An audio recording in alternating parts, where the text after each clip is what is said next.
Welcome back. Dzień dobry.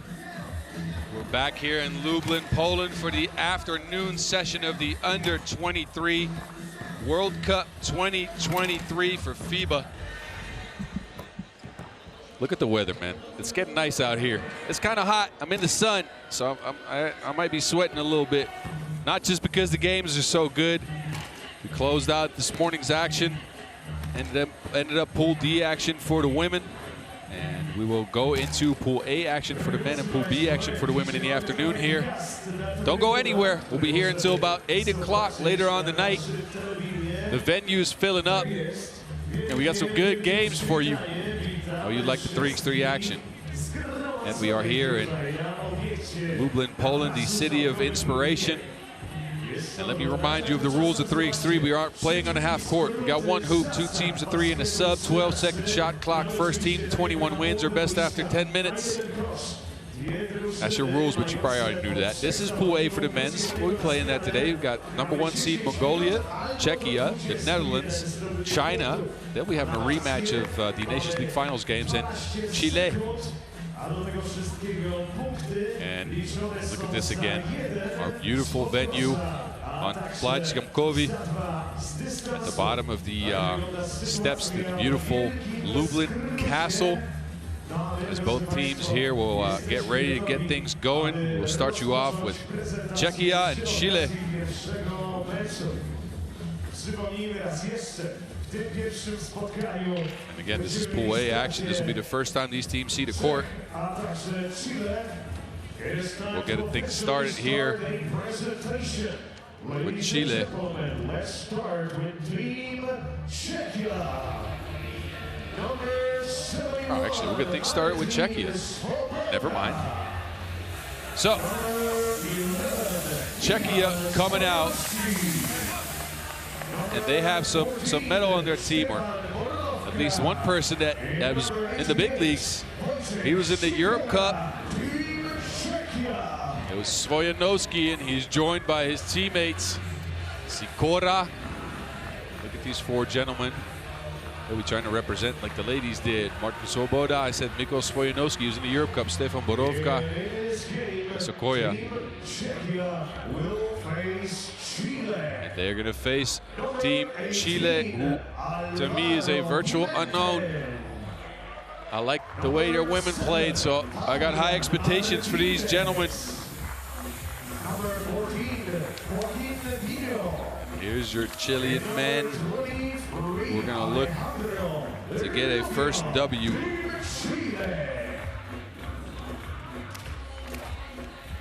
And here's your foursome. Alvaro Pimentel, Fabio Martinez, Joaquin Pino, and Alejandro Rubio.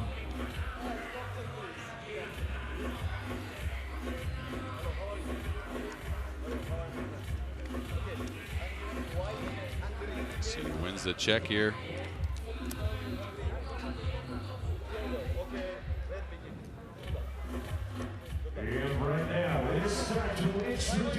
So we'll see our referee duo for the day step to the plate. One of the referee duos for today. Murat from Turkey and Dorothy Okac. I think she's from Botswana.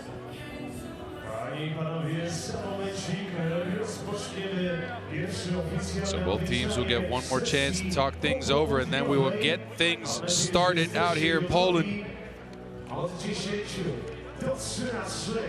Czas na start tego spotkania. Are we ready?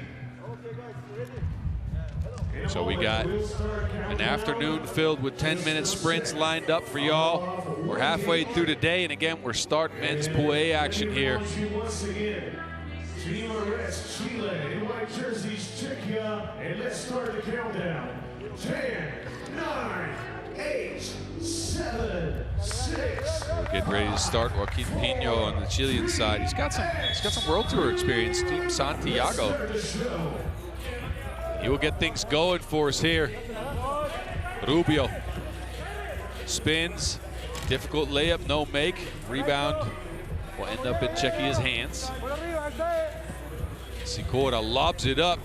Svoboda tries to play bully ball down there. And a foul is committed że o oprawę muzyczną tego wydarzenia dla niektórych innych tylko Fouls called on the floor, so first foul on Chile. A reset of the clock here for the Czechians.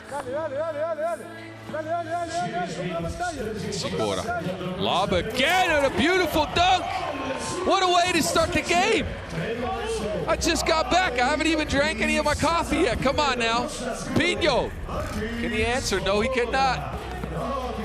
The Czech will save that. Sikora. Borovka, 2-point shot, no go. Pimentel will come away with the board, and my goodness, I am right awake.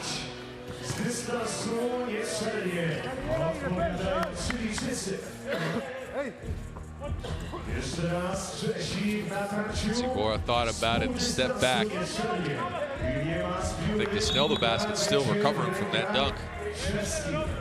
I need a replay on that. We all do, I think.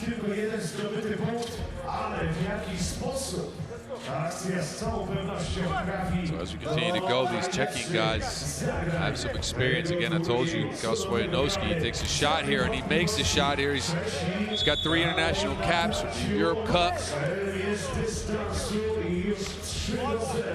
Also a part of Team Ostrava, Victoria, together with Martin Svoboda.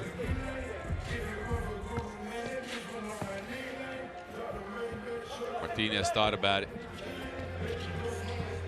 Has to go one-on-one as his teammates don't get open. Martinez spins and wins. Chile is on the board.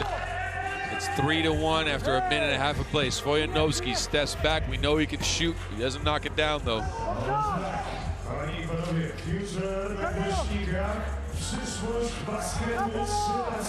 Easy bucket as Svojanovsky continues to score. He ended up 8th in the Europe Cup this year. He scored 5 points per game. Martinez easy lay, by the way. Svojanovsky hit 29% of his 2-point shots.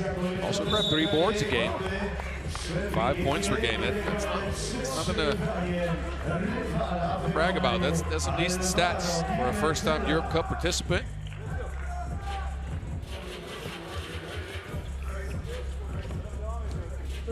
Svoboda gets his cookies taken. Rubio will share with his teammates. Pimentel back to Rubio, easy lay. Playing pick and roll to perfection, the Chileans have.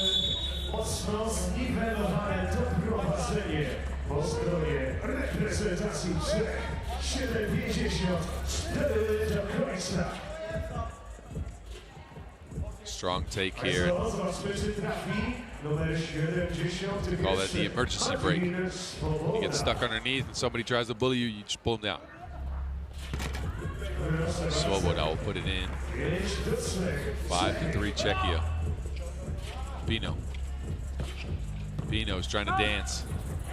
Gets stuck though, steps back, has to shoot. Pino misses everything. And that will be a shot clock violation.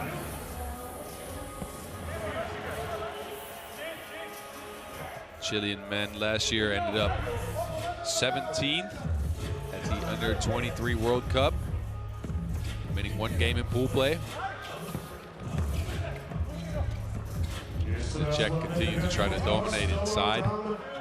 Sikora, his hook shot. So Alvaro Pimentel, he was a part of that team. He's back here again.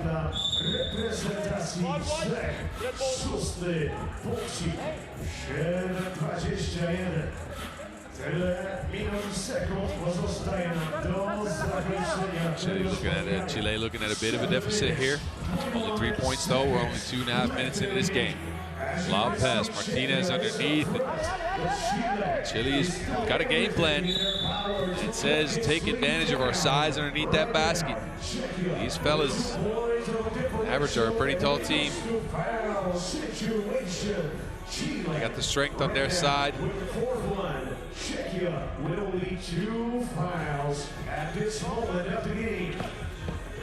Sikora, nice hesitation, but not laying it in. Pino. Pimentel tries to get through Svojanovsky, That will be a foul. That will get us to our first TV timeout. So those of you that stepped off a little bit, just like me, nice little wake-up call here. The Chileans started this game with a literal bang. They haven't managed too many scores after that, though. Down a little bit. But, you know, they got some time. We'll give them the benefit of the doubt here.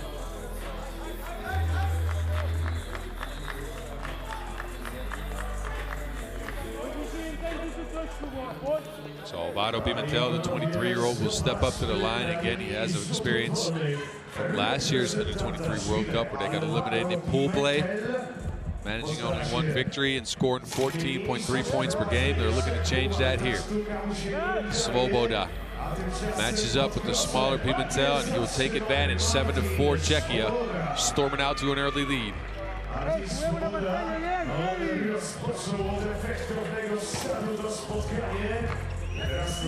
Czechia with another rebound. Svoboda will kick it out. Svojanowski for two. We know he can shoot, but no good this time. Sikora back to Svojanowski. Don't give him an open look like that because he will knock it down. 9-4.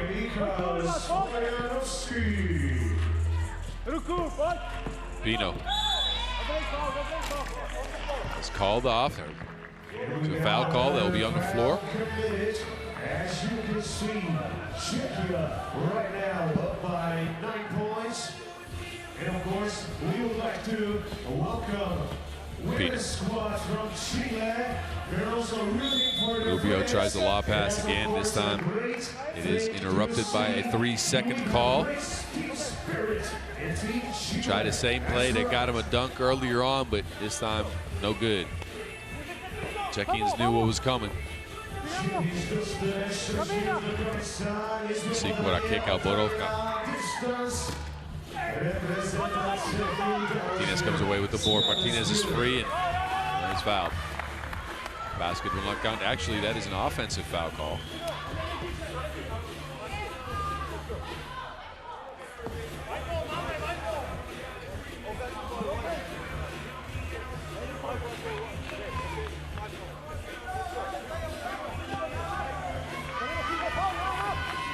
Cross screen action, and Svojanowski will try to dump down pass. There's a hand in there, and it's Chilean. Rubio from the top. Tops the score at 6 here. Svoboda, he's too big. He's taking advantage of that matchup with Alvaro Pimentel, who stands at 190, but Svoboda, he's 2 meters tall, and he's might be just a little bit stronger than Pimentel. Outplaying their mismatches here as the weather conditions start to take effect on play. Sun is starting to hit the court. It is also starting to hit me. I'm getting hot.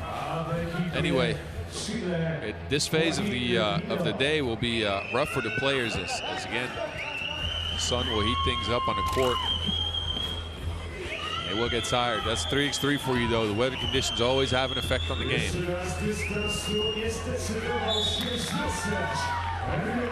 Out of bounds on that play as Czechia holds on to this 4-point lead here. Take a look, the spin move, and he got lost in his own sauce. Rubio. Martinez back to Rubio for another 2. Rubio this time. Let's just say that didn't hit anything. I'll be nice about it. It's an air ball.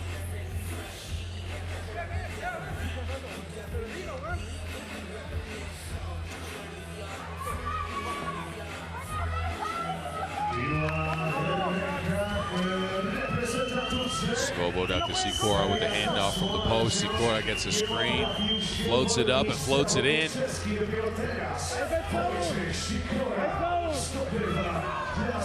Pimentel steps back, no good, but Pino's got his back. Actually, he does not. Joaquin Pino just missed that. Point blank. Now he has to guard Svoboda, who's been on a tear, attacking the rack. Foul, and the Czechians on a rebound here.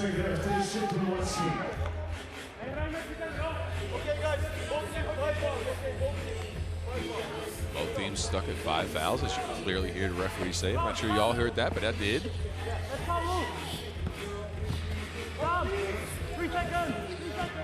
Easy dump down, Rubio. Oh, things are getting feisty here. Rubio and Svoboda getting into things. Referees are telling them to calm things down because that's not the way you go about things. Rubio is free, open for that lay. Svoboda tried to get to the ball and he tried to push Rubio out the way.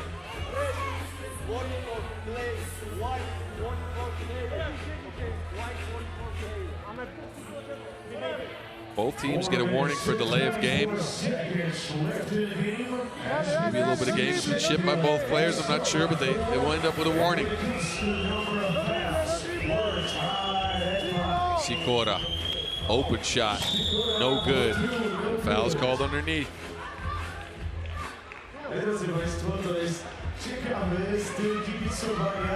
Sobie nie mówić o dziewczynach z Chile, to robią tutaj hałas. Prawdziwie latynoski temperament. I zobaczymy, czy to pomoże ich kolegom, którzy na razie ulegają reprezentantów. Rough screen action here for the Czechians works out. Get an open look at it, they'll knock it down. 5-point advantage Czech, and Chile just keeps attacking the basket. Rubio keeps getting in the way of any type of transition. He showing some grit for sure. As we get under the 4-minute mark, so our second TV timeout. Slight advantage here to Team Czechia.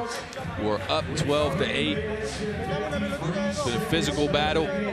Czechia has been able to knock in some twos. I feel like that's the difference in the game. Chile trying to score at the hoop, but it's been tough for them.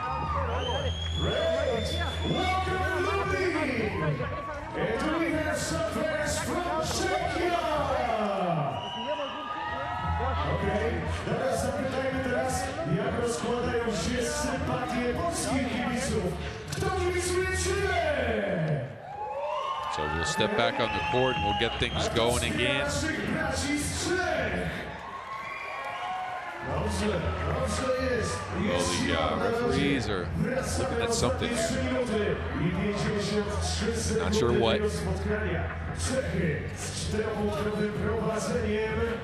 I za momencik wznowimy rywalizację.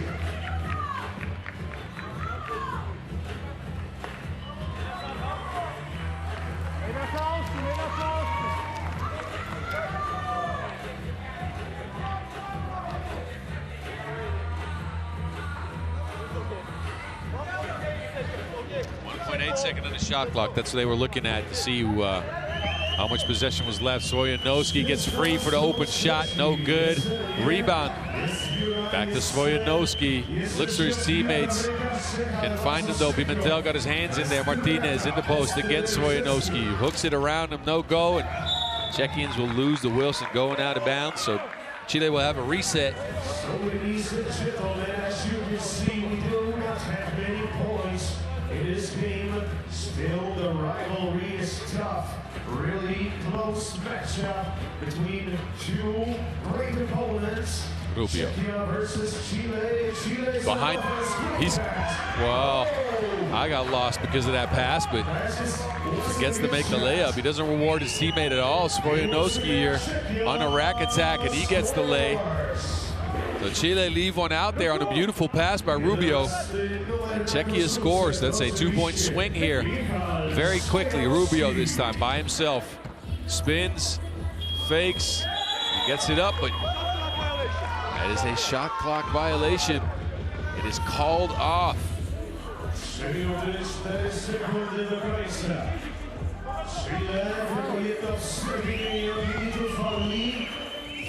Czechians get it out to Sikora. Sikora, no good. Borovka almost got his mitts on that, but it ends up in Chilean hands. Foul's called there. That's number 6 on Czechia. So both teams at the bonus. And if you haven't seen a lot of 3x3, it's the 7th foul. And on from that, if there's a foul, it's going to be 2 free throws. Unless it's an offensive foul, of course. Pimentel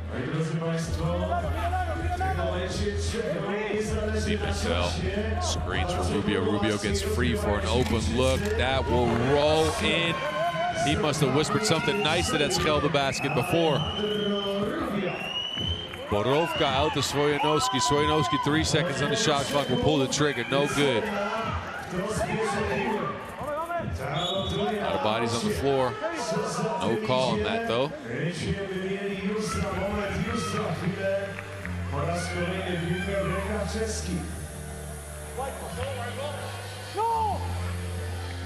So possession will go to Czechia.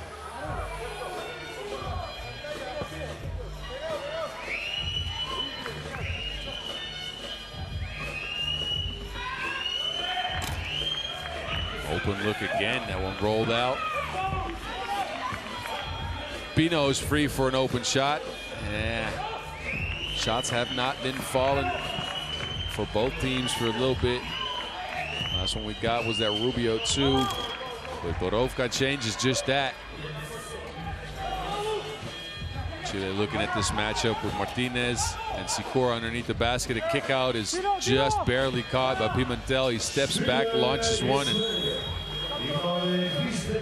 we'll just say that hit a rim a little bit, maybe. Just that ball kept on bouncing.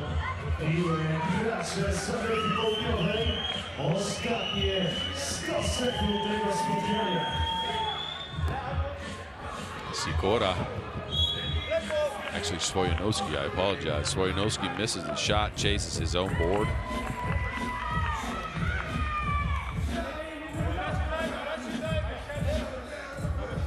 So it's been Czechia mostly in this game. We got 1:37 left. They are up 4 points, but Chile ain't out of this at all.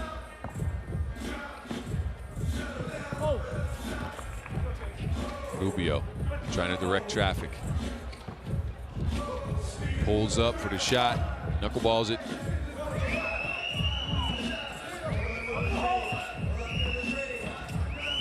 Borovka, nice make, Czechia up 5. We are closing in on the 1 minute mark, and Chile need to find some offense if they want to get back into this. Rubio travels, that is not the offense we were looking for.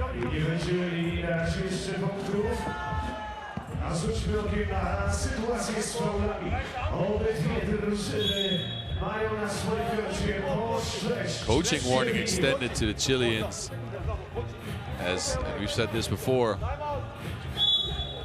there's no coaching in 3x3 now. There are coaches here.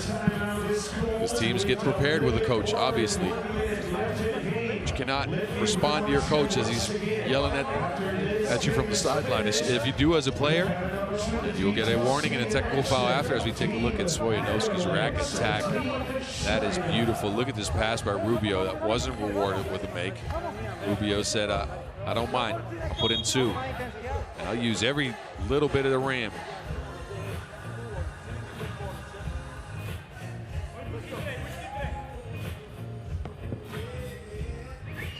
Turnaround play for Svoboda, and he punches that harder than Saitama. Chile answer quickly. We're under a minute. 5-point game from Czechia. Svojanovski gets it out to Borovka, and he will put it in. End of the shot clock shot. He was open though, and he will drain that. Pimentel no good. So Czechia will get the rebound. They're looking at a 7-point.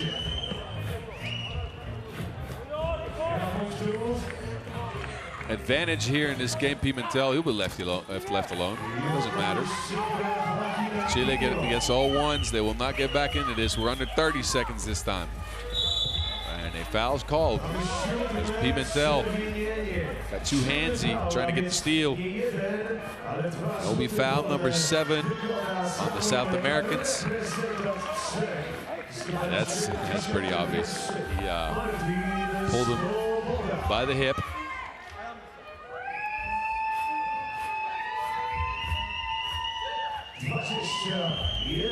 Martin Svoboda, the 21-year-old, will step up to the line with a chance to extend the lead for Czechia, as he does, 19-12. Look, these Czechian guys might get 21. We're close. Martin Svoboda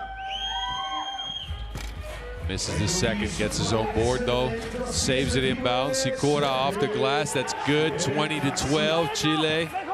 We'll take a quick one, and that's no good. And Czechia will look to try to get the 21 points here. Borovka, Svoboda from 2, off the glass, no good. Rebound to Svoboda. 3 seconds left. Borovka somehow got that up over Rubio. It won't matter though. That will end things here, as Czechia come away with the victory. 20-12 over Chile, who lost their offense somewhere along the way.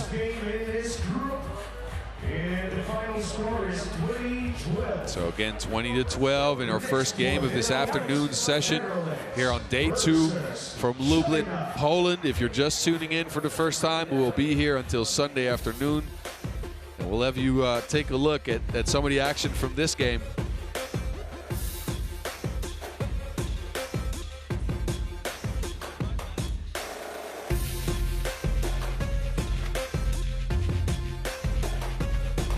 Look, Czechia, they figured out they were going to attack the rack, and they did so.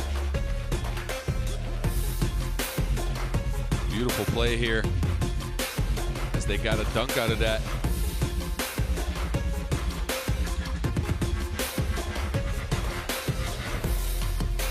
The inside game for the Czechians was working as well, especially with flip shots like this going in.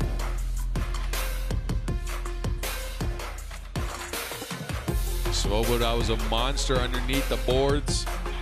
Svojanovski had his sniper's goggles on. Chile, though, they did some things. Just couldn't score consistently, but Rubio had a nice little pass. That wasn't rewarded. He had a 2.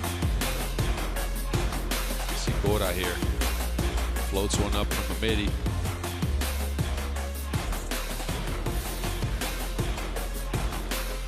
Chile tried to come back in this game, but it was too much Czechia down the stretch.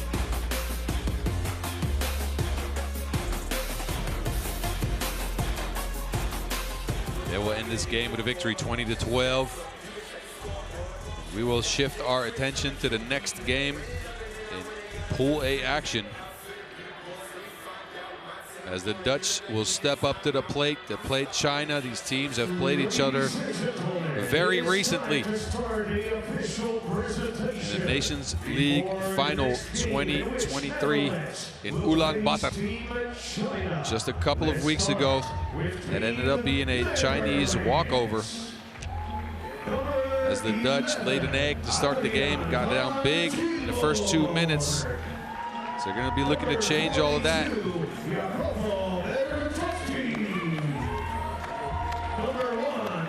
Here's your 4 Dutchmen, the Orange Lions. Daan van Tilburg, Jacopo Bertotti, Nesta Agassi, and Norbert Telissen. Norbert fresh back out of Cebu, where he finished 3rd with Team Amsterdam. Can't be copying Kyle here.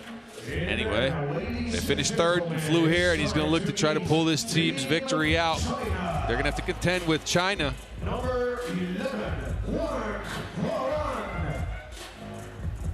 Number 15, they've brought a squad. They have a weapon in Liu Qian Hao. He shot the Dutch to pieces, and he's joined by Wang Guang, Yu Ximao, and Hong Boyu. That's your Team China for today. And again, this is a matchup between 2 teams that just recently met, so it's going to be a matchup with some tensions for sure. And again, the Dutch will be looking to put up a better performance than they did in the Nations League Finals 2 weeks ago. They really laid an egg. Nesta Agassi was the lone bright spot on offense, but there was no defense to be found in losses to China, Spain, and Qatar. These fellas got big, down big within the first few minutes of every game they played there. But I've talked to them a little bit, as you know, I'm Dutch. Unbiased, but Dutch. talked to them and they said they were focused for today. So curious to see what they can bring as we are about to get things underway here.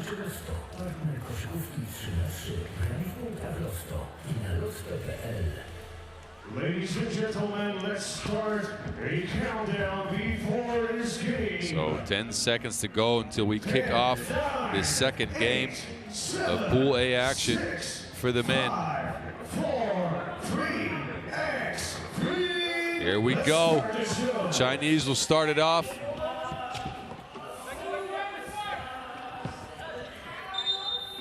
An offensive foul called underneath us. Huang tried to post up. Used a little bit too much. Huang, part of Team Wuhan, has played in the World Tour on a couple of occasions. The Dutch, though, first bucket, Norbert was trying to go get one, but couldn't finish. And a foul called on the Dutch this time.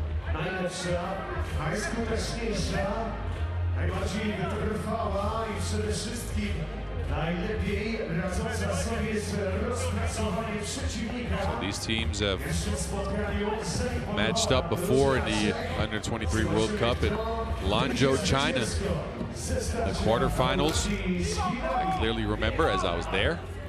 Yu breaks the spell for the Chinese. First bucket on the board. The Dutch going at the rack, Bertotti with the lay. He's using that quickness. And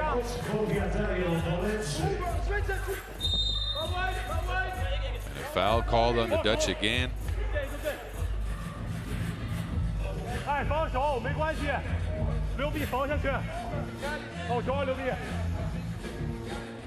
So referee Marek Markowski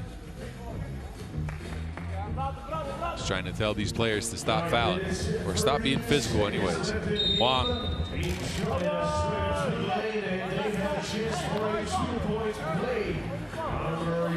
That's an end one too, I didn't even quite get that. Huang will step up to the free throw line after that foul by the Dutch and try to put the Chinese up 3-1. Huang misses. Agassi with the rebound and a foul call on that.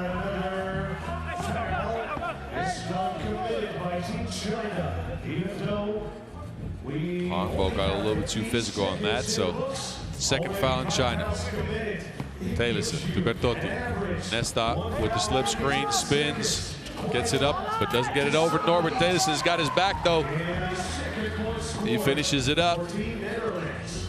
Liu almost goes out of bounds. There's some hands in there. The Dutch are feisty to start the game. They're looking to be different than they were in Ulaanbaatar, that's for sure. A minute into this game and 5 fouls already. More fouls than points. Liu, 3 seconds on the shot clock. Good defense by Bertotti. Liu has to put it up and he doesn't put it in, so a rebound will go to Van Tilburg. They swing it out to Bertotti again. Taylorson open for a shot from the outside. Off the glass, no good. Foul call on the rebound underneath. And a third foul on the Chinese in that box out.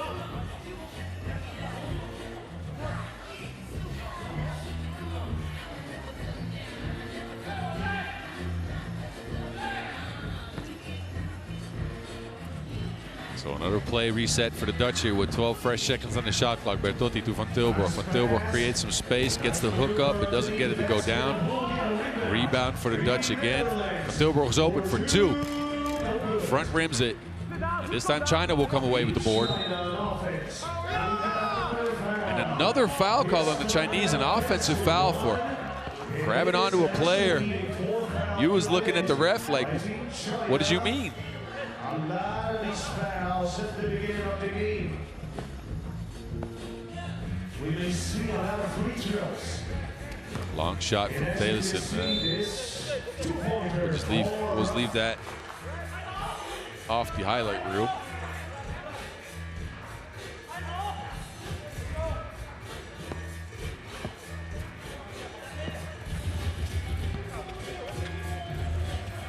Backdoor cut here. Foul on the floor is called as Agassi Grabbed on to you.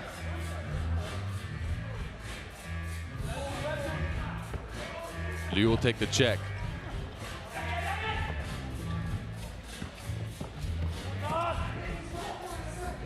Huang, no make. Swing by the Dutch. Van Tilburg open again for two. This time it's the back iron that prevents his shot to go down. Now he has to guard Liu. Liu with the pull-up, midi. That's good. Transition for the Dutch is lost out of bounds by Agassi. So quick turnover after that Chinese score.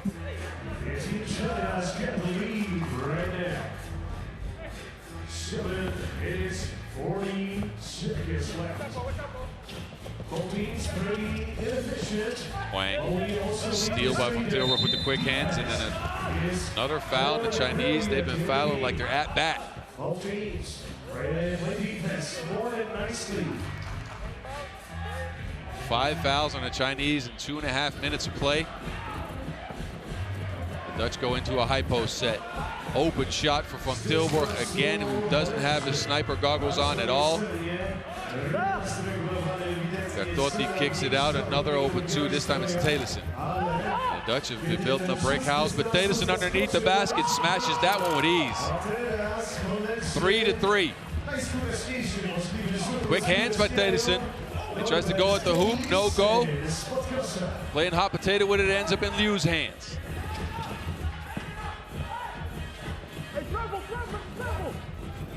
Liu.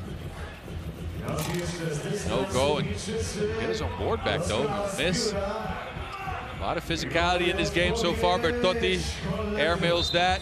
Norbert can't keep it in bounds, so nobody's got the long range precision going just yet.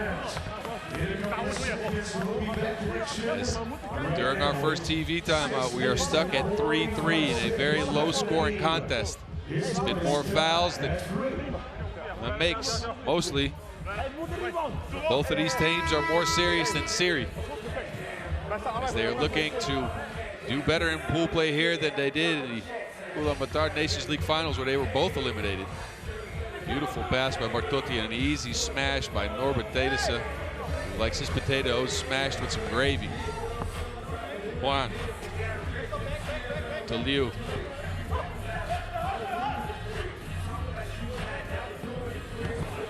Liu going at the rack, defended by Agassi, doesn't matter, off the glass. They go to the mismatch with Van Tilburg, but he loses the rock. Liu hands it off to Liu. Liu, a difficult shot.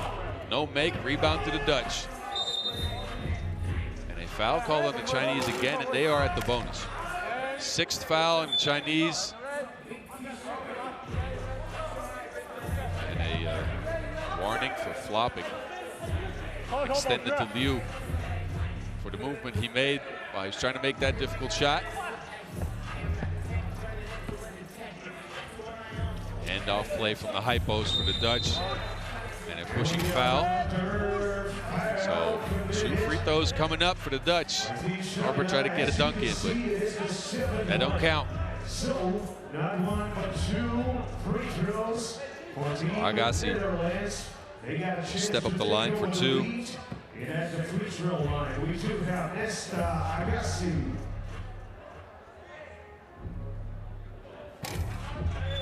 Misses the first.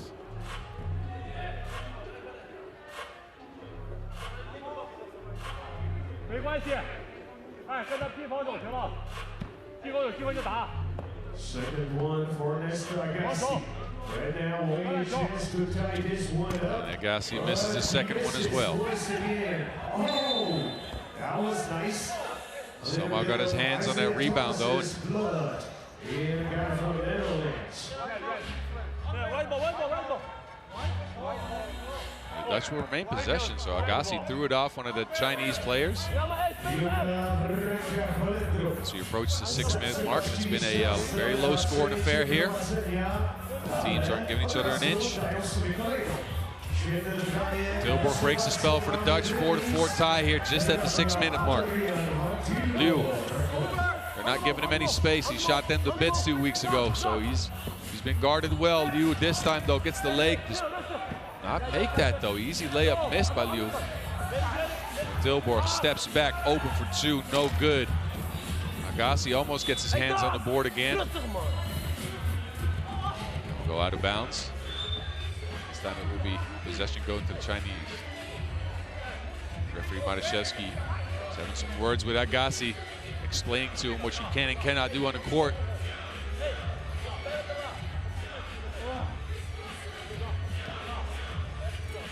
Panie i panowie, zobaczmy w akcji po raz kolejny Chińczyków. A to ciekawe, za nami już blisko półmetek tego spotkania. A rezultat wciąż... China running a high post set here. Yu comes up with it. Yue has to take it at the hoop because nobody's there, and he will make that shot 5-4, so China in the lead. Agassi tries to get him back. Can he answer? No, he cannot. He's defended well. Liu. He's hounded, but he gets free for the layup. Tippy pass to Taylorson. Taylorson gets free for the spike over top of his head. My goodness, Norbert Taylorson. I thought we had seen the play of the day already, but this one might get close. Look at this. Clears him like he's a hurdle and smashes it on his head with two hands. Now, I would be bringing the Flying Dutchman name out, but I got to reserve that one for my guy Sjoerd from Wilstra. For those of you that have been watching, I used to play with him. He was the real Flying Dutchman. So, Norbert, we're going to have to find you a new nickname, not that one, though. 8th foul in China, so the Dutch will get a chance at the free throw stripe. They've been building a house underneath the basket with the amount of bricks they've been laying on the free throw stripe. So, Taylorson misses the first. Doesn't make the second either. That rebound will go back to the Dutch. It went off a Chinese leg.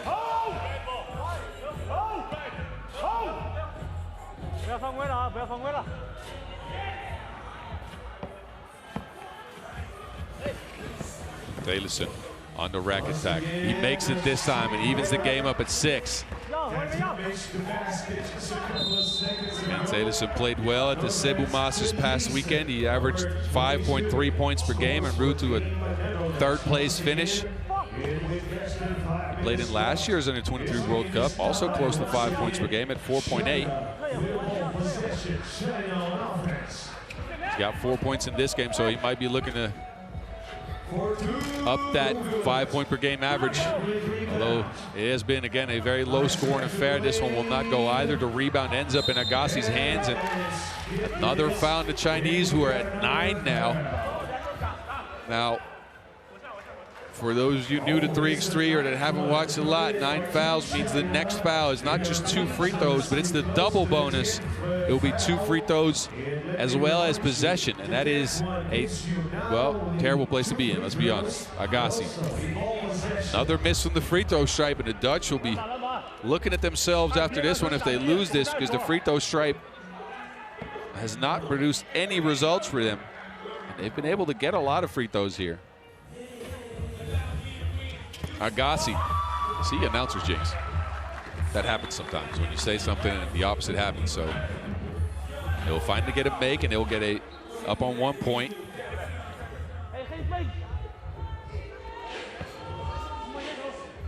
Liu will take the check. Down to Yue. Run a backdoor play for Wang, no good. Liu trying to find any type of space. Steps back from the free throw stripe, midi, no good. Back to the Dutch. And an offensive foul this time as Daan van Tilburg tried to get a seal in on the Chinese. That is foul number 6 on the Dutch, as well as this has been a hack fest like the dark web. 4:21 left in the game. Netherlands with a 1-point lead. Wang pulls up.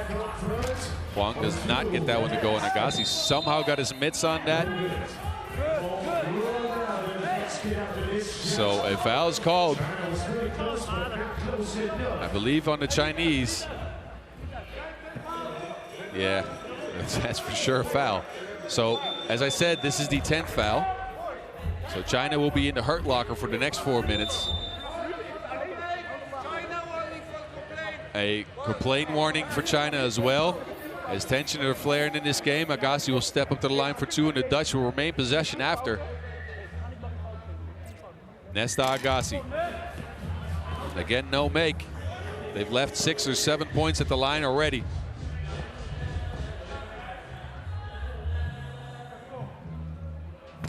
That one's also a miss.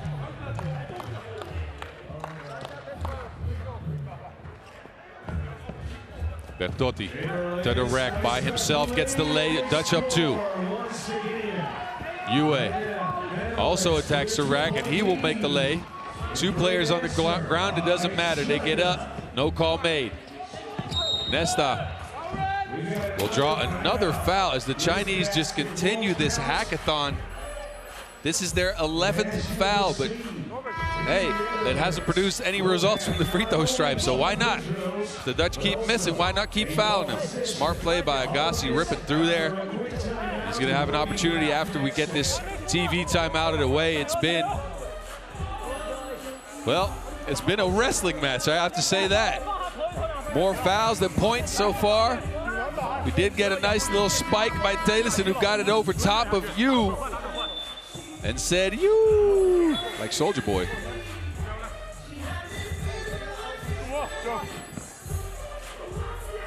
I got to give a shout out. Alex in the truck, he said he was gonna talk to me before, but he's been giving me some fire. He said Chinese team's been playing tag with the Dutch. I like that. Thank you, Alex. Anyway, Agassi. Dutch up 2. He's at the stripe. They'll remain possession after this shot. He will finally get a couple to drop. 10-7, the Netherlands have taken a small lead in a low-scoring affair here. The Chinese have just been fouling. That's pretty much it. Tilburg. Oh, denies. He denies the screen, and he will forget the Wilson, so that will go out of bounds.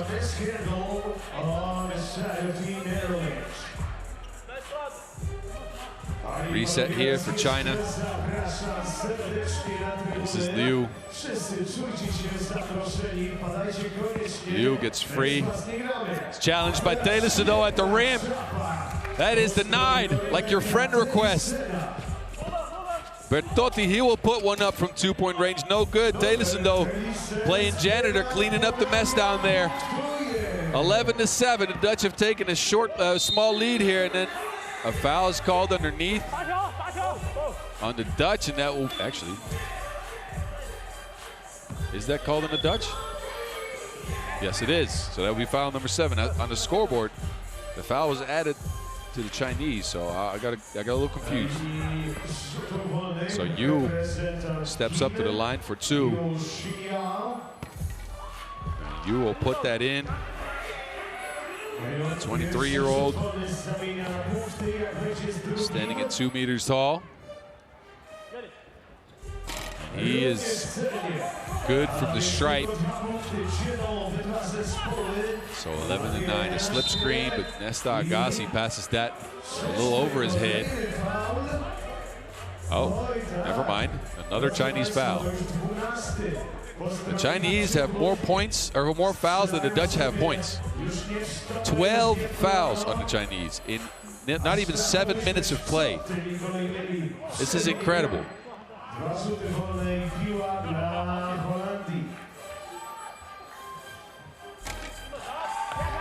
That one's good.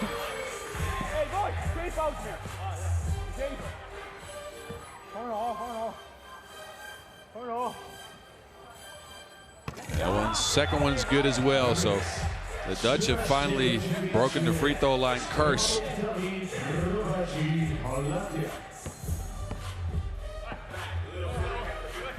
Slip screen action from Tilburg. Thought about it, didn't want to take it. He'll take it at the rack. Euro steps it in. 14-9. The Dutch are in control of this game with 3 minutes left to go. Yu going to the rack. He's left by himself. after that physical contact, and now a technical foul is issued for a delay of game on you, so another foul on the Chinese. I can't believe this. I've never seen this many fouls in a game. We are at 13 on the Chinese, 7 on the Dutch, 20 fouls total, and we still have 3 minutes left to play. Somebody come up with a reference for this for me, because I have no quips for this.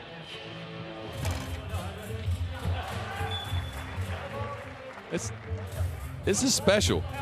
This game is stranger than UFO evidence.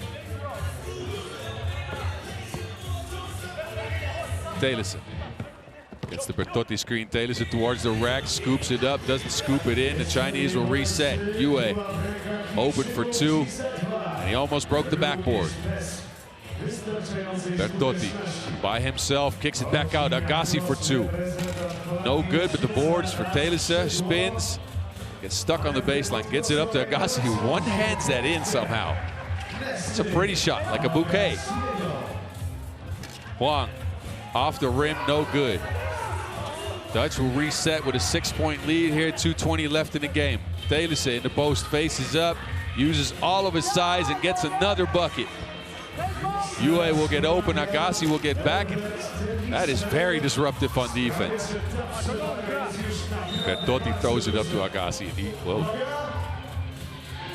foul was called before that, I think. Maybe an offensive foul, I'm not sure. I couldn't see. See the Chinese line up top, so I'm going to go ahead and say it's an offensive foul in the Dutch. That will not result in 2 free throws. It will result in China's possession, but China has been fouling and fouling and fouling. Again, I have no references for this because I have never seen this. I haven't even prepared for this type of fouling. And the Dutch, well, they got the lid off the basket from the free throw stripe, and they ran out to a big lead. I mean, this might be under 23s, but they're handling their business grown man style. As China will reset with a fresh 12 with 2 minutes left to go. Huang finally gets a bucket. Telissen open for 2. At rims out. Yu going into Agassi, no good. He's trying to hand off with Liu. Liu gets no space. Oh, but an and one for Liu. Somehow gets that shot to go, and he gets the foul, so a chance at a 4-point play for the Chinese as the Dutch have their 9th foul as well. Kyung Hao Liu. Liu, wow, almost broke my tongue on that one. Kyung Hao Liu will step up to the line and front iron the first.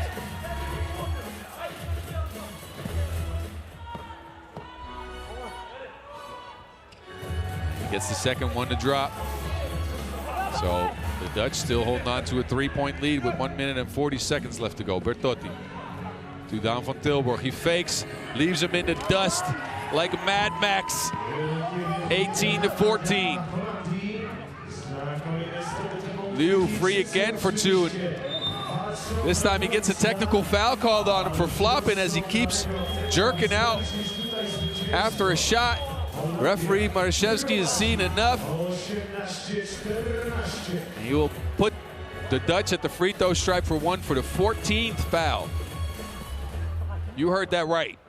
Foul number 14.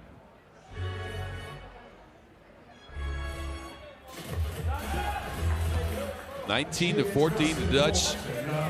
A 2-pointer will bring the game home for them. China, they're tied in scores and fouls with themselves. Well, Tilburg will try 1 for 2. This one will, well, they'll be left short. This is your rare 3x3 double-double. 14 points, 14 fouls. You barely see that. Yu underneath the basket. Business decision by Agassi not to challenge that. And another foul in the Chinese as Yu gets handsy on the clear there. That means Agassi will step up to the line and he has a chance to put this game away. And I don't say this often, but please do. 15 fouls on the Chinese. I have yet to see this in the game. Agassi, he missed the first one though. Pretty sure the refs need a break after this one because they've been calling and calling and calling in this game. Agassi hits the second, so 20-15. The Dutch have game point. We got a minute left in this one.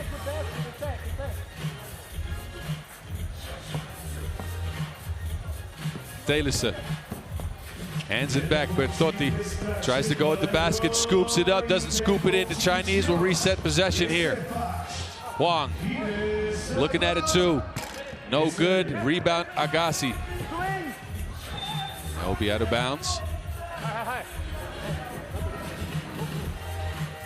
So the Dutch will get possession there.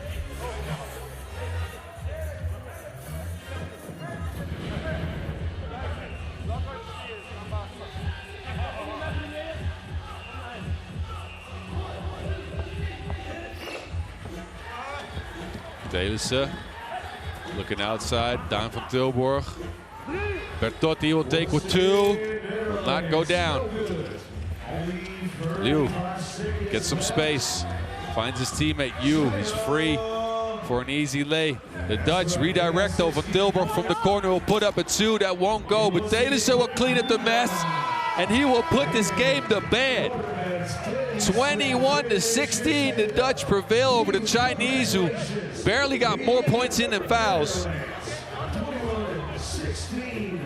Telissen, 7 big ones to help his team to victory, bringing that Cebu energy from Team Amsterdam down here to Lublin, Poland. Take a look, they redirect from Tilburg to the corner. He barely misses that one, but Norbert skies for the board and puts this game to sleep like a newborn. The Dutch come away with this one, 21-16 over China in, I don't know, one of the more stranger games I have seen in a while. The highlights are probably going to be the referees blowing the whistle.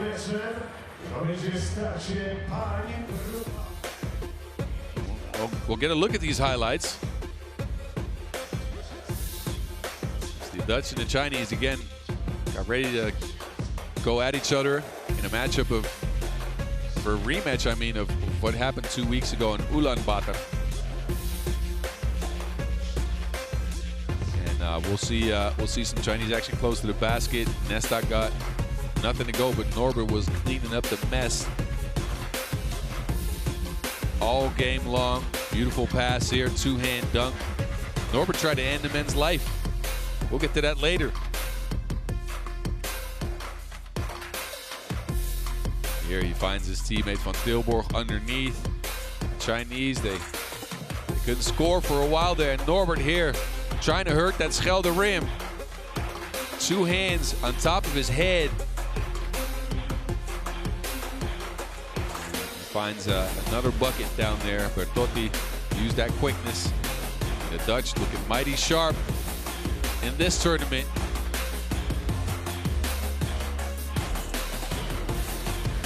Liu got that one to go down. It was fouled as well. But it was all Dutch down the stretch. Here, Telissen ends the game with a bucket underneath, and the Dutch again come away with victory here.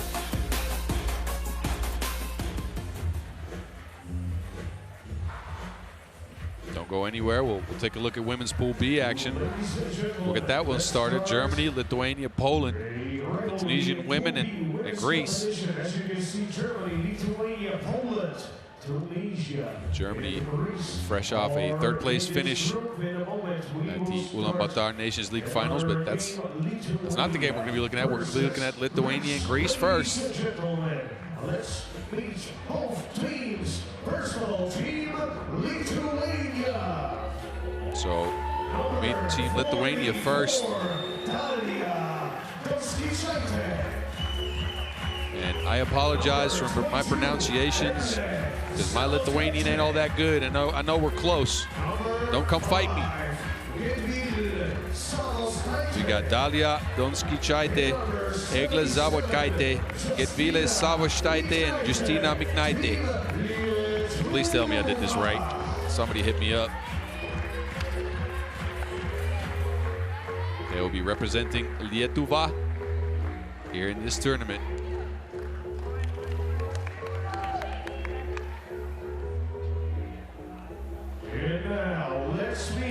be facing Team Greece. Number 6, Atanasia Panteli. And the first one to come out will be Atanasia Panteli. And she is joined by her teammates Christina Anastasopoulou, Ioana Chachivaliseliou, and Calliope Mikhalidou. And that's her Team Greece.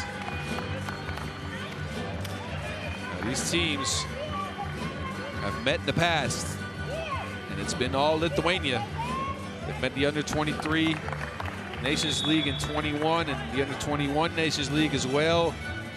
Lithuania 4-0 all time against their Greece ladies.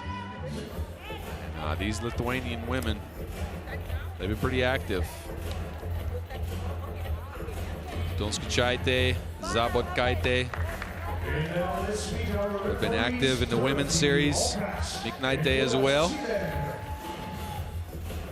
And Lithuania is always very, very dangerous, as we know from the Europe Cup, where their team came in and got a medal.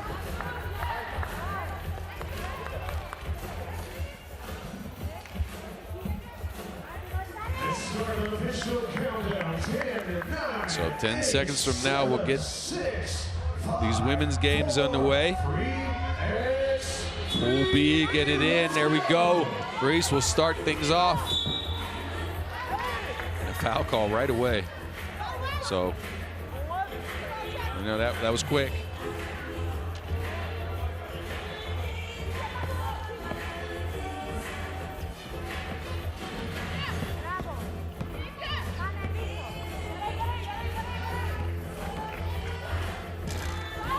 Rim blocked that attempt to get their own rebound and a fresh 12, though.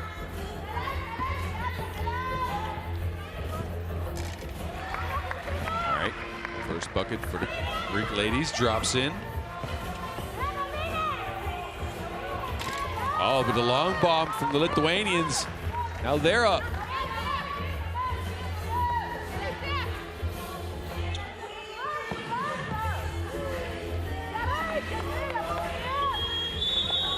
Good defense there by Team Lithuania. Probably drove here. I mean, Lithuania is pretty close. Probably got a 5 or 6 hour drive. Anyway. Actually, Lublin used to be the capital of the Polish-Lithuanian Union way back when. But we'll leave the history lessons for another time. As you can see, Team Lithuania is with ball possession right now. Nice spin. Chaite misses that one. It's put up but not put in. So reset for Team Greece here. The foul's called.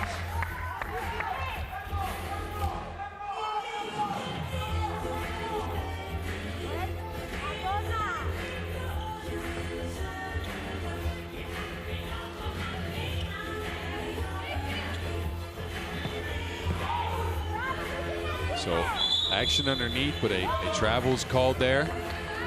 As Anastasopoulou took a step too many, 20-year-old.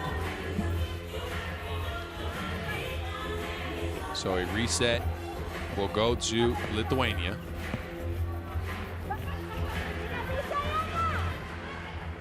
Donskachaite will knock that in. 4-1, 2 bombs by the Lithuanians put the Greek ladies in a hole. Now an offensive foul in Greece as well.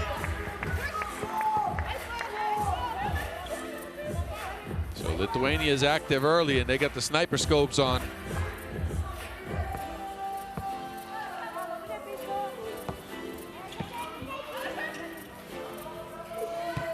Try another one. This one will not go. Underneath the basket though.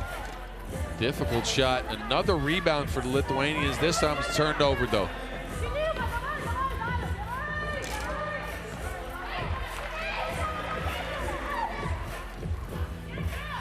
And a foul called on that attempt. Sabustaite will take a trip to the free throw stripe. Again, Team Lithuania on the women's side picked up their first medal, a bronze medal at the FIBA 3x3 World Cup 2023. I'm sure Special K is watching somewhere at some point. She'd be proud. I've seen how happy she was. Great achievement. They've been at this game for so long. They finally got one. These ladies are going to try to look to repeat that here at the World Cup. Donskichaite gets it back. Another open look for two as the Greek. They forget the defender somehow. She gets another 2-point shot to drop.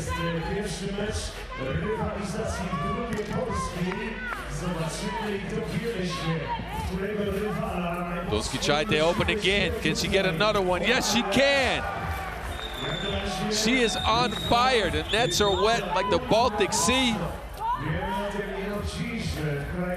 Greek will do something back, but 1-pointers won't beat 2-pointers. Donskichaite, this time they'll go inside. Looked like an easy bucket, but a no-go and a foul called underneath as well.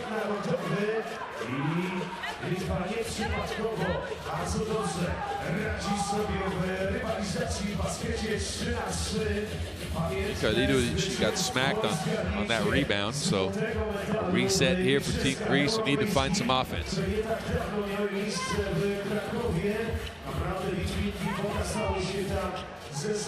Open shot on Sasopoulos off the glass, like that didn't matter though. Big shot, back in the game.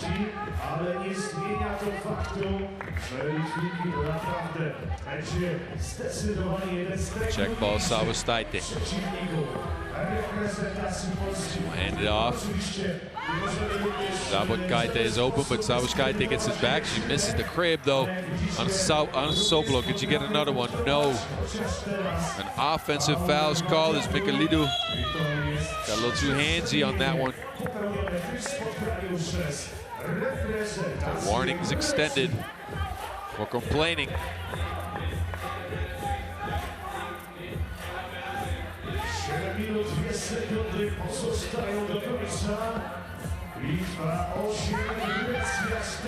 Zabotkaite will try one from long range this time. It will be a miss. Savostaite will get it back underneath the basket with the scoop shot. Will get it in. 9-4. It's better than Borscht. Oh, Anastasopoulos, another one. So Greece not going anywhere. Donskichaite, can she find her teammate? Yes, she can, but Savostaite was camped out there. And that will get us to our TV timeout. And it's been the long-range shooting for both teams that have actually been the story of this game. Lithuania, I think they've got 3 or 4 to drop.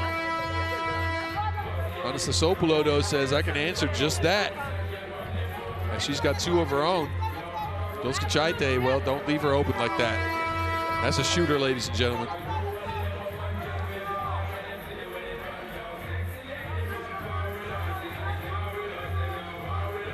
The Tsar, coach for the Greece. You might have heard him.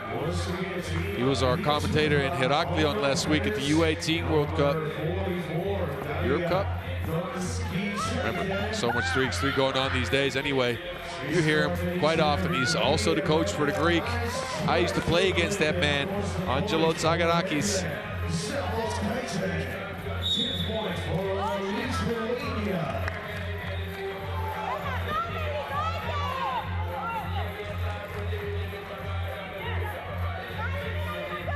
So an offensive foul call. That will be the 4th foul on Greece. Zabotkaite will take the check. Lithuania will look to continue their hot shooting. Zabotkaite, they leave her open. Do not leave open the Lithuanians, please, because they will knock a 2-point shot in your face. Anastasopoulos, this one will be left bagged.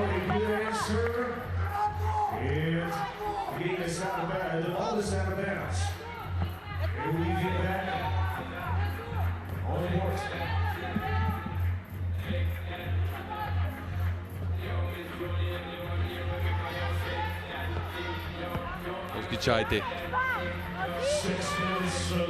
High post action here, double rub screen for the Lithuanians. Donskichaite will pull up and they got their accuracy up somehow. Oh, Greece maintain possession somehow.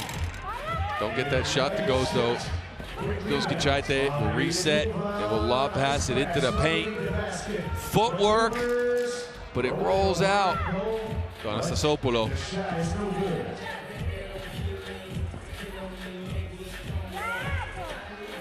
And Anastasopoulos will put it in underneath the basket.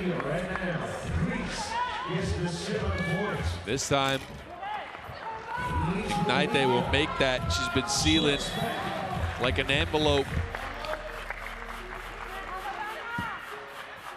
Found the Lithuanians on this one. It's 4-4 in fouls, 14-7. Lithuania who have the advantage.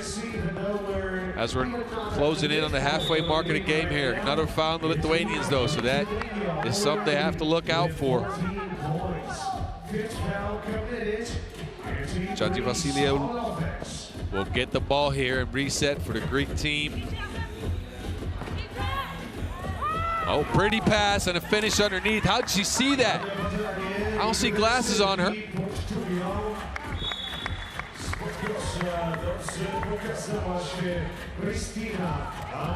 I'm not sure how she got that pass to go through. That was pretty.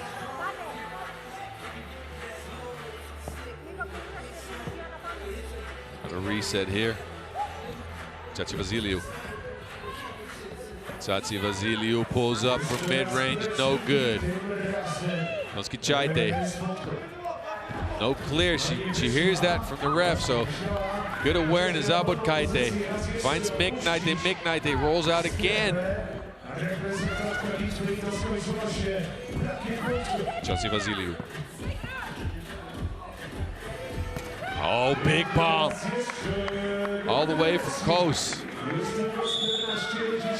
And a 3-second call on Mignaite again. Justina Mignaite, the 21-year-old, has been trying to post up all game long, but this one didn't work. A timeout's called by the Greek ladies. Want to talk it over.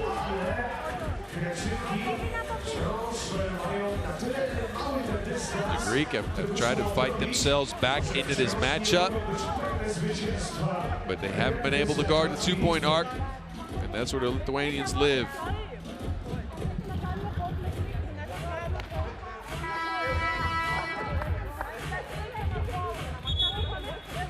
There's been some unforced errors on the Greece. Sargarakis, well, see, he's trying to instruct his team.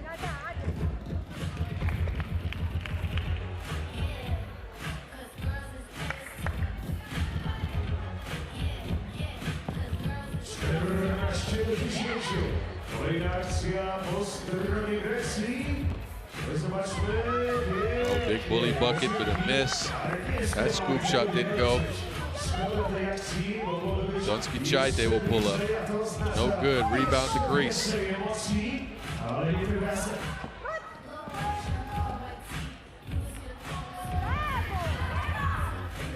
Another bucket underneath. This Greece has been scrapping and clawing and is getting back in this game. Donskichaite though, don't leave her open. I told you, don't leave her open. 16-11. Any type of space she gets, she will finish. Anastasopoulos underneath will do something back for the Greece. Donskichaite. To Mignaite, who tries to take action underneath. And that will get us to our second TV timeout in this game, as the Lithuanians have built a bit of a comfortable lead.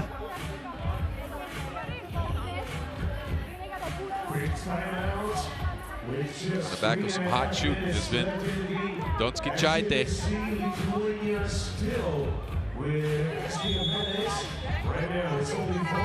is our last action here. Foul was called on that.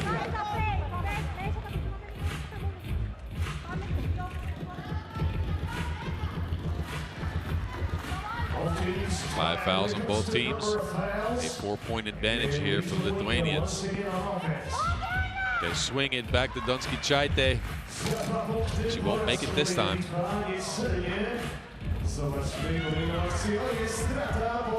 Thievery will lead to a bucket though. Quick score. Savostaite back in the game and making her impact felt right away. The Greek will get a bucket of their own. Mikalediu. Oh, but the Lithuanians just keep it going. Zabotkaite with the turnaround jumper.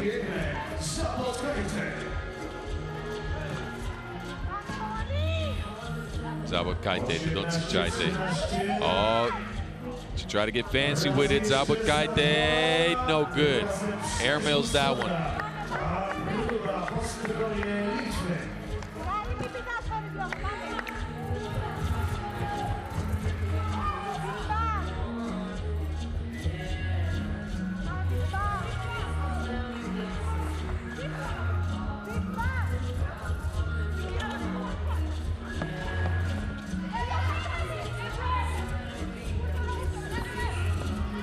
Anastasopoulos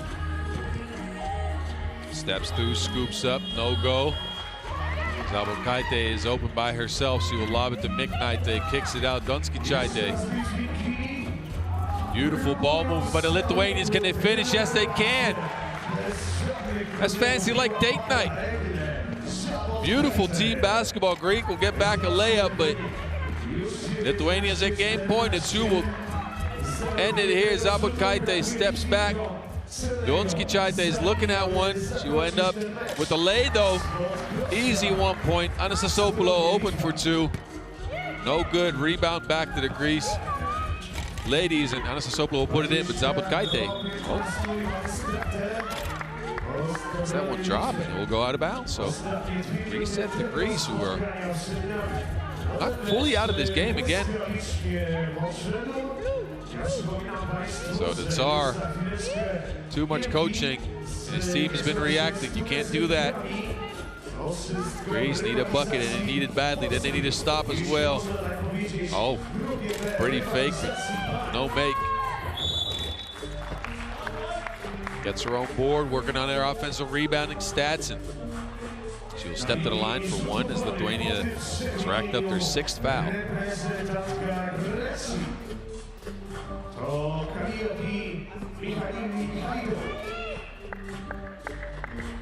Mikalediu was so tired, she forgot to catch the Wilson on the free throw stripe.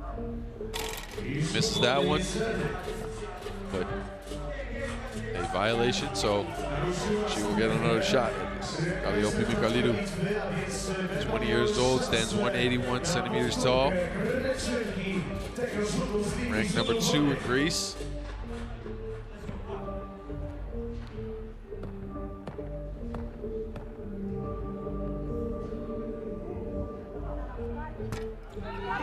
Back rims that one. That will go and not go out of bounds. It is saved. A miscommunication will leave Donskichaite open for two from the corner. She will not finish. She will get her own board though. This time she goes inside, kicks it out. Miknaite from the outside. She hasn't joined the two-point party just yet. The Greek try to answer with a two, and they do. Jatsi Vasiliou. Donskichaite fakes, tries to go for the leg, it's blocked. So Greece storm back into this one. They need another bucket. Jatsi Vasiliou gets a screen, no space, try to launch, gets blocked by Miknaite. Donskichaite will take over. She is open all by herself and will not finish it again. Anastasopoulos asking for it in the post. She goes up with it. That doesn't go in. So we're under a minute. Donskichaite going back to the fake in her right hand dribble. Miknaite this time underneath the basket, stops on a dime and drops it in. And that will end things. Lithuania will take home this victory. Hard fought, I might say, because Greek came back in this game. But Miknaite said it's enough. Vietova picks up a W over Greece, bringing the all-time record to 5-0. 21-17. The Greek ladies came back, but it was a little too late.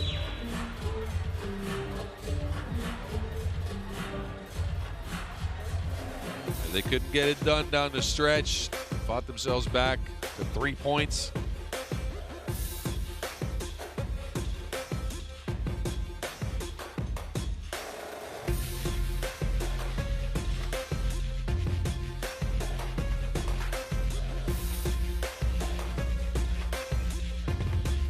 Take a look back at some of the action in this one. Lithuania was on fire from the outside at first. They kept shooting. Donskichaite. She put her scope on, and she didn't miss.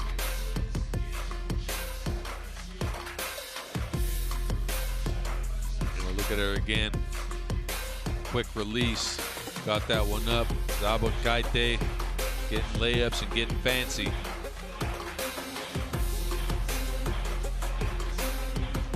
You see a lot of those open 2-point shots. This time Donskichaite took a midi. That tickled the twine as well. That was a beautiful pass down there.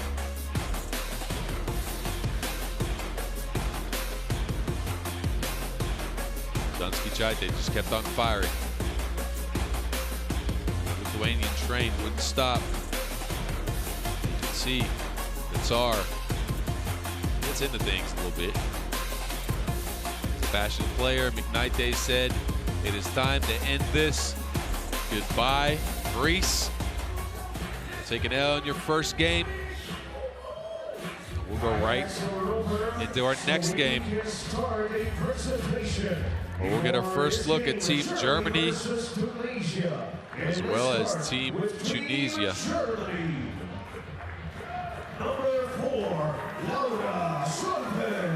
So here's your Team Germany. Laura Zolper, fresh off in 3rd place, finish at the Nations League Finals in Ulaanbaatar. This is your number 2 ranked team. She is joined by Merit Kleinebeek, Victoria Poros, and Mari Reichert, who averaged 4.2 points per game on the women's series this year. And Reichert was also a part of the Seniors World Cup, where they finished 5th. They will be facing Team Tunisia. Number 1, it's Chile. Number 12, Noor Nasri. And we got Noor Nasri, Abir Jadidi Bagane, and Chihi, and Raheb Abidi. This is your Team Tunisia. They fortunately have not been struck down by COVID. They are here. They will be facing a tall task in trying to contain the German ladies. As again, Germany has been very active in 3x3 on the women's side. Also on the men's side, by the way. I don't want to downplay that at all.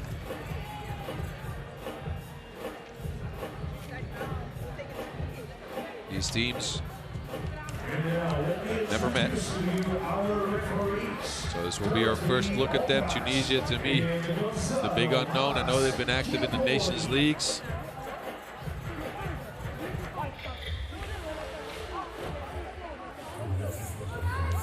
Those were in the Nations Leagues I was visiting, so I haven't seen too much of them. But I'm curious to see what they can bring to the table. They have a big test, as this Team Germany is pretty good. Here we go.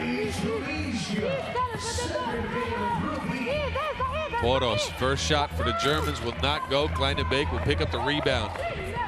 Poros again, she's open, but she doesn't take that. Instead, she drives. 4 seconds on the clock. Poros, this time she'll shoot. This time she'll make. Heinz. I was going to say Twy, but apparently she had a toe on the line. Tunisia will try to answer. No good.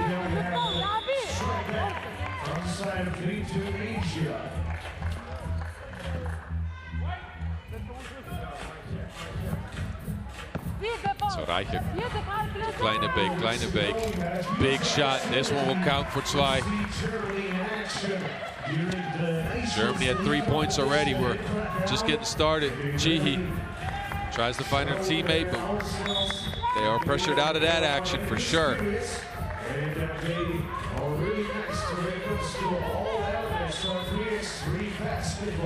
Especially number 6, Reichert. She was the unquestionable star of this Nations League event in Krakow. Poros to Zolper. Zolper's using all of that speed to get to the cup. Barely misses that one. The rebound will come up for the Tunisians, though. Will go out of bounds. Again, Zolper, Reichert, Kleine Beek, Poros, all active in the women's series. Reichert, 6 international caps already. She's played on the senior team as well. She will try to lead her youngsters team. She's a youngster herself. A victory here. Oh, good move by Nasri, but a no clear. So that will be a turnover. I told you it was going to be a tall task for Team Tunisia. That's quite literally and figuratively. German ladies on average are pretty tall. Poros, nothing there. That one will go. And a warning for defense in the key. I think actually Team Tunisia might be taller on average than the Germans are. They got Nasri standing at 186 and Abidi standing at 187. The Germans matched that with 188 and 186 for Reichert and Kleine Beek. I don't know. Inside first bucket for Tunisia. They get a Kleine Beek shot in their face right away. 6-1 offense, but not great defense for Tunisia so far, as the Germans been getting wherever they want to go. Oh, more offense from the Tunisia team though. Nasri.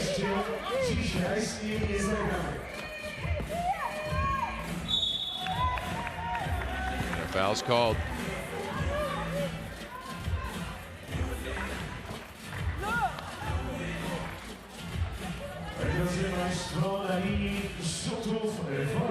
So Kleine Beek will step up to the line. And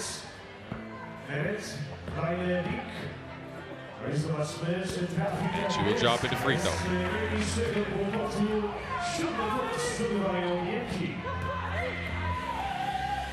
Turn around off of one leg, no good. Kleine Beek, good pass. Zolper open for 2. Zolper will knock that one in as well. 9-2 Germany, who are racing like it's the Autobahn right now.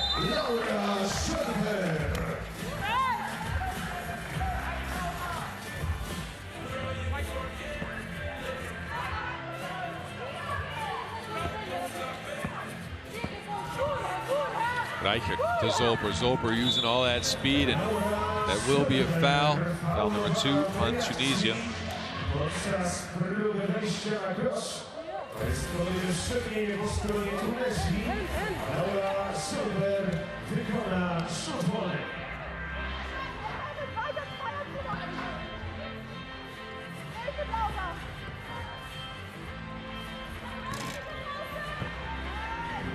Zolper steps back, no space for her though.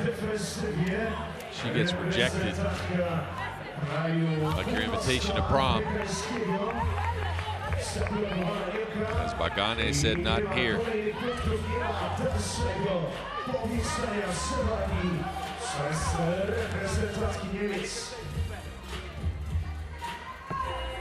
Poros will reset for the Germans. Reichert. Oh, beautiful play here. Rub screen. Kleine Beek open for 2. Could she deliver? No, she could not. Reichert with the board. Poros comes up with it. Reichert asking for it. Kicks it out. Poros open for 2 again. No. This time the rebounds goes to the Tunisians. Oh, she somehow got free. And they somehow got that bucket.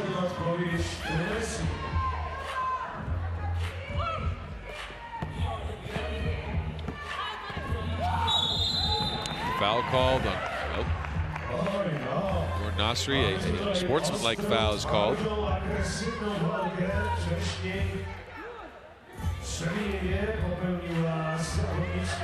little bit too handsy on that one as Reichert tried to go to the cup.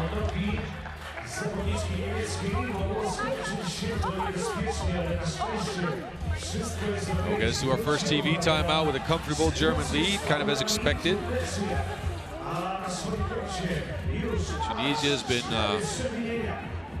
active in offense, but they've left the Germans a lot of space on defense, and that will result in this. Makes.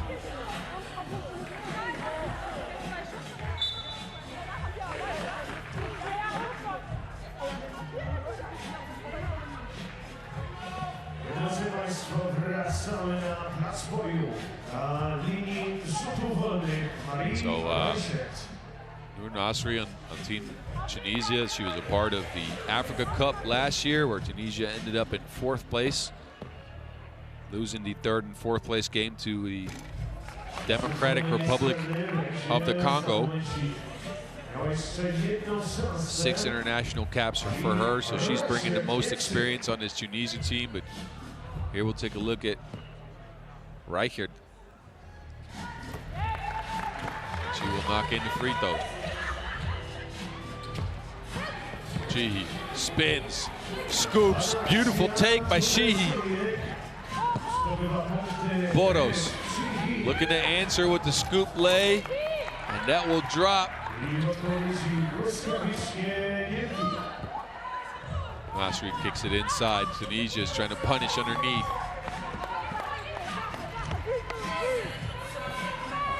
Zolper, oh, changed lanes and gets the lay, but that's short. Nasri, beautiful pass. How'd she get it there? Her teammates get rejected by Reichert, though, who smacked that out of bounds. She said, nuh-uh, and slapped that.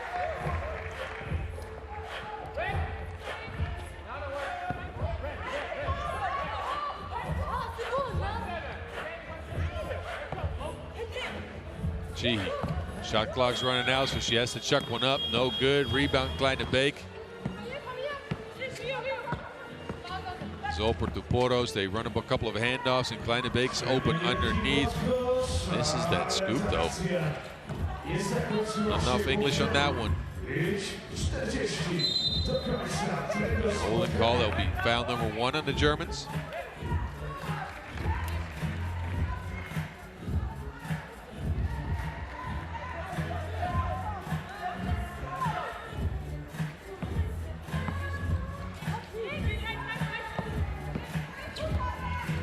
Gee.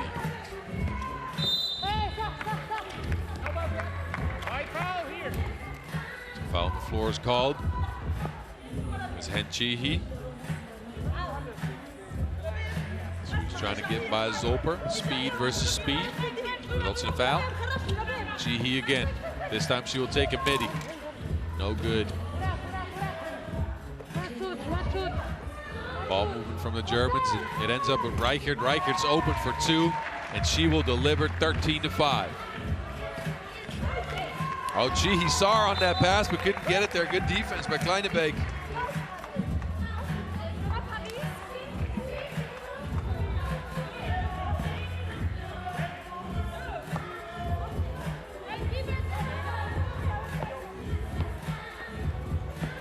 Chihi again. Get it down to the body shop. That body shop not open. You have to shoot faster than that. That 3-second or that 12-second shot clock will really come at you quick. Reichert. Poros to Zolper. They run handoff action, trying to get some freedom on drives. Now they're fighting for the rock. A holding foul is called. That would be number 5 on Tunisia, I believe.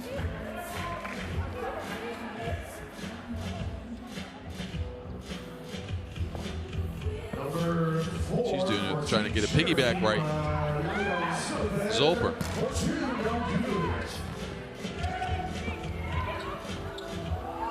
Oh, Somehow that ball ended up with Abidi.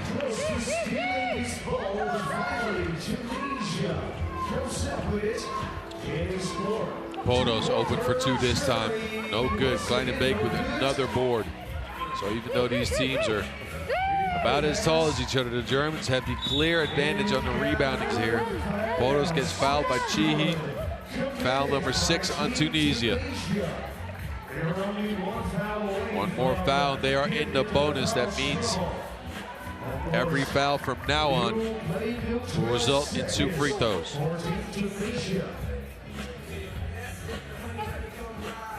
Reichert, pull-up jumper, no good.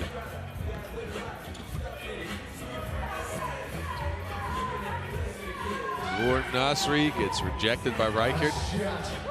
The Germans will get it to Zolper. Zolper sidesteps, launches one, no good.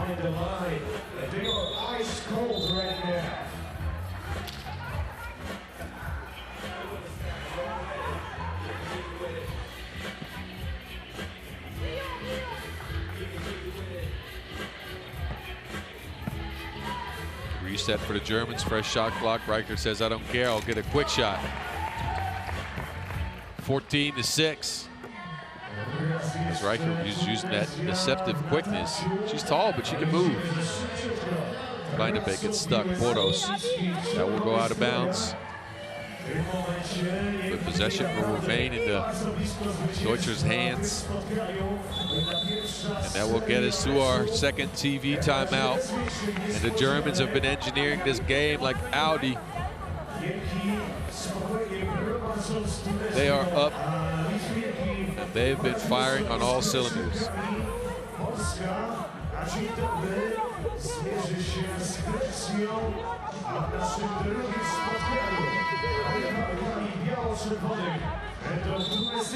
Reichert's been projecting every shot she can get her hands on.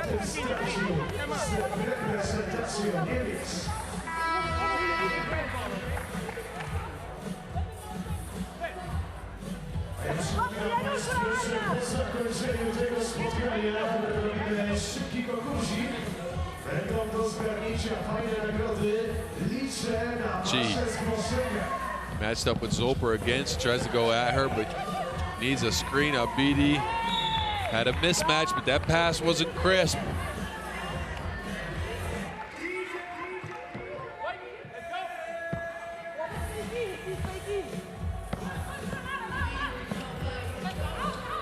Podos this time. Kleine-Beek with the screen. Podos, beautiful pick and roll action. Kleine-Beek gets stuck, and foul is called on the floor, but that will be foul number 7 on the Tunisian women. Means 2 free throws coming up for Merit Kleine-Beek.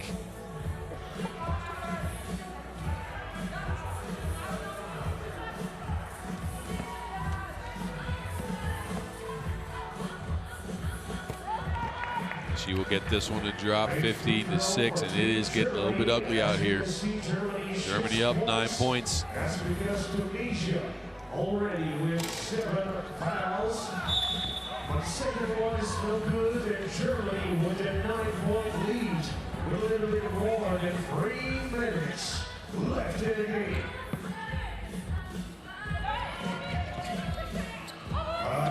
Chihi. They look for Abida, but she's been camping out, and that's a little bit too long. Zobaczmy kolejną akcję. Lik z piłką będzie próbował rzut z dystansu, nie jednak pod kosz. Wszystko zatrzymane. Go out of bounds. Drodzy Państwo, 3:19 jeszcze do końca. Ja przypominam, za momencik przed nami króciutka przerwa. Specjalnie dla Was, drodzy kibice, aby troszkę poszaleć konkursowo. No i co tu dużo mówić, będzie się działo. It's an and one. You need to hear somebody scream when they get an and one. Carlos Boozer style.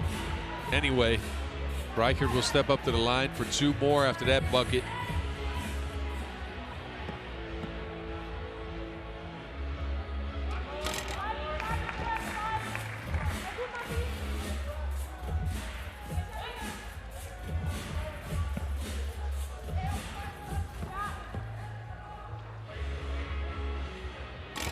Reichert, second one as well. She tried to hit the table officials with that ball. That was coming at me as well. Timeout's called by Tunisia. Comfortable lead for Germany again, as they've been good like German engineering.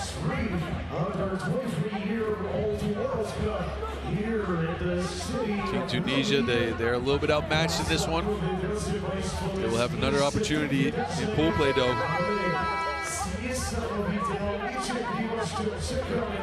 This game looks like it might be a little bit too much for them.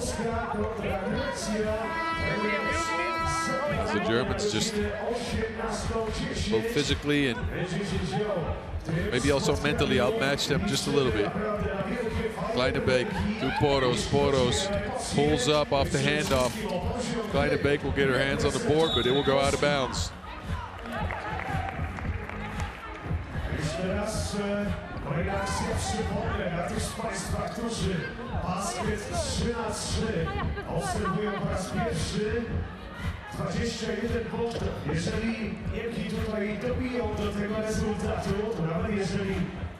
We're gonna go check who that went out on, because whoa, I can't even see. Even the footage was unclear to me, and I got my contact lenses in, ladies and gentlemen, so I got good vision now. If I've really lost, I might put my glasses on in a little bit here, but it's not needed just yet. They will go and be rewarded to Germany though, and they find Reichert underneath. Reichert fires that one again in the direction of the scorers table. Somebody must have a gripe with the scorers here. I'm not sure. Second time in a row. Anyway, Chihi trying to operate. Kleinebeek, good defense. Chihi gets lost. Kleinebeek with the steal this time. Reichert with the seal, taking advantage of her height against the smaller Chihi. Germany at game point at 2 will put the game away, as they're going to try to look to end things early here. Reichert underneath, and another foul's called. So the 9th foul on Team Tunisia. Reichert with a chance to put this game away from the charity stripe. So 2 free throws here. Marie Reichert gets the first one cleanly. No rim on that one either. Second one will end the game. And it does just that. Germany get a big victory here over Team Tunisia, who looked a bit outmatched. We'll get another chance at it in other pool play games. This Germany team ain't nothing to mess with, as they'll bring home the W, 21-6 over Team Tunisia.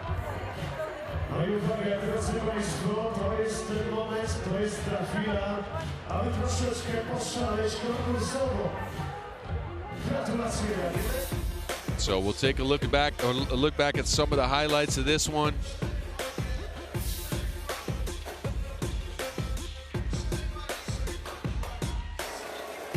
As Team Germany dismantled the Tunisians. Beautiful take after beautiful take. We'll see a lot of replays for the white team here. I'm gonna go ahead and say that.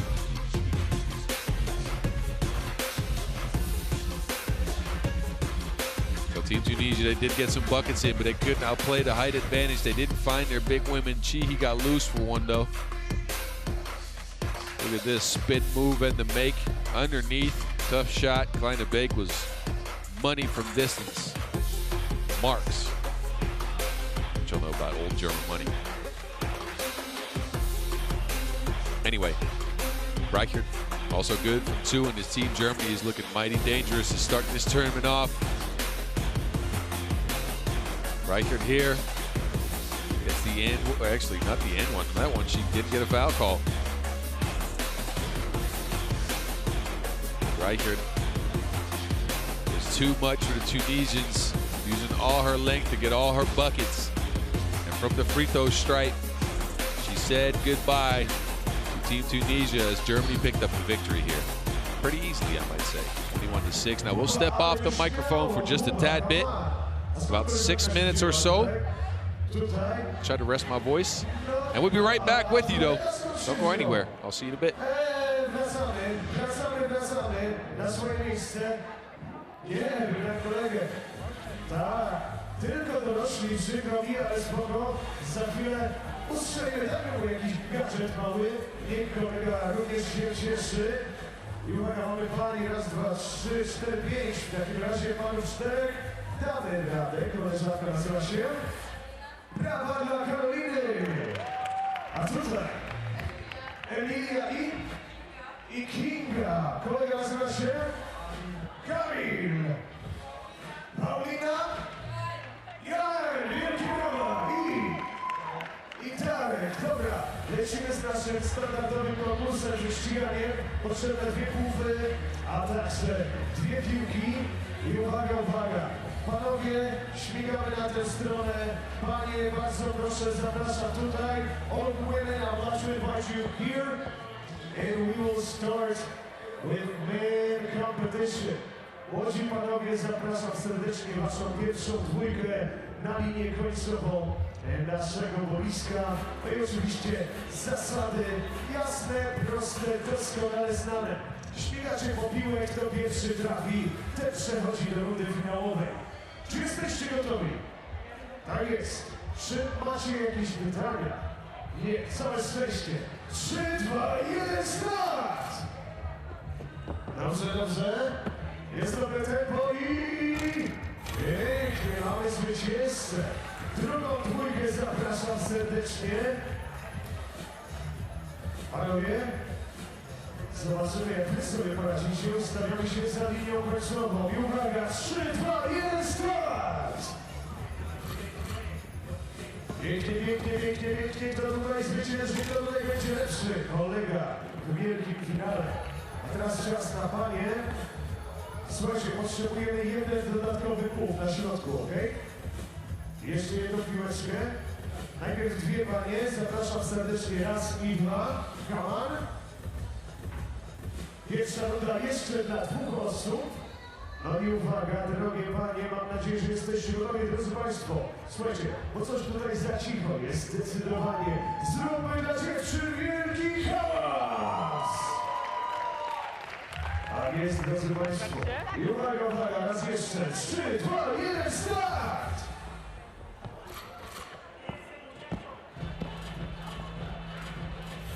Dobrze, wielkie brawa, wielkie gratulacje. Teraz wielką trójcę zapraszam serdecznie, chodźcie tutaj do nas. I tym razem 3 panie będą się ścigać. Zobaczymy, jak to wyjdzie. Uwaga, czy jesteście gotowe? Kroczek do tyłu. 3, 2, 1, start!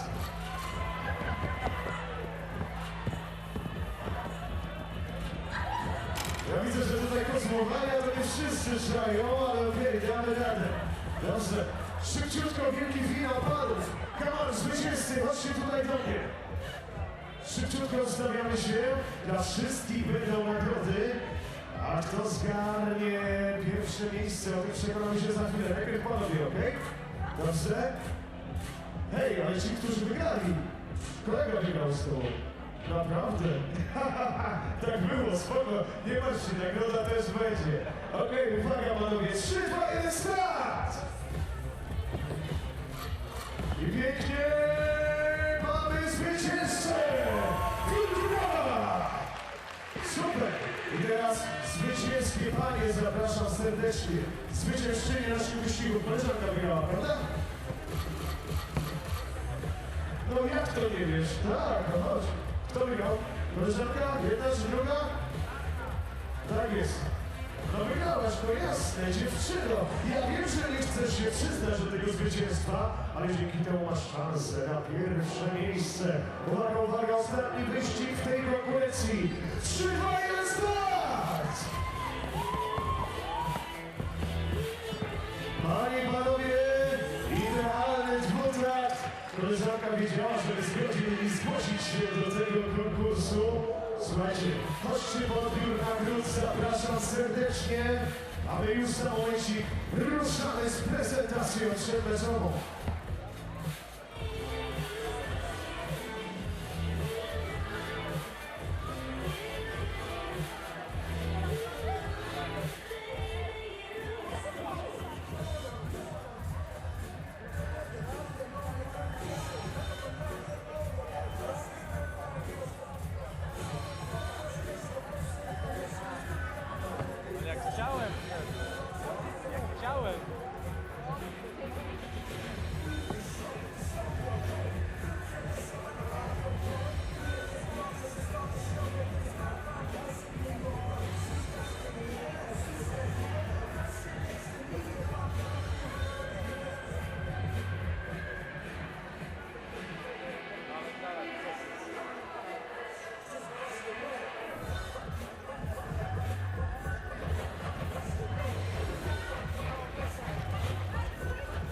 And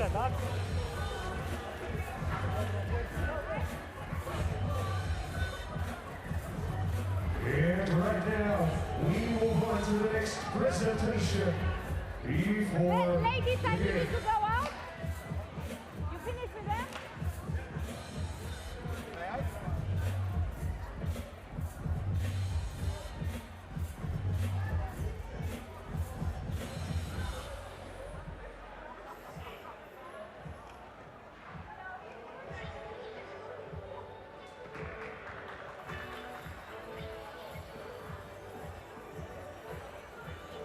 Ladies and gents, in a moment we will move on to the next presentation before the next game.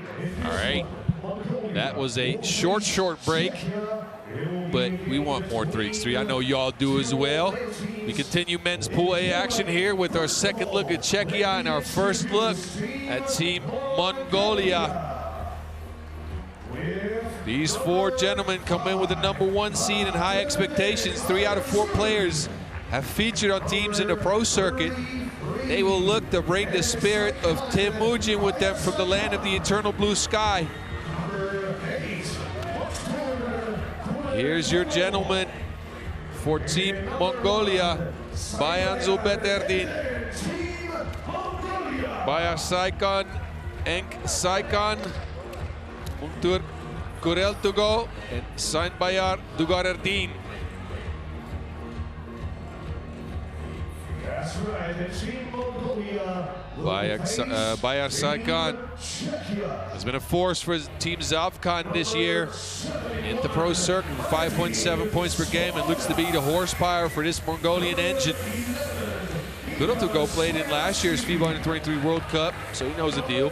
He averaged 5.5 points per game in 4 games. And again, a second look at Team Czechia, who disposed of Team Chile 20-12 earlier. Svojanovski hit 2 big twos. Borovka added 1 for himself. Svoboda was a problem underneath the boards. They all had 6 points each, and Sikora had 2. And this Team Česko, Czechia.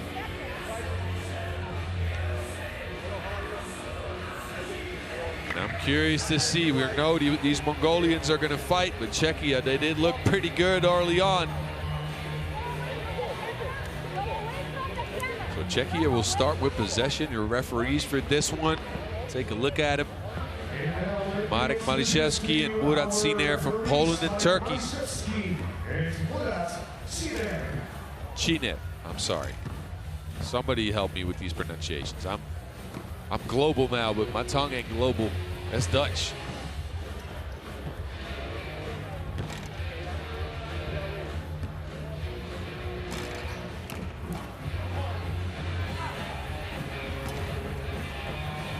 These gentlemen will get one more round of warm-ups in.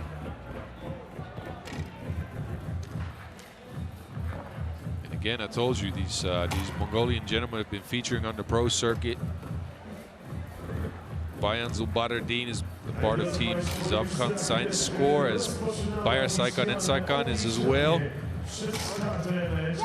Sain Bayar Dugarerdin is part of Team Gandan last year. And Muntur Kurel Tugo, he's actually a part of Team Ulaanbaatar. That's the team from Mongolia. In my case anyways, because I used to play against them. So these gentlemen will be in action. 9, 8, 7, 6, 5, 4. As we'll get things started.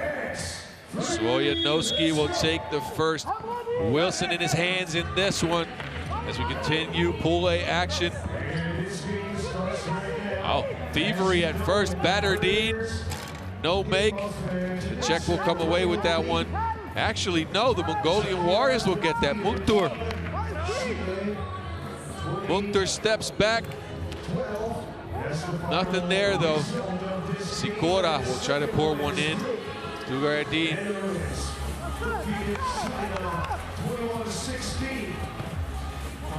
Muntur gets it back. Muntur steps back, fades, and that's good. Mongolia's on the board first.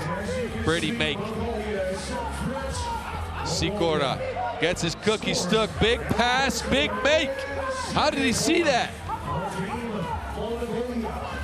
Sikora. Actually, Svoboda, I'm sorry. I didn't see that correctly. I was still amazed by that pass. A travel call on Svoyanowski, and Mongolia is up 2-0. And again, I told you they'll look to bring the spirit of Temujin, and they might have. With a start like this, Batterdine to Engsaikon. Engsaikon using the quickness. Gets open after the fake, somehow gets it up off the glass, no good. Reset Czechia. And a foul called on the Mongolians. Again, I know they're used to wrestling out in that country, but this is not allowed on a 3x3 court. I need to remind them of that sometimes. Czechians try a spin play, but Svoyanowski, he'll try to get one by himself. He gets free for the easy lay after the move. Left, Dugar Erdin in the dust. Batterdine. Batterdine, no good, and the kick out pass to Engsaikon didn't go as well.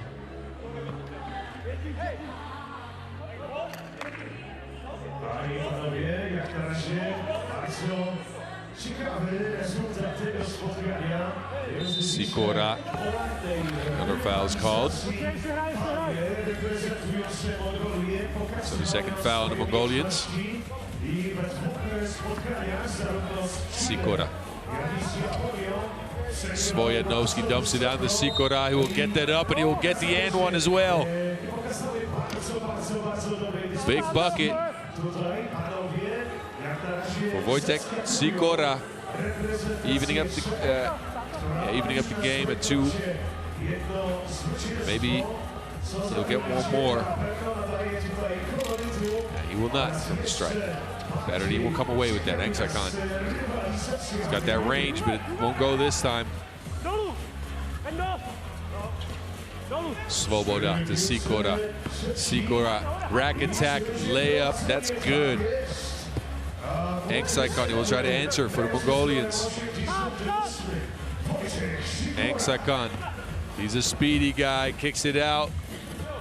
High arcing two, no good. Engsaikon, though, somehow got to that rebound. He will try something underneath the basket. Kick out. Muktur, can he get this one to go? No good. Another Mongolian rebound, though. They are warriors, ladies and gentlemen. Engsaikon dancing with him. Muktur. Oh, loses the cookies, and Borovka's by himself underneath that basket, so Borovka will take an easy one. Engsaikon, he might have gotten hit on that. Referee's letting it go, though. Sikora. Lob passes Svoboda, and he is fouled underneath. So another foul on the Mongolians. That will be number 4. They have to use some fouls to make sure they match up physically with the Czechians. I get that. Muktur here, just not smart. He steps into him. Just want to let him go there.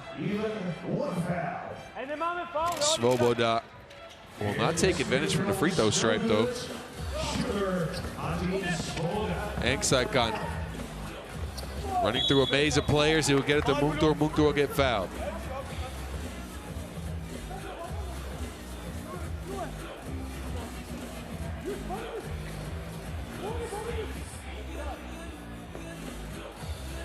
So a reset, fresh shot clock for the 4 horsemen. Big shot launched, 4-4.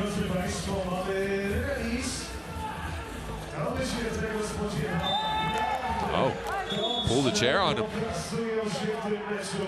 That will get us to our first TV timeout. As the action here has been heating up, 4-4 game.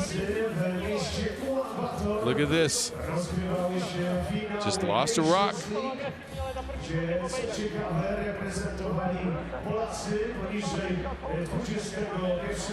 a pretty tight game here early.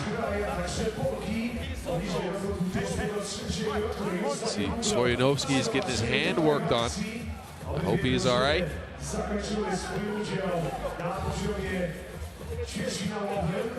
He's got his fingers taped up. Oh, for him, that's not a shooting hand. Anyway, Mungtur. Mungtur stuck on the baseline. Mungtur's dancing with him. Gets free for a quick shot off the glass. No good. And Svoboda will reset. That's a kick ball. We're not playing that sport. So Mungtur will take a seat. Badardin will get back in.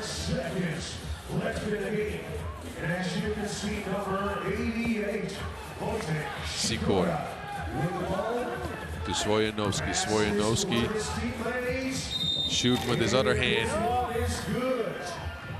That's a strong shot that will go down. And there'll be another foul on the Mongols. So Svojanovski with a chance to add the Czechia's lead from the line.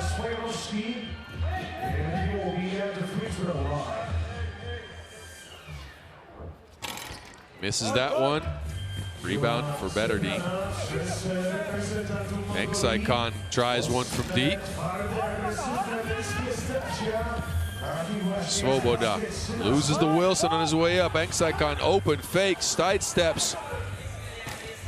Oh, can't find the range. Engsaikon one more, but no good. Svojanovski's by himself. Nobody's guarding him. He's a shooter, but he decides to give it up. Sikora can't get the pass through. 3 seconds on the shot clock. Sikora's gonna have to do something here. Floats it up. Beautiful shot. My goodness. Let's get fancier to prom night.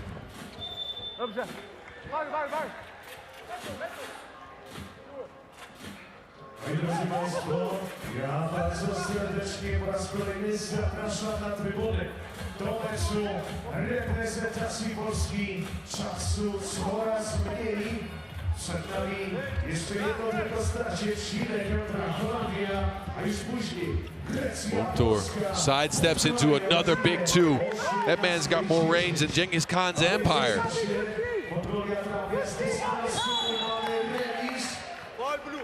A foul called on Team Czechia. Take a look at this. A grab on the rebound, Borovka.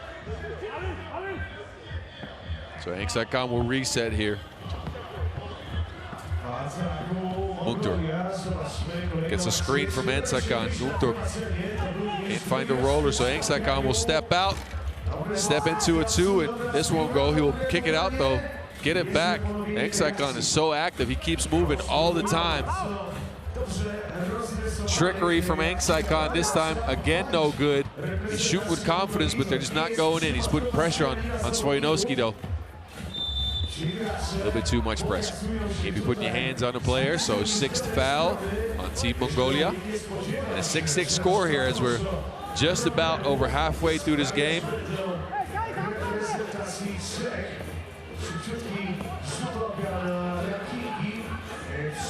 Sikora behind the back. Svojanovski lost it to Mungtur. Mungtur open for another one. High arcer. No good. Borovka switches hands mid-air. No go on that one. And again, a Mongolian rebound. So easy late miss there. Badardin gets to the cup. That won't count. Actually, that will count. He was in his rhythm. So an and one for Badardin. Mongolia's up 1. And a 3rd foul on Czechia. Continuation called on that one, so he took it off the glass. And he will step to the line for one more. He'll do just that, so Mongolia, 2 points here. Told you this team would come in with high expectations. They've been working at this 3x3 game for years, but well, that's just me. Svoboda taking advantage of Badardin down there and battering him for a bucket. Holding foul called on Czechia. 6-4.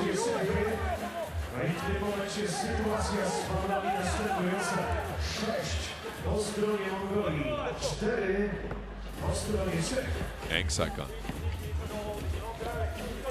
Dugar Erdin launches one from behind the screen, no good. That pass went sailed over his head.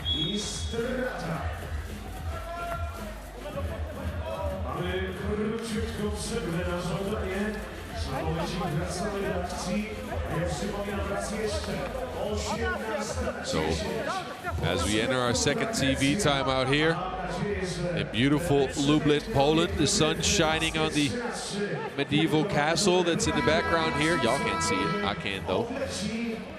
Take a look back at some of the action as Svojanowski somehow got that one to go with his hand all taped up. Sikora, beautiful pass. He's been dishing it out.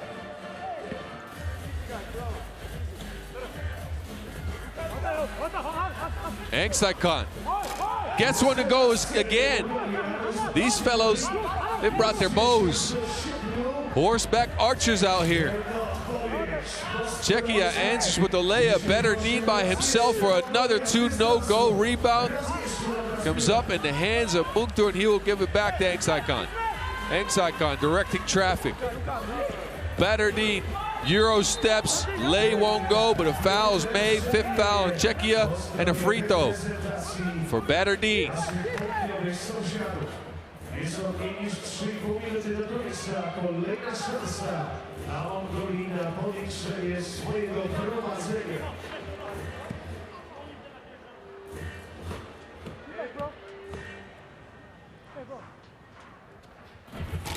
Batterdeen will miss that. Czechia with a chance to answer. Sikora from the corner, no good. Rebound though, Svojanowski. Oh, they somehow got that to go. Pretty move. I'd take that move out on a date. Mukhtar steps back. Another one drops in. Gurel to go Mukhtar.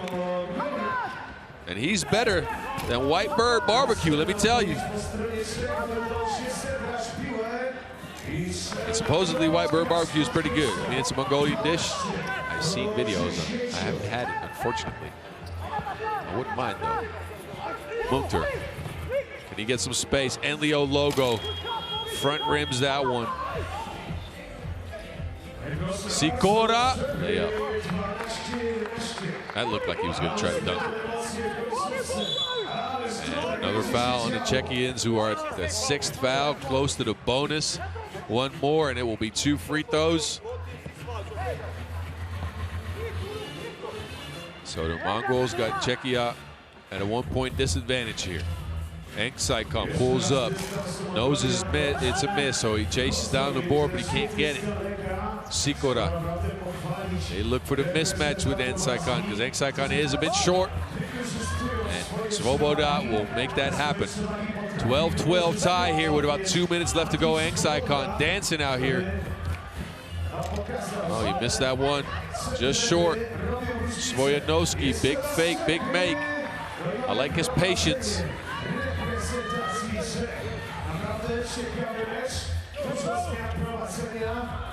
Dugar Erdin somehow got the pass in there. Engsaikon finishes with the turnaround jumper. Beautiful team play. And Svoboda will put one down with 2 hands as well.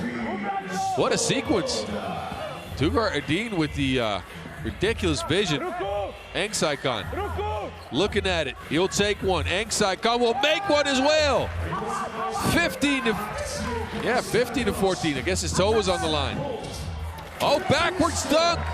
What is happening, ladies and gentlemen? Both teams getting loose here. Defense is out the window. We're getting offense and offense. Oh, steal. So defense is back. Svoboda, he's putting on a show. That's 3 dunks in a row for Svoboda. Now the Mongols need to answer. Engsaikon, they're down 1. They're under a minute. He's asking for a screen. Dugar Erdin. Engsaikon finds Dugar Erdin, and he will somehow muscle that up and in. Tied game. Sikora by himself. Big backdoor cut. Engsaikon launches a quick one, no good. And a foul committed by Engsaikon, not a smart one either. On that rebound, that will stop the clock and put Sikora on the line for 2 free throws. Because that is the 7th foul on the Mongols. We'll have a timeout first, though, in a pretty good game so far, I have to say. Both teams are not trying to give up anything. It's been the shoot for Mongolia, and it's been Martin Svoboda inside for the Czechs, bringing the muscle and pulling down that Schelde rim backwards. No, it doesn't matter. Then he gets another one. 3 dunks in a row for Martin Svoboda. Put Czechia up 1. Sikora has a chance to add 2 to that.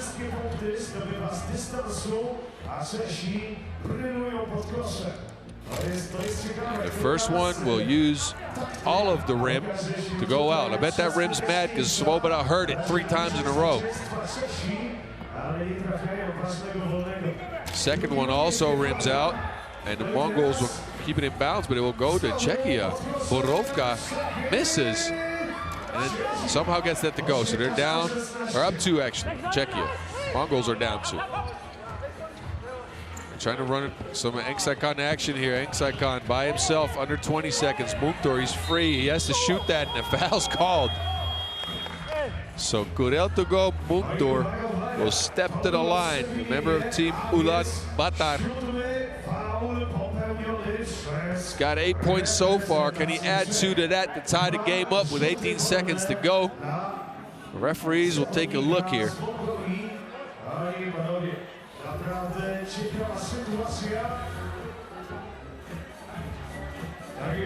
They're going to try to see if he's out of bounds or not, I bet.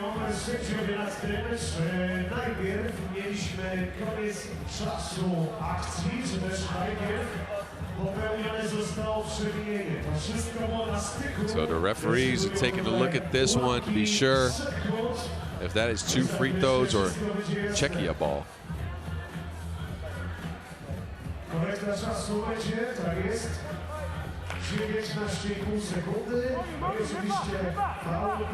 Oh, they changed the clock. That's what it was. Never mind. I was guessing. Don't judge me. Anyway. Kurel to go, Mukhtar. 19.5 seconds to go, and Mukhtar's got 2 shots in his hands. He will make the first.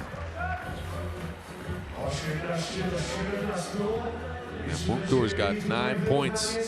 He's hotter than the Gobi Desert in summertime. Make that 10. 18-18, Czechia.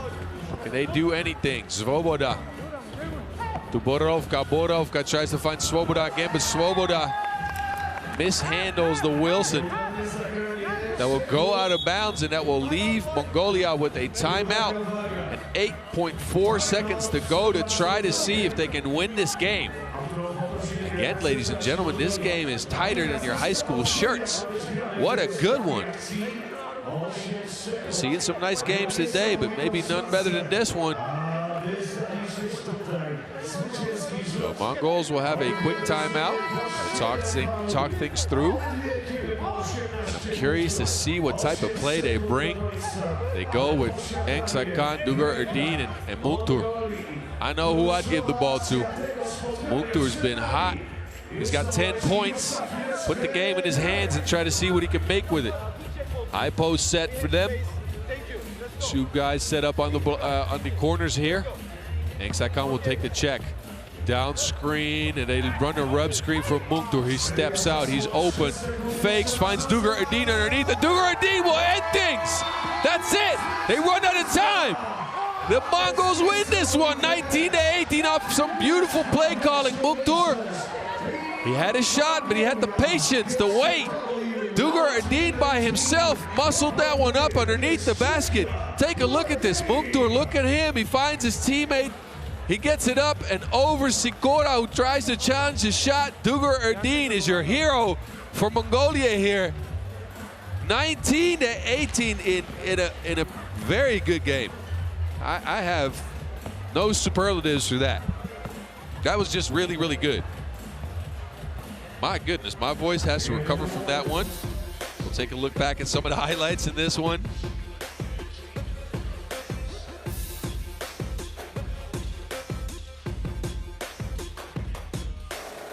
This is the start of the game, and I'd say somebody took a lead, but it was punches back and forth. They were going at each other.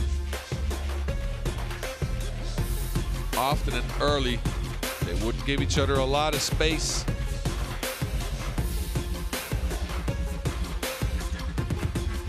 This game was tight from the get-go. Czechia had some nice action. Not sure if that hand injury for Svojanovski had any effect, but he got a little quiet down the stretch.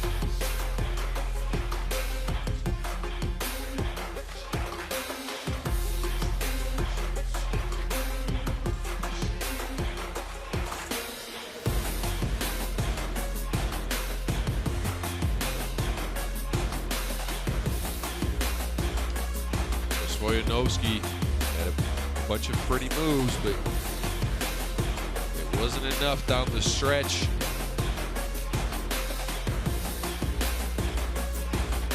Svoboda brought his team back all by himself. Got him up actually with 3 dunks in a row. And Borovka got another one. Take a look at the game, the play at the end though. Kurel to go Mumtur, he finds Dugar Erdin underneath, big bucket, and the win for Mongolia. They leave Czechia at 1-1. So we'll go right back into the next action, as we'll see Chile and the Netherlands for the second time today. Team Chile lost one earlier to Czechia. The Netherlands won a contest over China that featured more fouls than scores, I think. So we'll re-meet in Chile first. Number 18, Alvaro Pimentel. So Alvaro Pimentel comes out first. Again, he has that experience from last year's World Cup under 23. Scored 1 point in the first game. He's followed by Fabian Martinez, Joaquin Pino, and Kevin Rubio, who was the man for them in their first game with 7 points out of 12 points total. 2 two-pointers dropped in for him. And they're going to look to try to see if they can get their first win here against the Dutch. South America, stand up. These are your guys representing. Next up, we got Team Netherlands coming out. They beat China 21-16 in a contest where China fouled 15 times. And the Dutch fouled 9 times. That was a lot. Anyway, Daan van Tilburg, 7 big points in the first game. Norbert Telissen, 7 for himself. Nesta Agassi was a disruptive force on defense, and Jacopo Bertotti was directing traffic like it's rush hour in Amsterdam. These 4 fellas are your Orange Lions trying to get a second W here. They had a good first game. They just didn't manage to hit up any 2-point shots. So they might look to try to see if they can change that, because they took a bunch. They just didn't make it. But they played a good game. Their game plan worked. And now they have to take on the South Americans. Try to see if they can come out in pool play. Day 1 here for them. Day 2 of action in total unscathed. These are your referees. Dorothy Okac from Botswana and Marek Malishevsky from Poland. He's reffing at home, ladies and gentlemen. He doesn't live too far from here. Now Okac, she's a long ways from home. I mean, Botswana, that's pretty far. I've been there though. It's very pretty. Nice country. But anyway, that's neither here nor there. We have to take a look at this game first.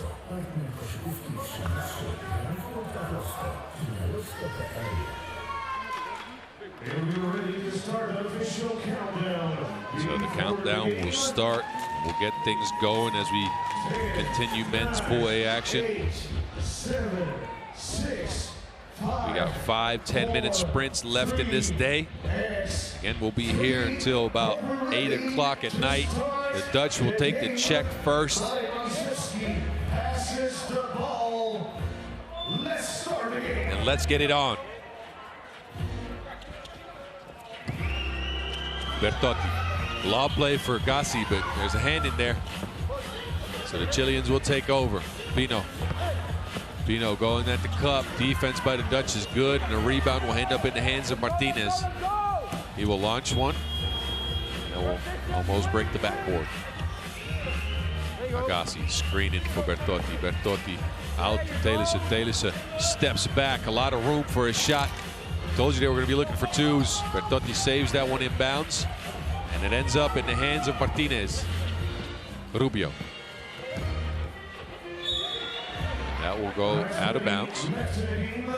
It will remain Chilean ball with 7 seconds left on the shot clock.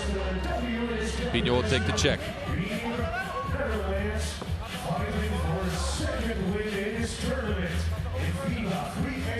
Pino steps back. Big shot, no make. Bertotti with the rebound. There's a steal down there by Nesta. And Nesta will make the lay and get the end one as well. That's stronger than no deodorant. I stole that. I hope Kyle Montgomery ain't watching. Sometimes you got to steal a line when they're good.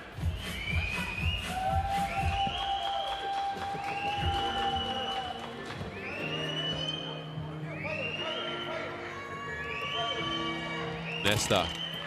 The Dutch continue their free throw line woes. Martinez to Rubio. Rubio back to Martinez. Martinez fading on that hook. It don't matter. He will put it in. Chile's on the board for their first points. The Dutch go back to Bertotti. Now we know they like to run pick and roll. Bertotti this time will step back and launch one. Still no twos for the Dutch. And that rebound is, well, that rebound ends up in a foul. First foul on the Dutch. Stay away from all the fouling, please. Yeah, we've seen enough of that in the last game the Dutch played. Anyway, Pimentel to Rubio. Rubio going at Nesta.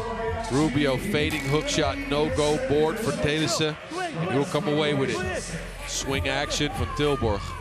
Run a little flare screen for him, and a foul's called on that screen as Pimentel dropped Norbert Telissen.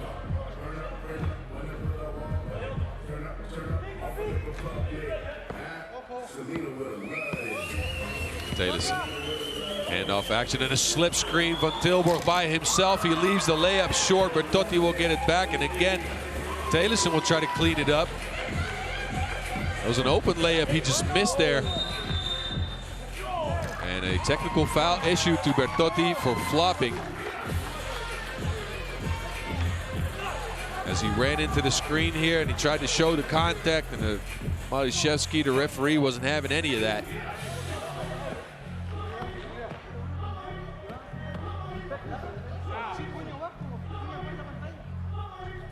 Pino will miss the technical free throw though. So both teams have struggled from the free throw line. And the Dutch built a house from the free throw line in the first game, laying a bunch of bricks. And now Chile is doing the same thing. Pino to Rubio. Rubio gets a screen, and this time it will be an offensive foul, Martinez.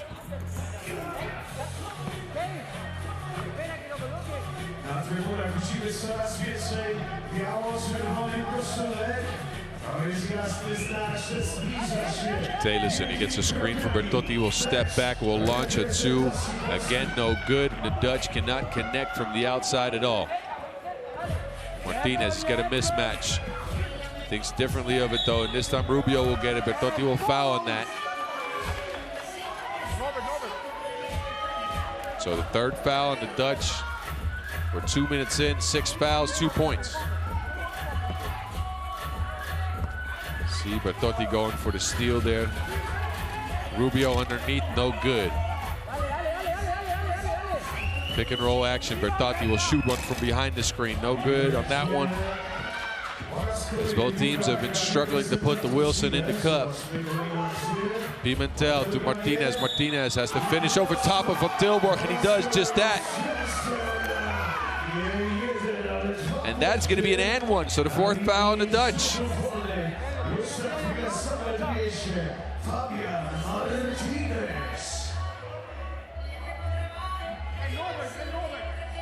Fabio Martinez at the line for one more as he put Chile up 2-1. Can he add to that? And he does just that, so it's 3-1 Chile. And the Dutch are going to start looking for some offense.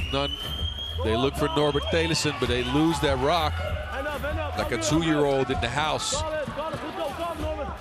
Did y'all ever notice if you have a 2-year-old, there's a bunch of rocks laying around? Anyway, Pimentel drops it in from the deep end, 5-1 Chile, as the Dutch go into one-on-one action at Rubio.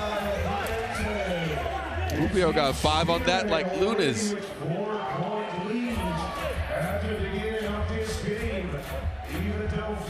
Take a look, he comes from behind and just says, nuh-uh. Telissen open for 2. And a double foul called underneath as when Tilburg and Rubio got tangled up on the boards. So we're having another foul fest here. 5 on the Dutch, 4 on the Chileans in a very, very physical contest out here in Lublin, Poland.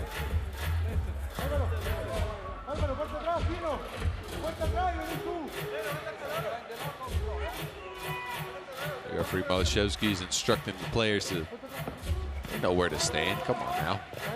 Anyway, Pimentel, hand in there for the Dutch. That's saved by Bertotti. He will get it back. He will pull up for 2. No good. Rubio this time with the board, and he steps out of bounds. So a turnover by the Chileans, and the Dutch, they left their offense somewhere in the first game. 5-1 after 3 minutes and 10 seconds of play. 5 fouls on the Dutch, 4 on the Chileans.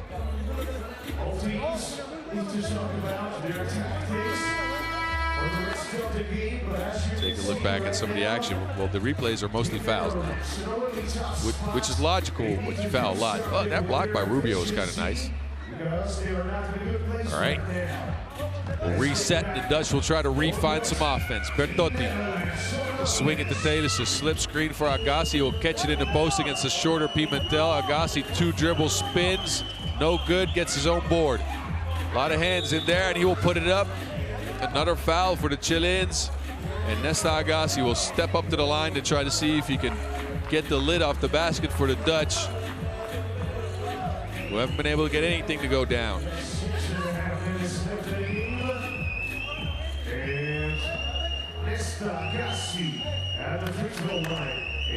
Nesta Agassi knocks it in, 5-2. A lot of contact on the screen on both ends. Referees let it go. Pimentel finds Martinez. Martinez is patient with it, gets it to go in. So that will count.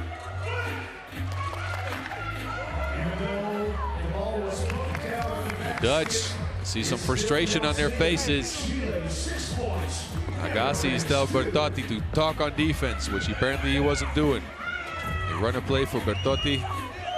Ball screen action here. The Chileans have been playing drop coverage, so it's tough for the Dutch. And Tilburg gets his stroopwafels taken away from him. He took his lunch money. Martinez will catch it underneath and will not finish. And that rebound will end up in the hands of Agassi. So again, the Chileans have been playing a drop coverage on the screens, as you can see here. That leaves a lot of room for the shooters and for pops. And the Dutch, well, they excel at pick and roll, not pick and pop just yet. If you're not hitting any 2s, so drop coverage is so tough to play against. Not to go into coaching mode here, but Chile keeps playing like this, and the Dutch keep building a brick house. This can be tough for them. Rubio. Pimentel tried to go back door, but they snuffed that out. So that board's picked up by Agassi, and it's put in by Telissen. Pino by himself challenges Agassi. Agassi steps out of the way. That's a smart play. He pulled the chair on him. Telissen. Action towards the basket. He'll throw it up, and Nesta Agassi will forget to put it in. Now the Chileans are back in possession.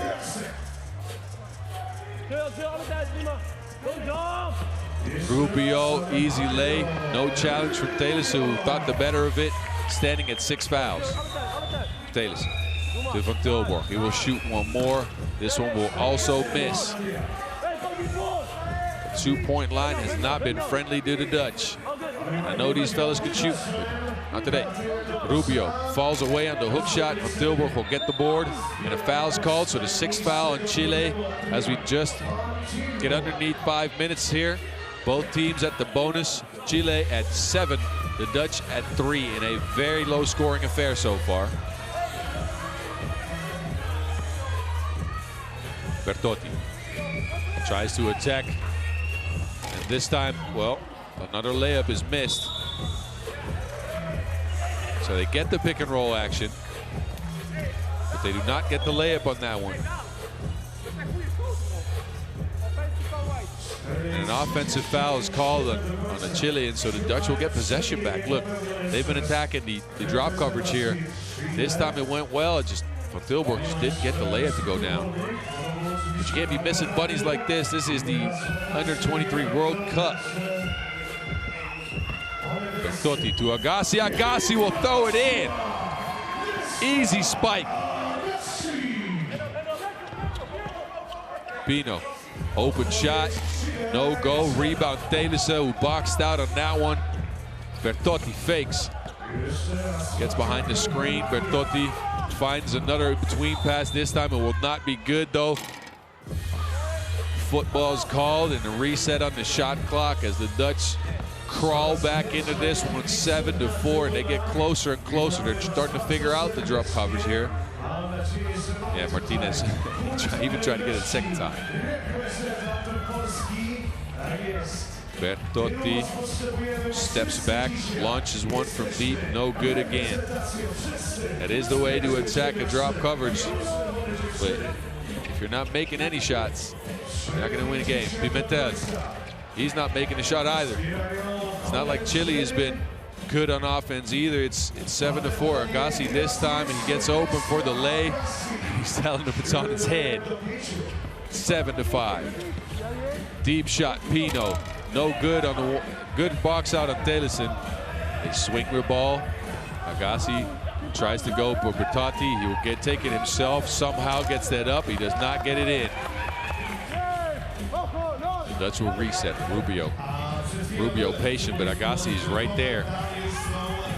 And that one will go out of bounds. And a TV timeout in this game. And this game has been a slow burn, ladies and gentlemen. Not a lot of scores to be had. 12 fouls and 12 points so far. Chile has managed a 2-point lead in a 7-5 game. His offense has been missing in general.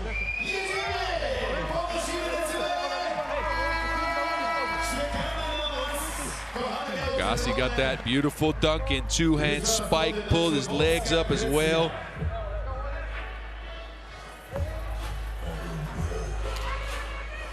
We need some like Fruit Loops. Van Tilburg, he makes one. Finally a 2-point shot goes down for the Dutch, 7-7. Possession on this one will remain with Chile though.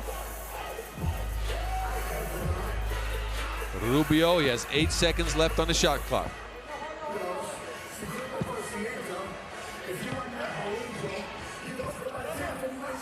Martinez does not get it up and over the rim. Tilburg on the reset. Telissen left wide open. Can he make another one? Just he cannot. Bertotti guarding Pimentel. Pimentel lob pass to Rubio. That's lost though. Van Tilburg, can he get another one to go down? Yes, he can. So the lid's off for Van Tilburg. 9-7. The Dutch storm out to take the lead here. 2 minutes and 30 seconds left in this one. Pimentel. Miscue with Martinez. They do not connect, like Bluetooth is out.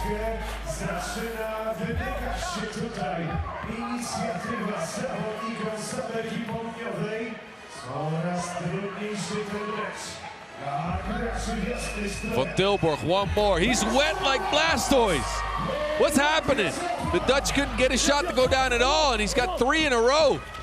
Pino, and one. So Chile is not done either. Pino will get one in, but he'll get 2 free throws as well.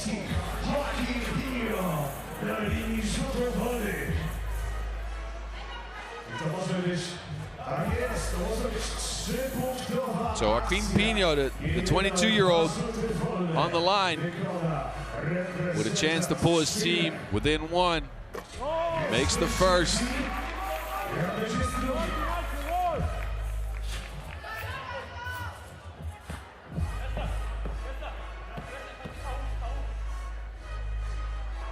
Pino misses the second. That board will end up in Orange's hands. They leave Van Tilburg open. And this hot streak comes to an end there. Travel on Martinez. Another unforced error on the Chileans.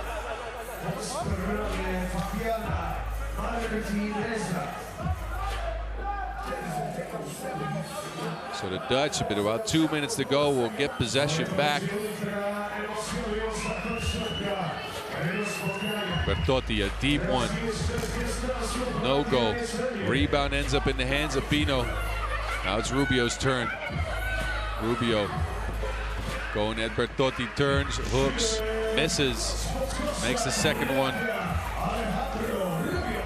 The Dutch swing the ball. Telissen almost forgets it. Bertotti steps on the line, and that's a turnover. So it's a 1-point game in favor of the Dutch. Again, we are under 2 minutes.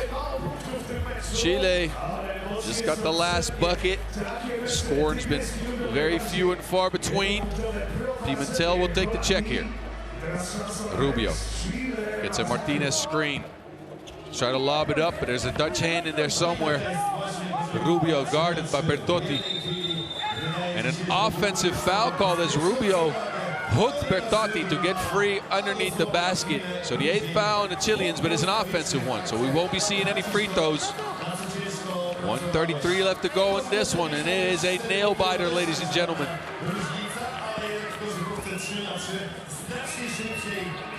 Telissen open for 2. That one will go.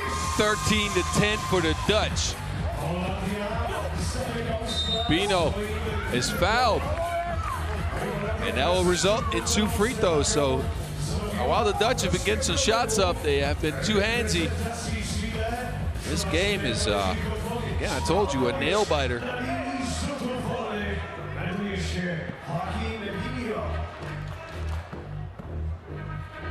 Joaquin Pino back at the free throw line. He made 1 out of 2 last time. We'll get all rim on that, but it will drop in.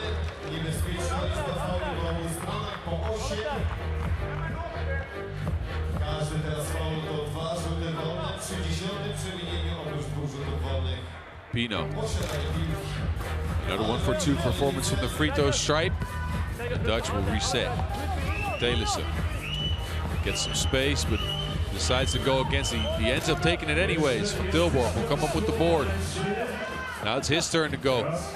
He'll reset and get a screen. Telissen on the rack attack. A 1-2 move, no good, but he will clean up his own mess.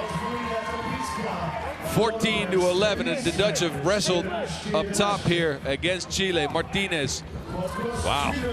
He told Telissen to get in the weight room, lift some weights. Bumped him out of the way. Van Tilburg wants to take another one, and he gets a technical foul called on him. So he tried to show contact. Ref Marishevsky will take a look at that. We'll see the replay from Tilburg here. He gets hit. Marishevsky wants to give him a technical, but I feel like that's a foul. And I got to be honest here, even though I'm very unbiased, as you know.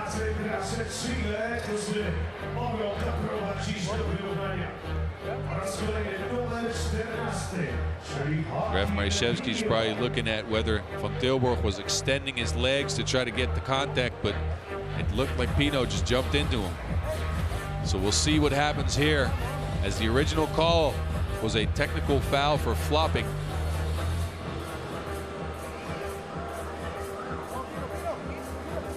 That would result in 1 free throw for Chile, and it would be the 9th foul on the Dutch.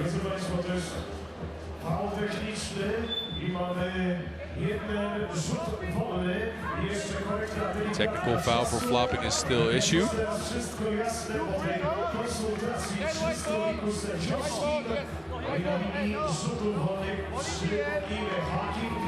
don't know. It's probably because he made the call on the floor that he couldn't reverse that. So Pino's by himself.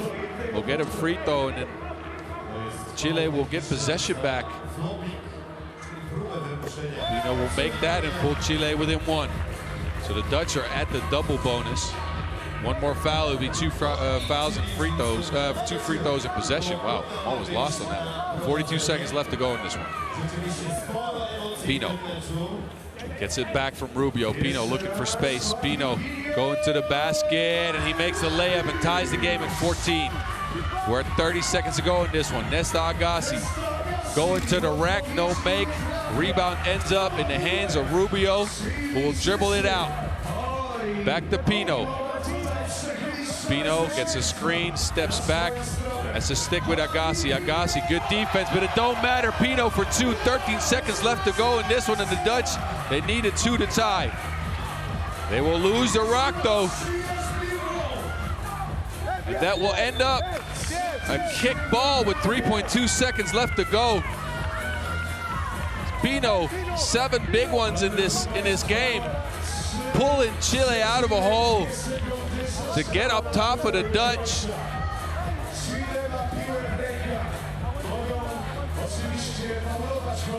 So it will be Chile possession, and what happens now is if the Dutch foul, they can't, it will still remain Chile possession, so they have to go for a steal here.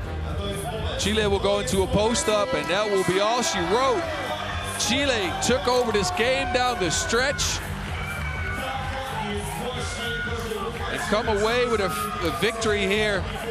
16-14 or 17-14, we're not sure yet. The referees will take a look at that one. I think it ends up being 17-14 as Pino took over the game down the stretch and was too much for the Dutch. A controversial call. Made sure they got 2 free throws to come up and tie the game, and then a big shot by Pino put him up for good in this one. And we'll take a look back at some of the highlights as the Dutch were building a house underneath the basket from the 2-point stripe early.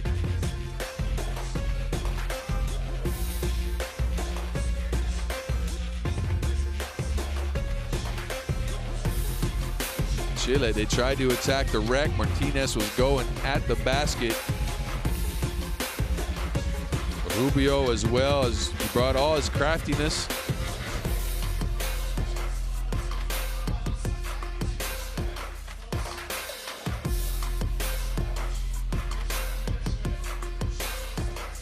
Pimentel dropped in one from the deep end as well. The Dutch scrapped and clawed back into this game. They couldn't score to start, but they got back into things. They got this alley-oop play, but they missed it. Nesta, though, says, next time I got you. Dunk this one. He got another bucket on his head. And the Dutch start lighting it up from the deep end. Davison got loose for one, cleaned up his own mess. But Pino was too much. Big shot down the stretch to put the Chileans up 2, and that's all she wrote. Chile get their first victory. The Dutch get their first loss out here in Lublin, Poland. And we'll be moving on to a good one, ladies and gentlemen. Look at this. The home team is going to step up. Poland, the women's team for Poland, that is, will make their first appearance here. The Greece women, they will be appearing in their second game.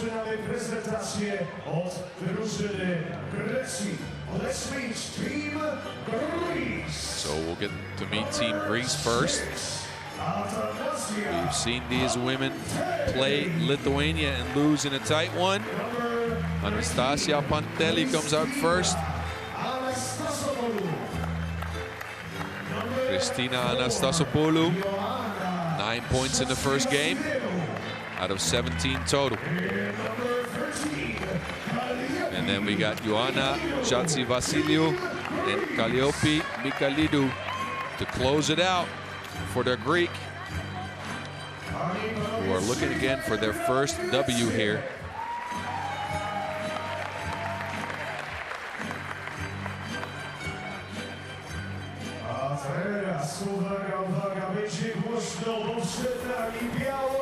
And this is your foursome for the Poles coming out. These ladies represented well at the Nations League finals just a couple of weeks ago. I like the way they play. And here they are. The crowd is on their feet.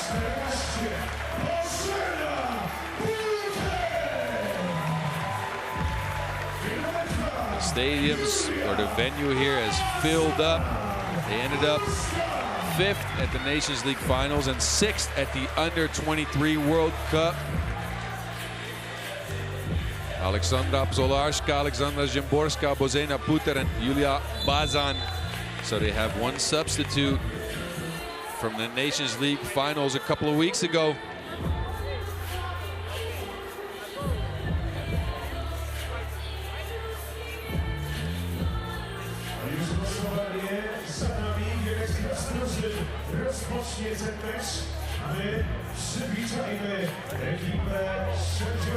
I like what the Polish did there. They had Aleksandra Bzolarska and Aleksandra Szymborska go at the basket time and time again, establishing dominant inside position. That was their game plan then. We'll see what it is now. As again, they have one substitute. Julia Bazan comes in. These countries have not met in the past.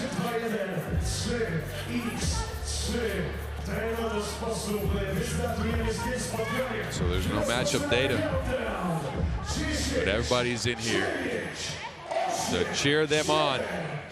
Here we go.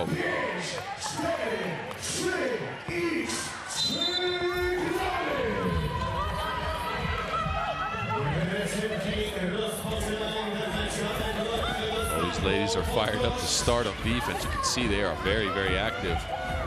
Oh, but it doesn't matter. Chatsi-Vasiliou gets loose for a lay. Bazan tries to get a double click going from the outside.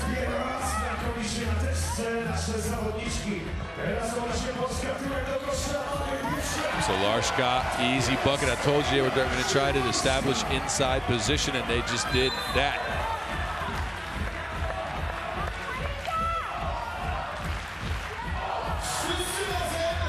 Energy in the building is crazy.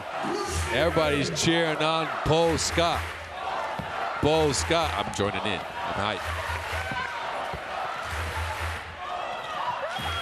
Oh, and the Poles force a shot clock violation with some tough defense.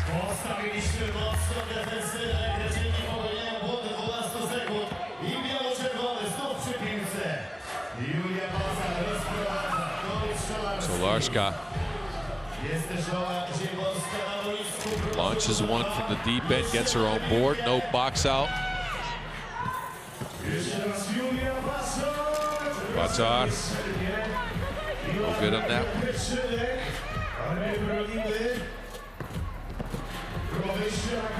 Oh, another easy bucket underneath. Christina Anastasopoulos. So Larshka, she is dominant inside.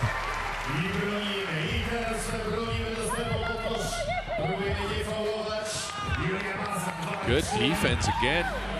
Bazan. Oh, but it doesn't matter. That one, 2 taps and it went down. Big bounces, but it doesn't matter. The Greek are up 3-2.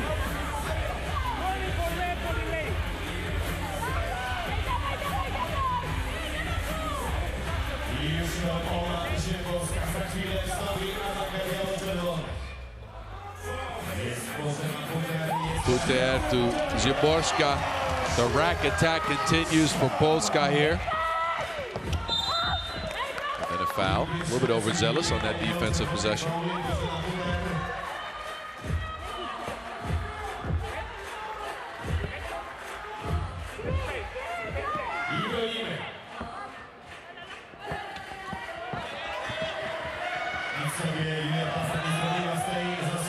6 seconds on the shot clock. Anastasopoulos gets blocked. Good defense. Psolarska, she will line one up for two. No good. Puter will try to get the rebound, and a foul's called.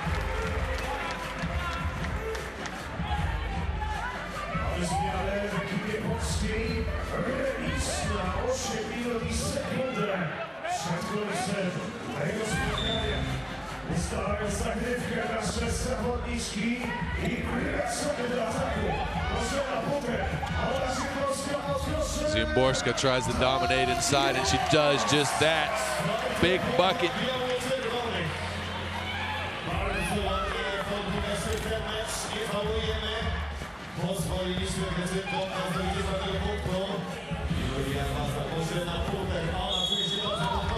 Oh, and a foul's called. Stop hacking.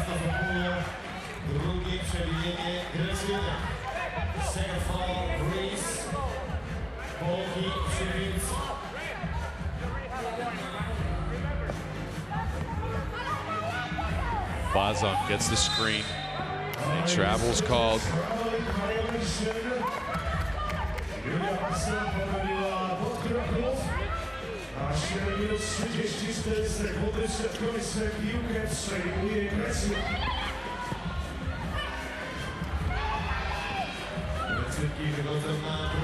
So 5-4 lead for Greece, who have withstood some of the Poles' punches early. They're not scared of anyone.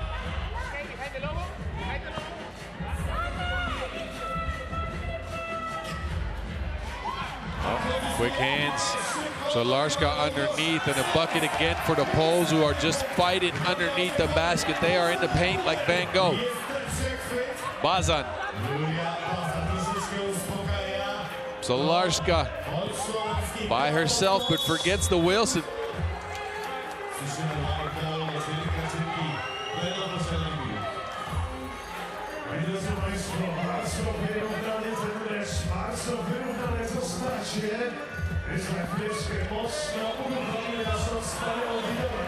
Anastasopoulos is not reached. And we'll get to our first TV timeout in a 5-5 contest that's been all physical and very tight early. The Poles stormed out with physicality. They have slowed down just a little bit. The Greek, well, they didn't care. They just kept on trucking.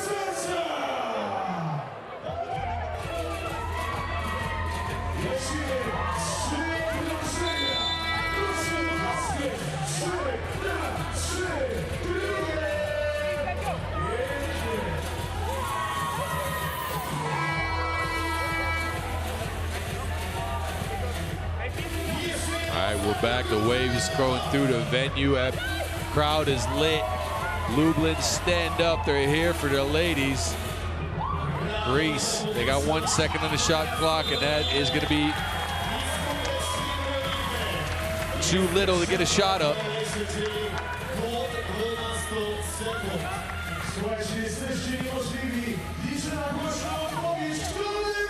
Bazan decides against taking the two. She's by herself. They leave her open, so she has to take one this time. She does. Oh, but Greece, they line one up. Chatsivaliu. Knocked that one in. 7-5.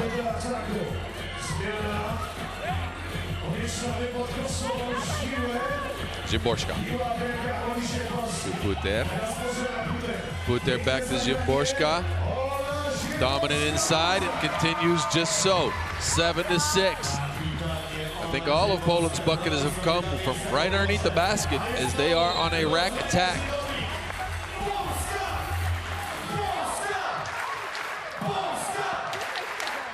Here we go again. Polska, Polska. Love how this venue is completely filled up and everybody's cheering on the Polish ladies. Jotsi Vasilio, though, she's silencing the crowd time and time again. A second big two-point shot. Greek is up 3. Solarska, can she answer? No, she cannot.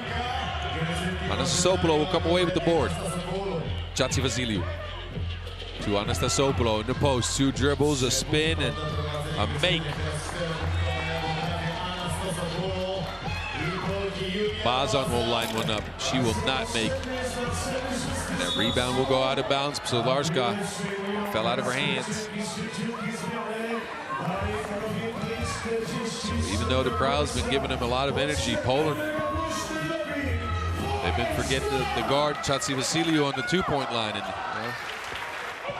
Greek has a lead because of that. Anastasopoulos, can she join the two-point party? No, she cannot.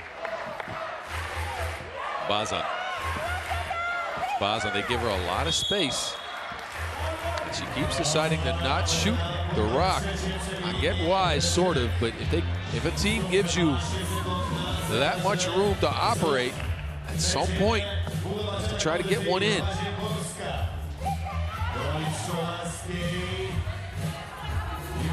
Bazan fakes this time, uses her speed, gets the lay.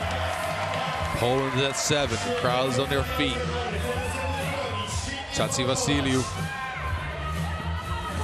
Vasiliou steps back, another one from long range, but this one will keep going and going and going and going.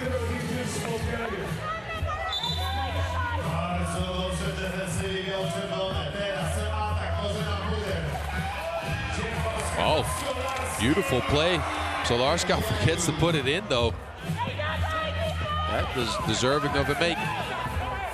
But it ended up being a miss, and whoa. Not sure what you try to do with that.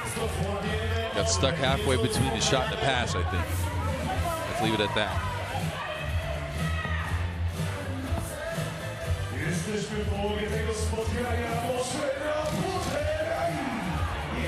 Another miss from outside here. As again, the Bulls have dominated inside. They haven't been able to make anything from the outside. Anastasopoulos, though, gets loose for not a layup, but a foul.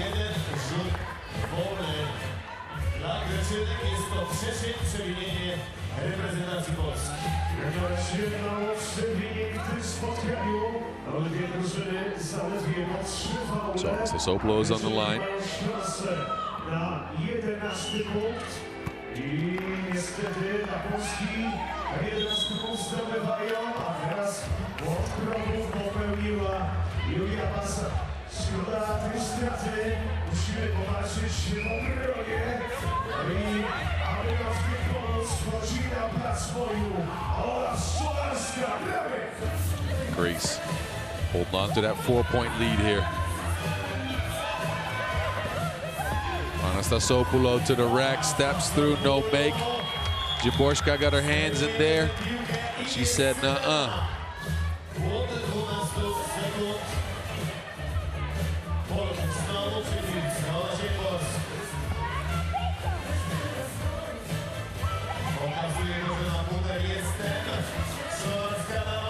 So Larska finally gets one to go from the outside. That one's from Warsaw. But hey, look, nobody's guarding Chatsi Vasiliou. Chatsi Vasiliou. It's a tough name to pronounce, people. I'm sorry.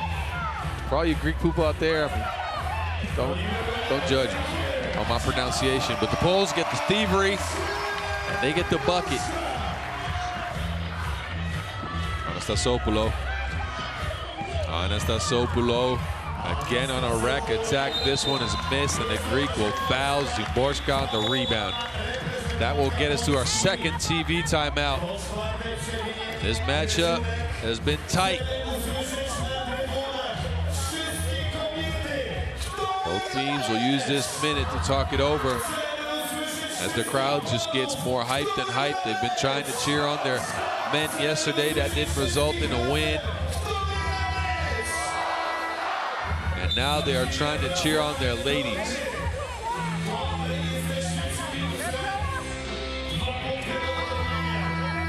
Bazan got loose for a lay there. And Solarska finally got one to go down from the outside.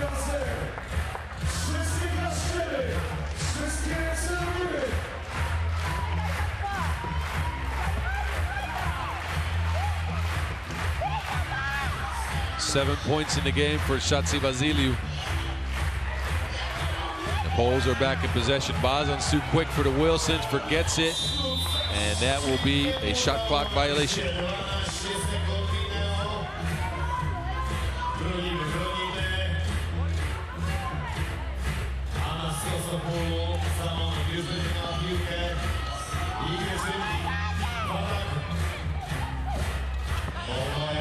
Anastasopoulos launches it up there. That one's a miss. Puter by herself decides against taking the shot. Szymborska will travel with it.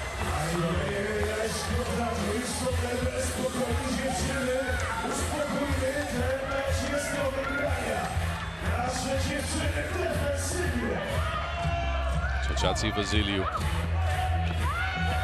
will reset, spins, doesn't win. Good block by Bzolarska, who said get out of here. And that one, even though it went in, it doesn't count. The travel's called. Chatsi-Vasiliu gets blocked here. I hope the replay shows her as it does not. She launched that sideways and it dropped in off the glass.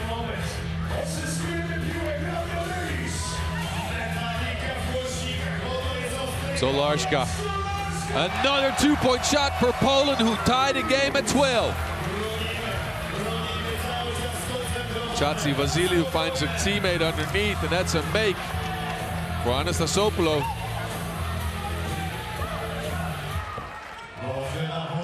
Bzolarska steps back, tries when there's a hand in there, but Szymborska will just clean up the mess. The Poles have fought themselves all the way back into this game after Greece took a bit of a lead. 13-13, 2:22 left in this one. And it's a good one, ladies and gentlemen.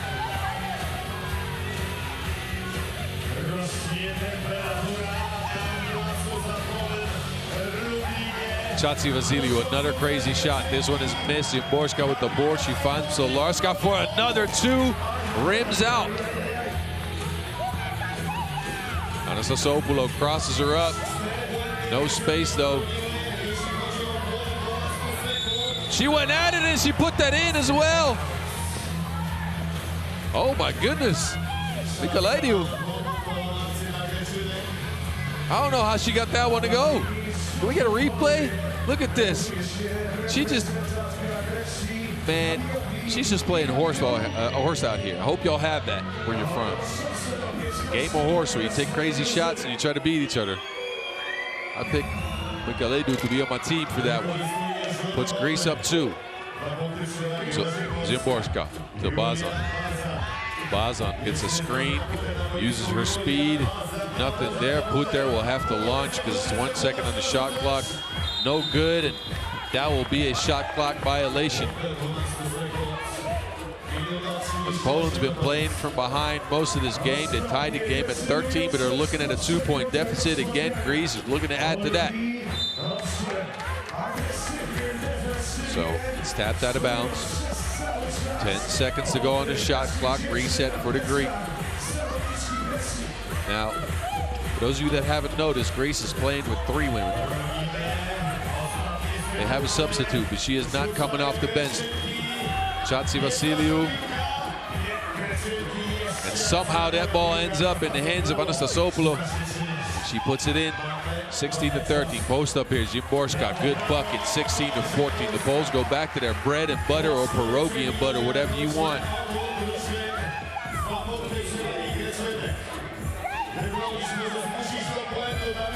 Oh, Anastasopoulos trying to dance with him. No good. Szymborska lines one up. No good as well. We're under a minute. Bzolarska is telling everybody to calm down. She gets Baz on a screen. Bazan uses that speed. No good on the layup, though, and Greece with a chance to extend the lead in this game. Chatsi-Vasiliu.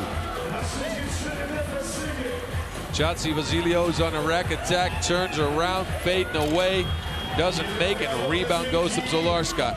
Bazan back to Bzolarska. 30 seconds left in this one. Bazan.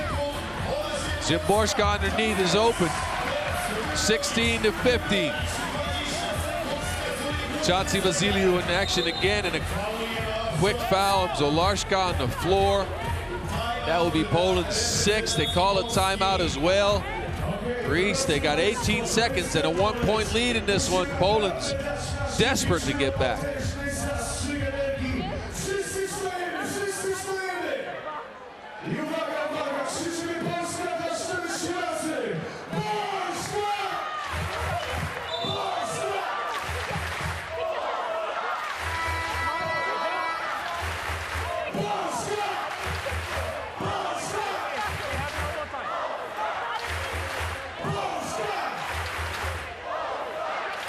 am trying to enjoy the crowd, people. That's why I was quiet. This atmosphere is lit. They are trying to cheer on their team, but Greece will get the check here. Oh, the referees are not set. Calm yourselves down. Hold your horses.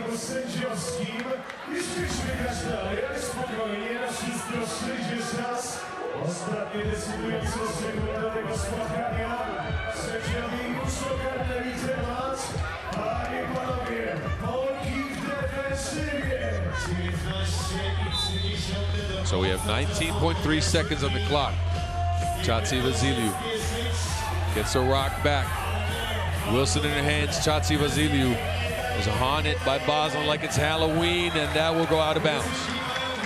I believe that will remain Greek possession with 2 seconds on the clock, so a heave will be one of the options. Maybe they have enough time to get to the rack.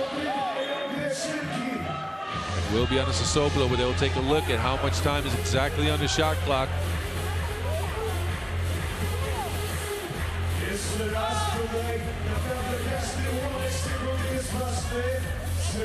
In the meantime, if you're following us on social media, at 3x3, FIBA 3x3 and at FIBA 3x3W. If you're not, what are you doing? But if you make a post, use the hashtag 3x3 U23, please. That way, we can see what you do. We can interact with you a little bit.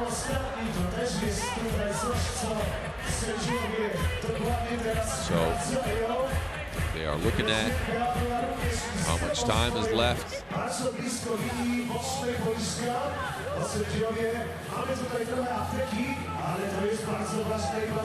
Maybe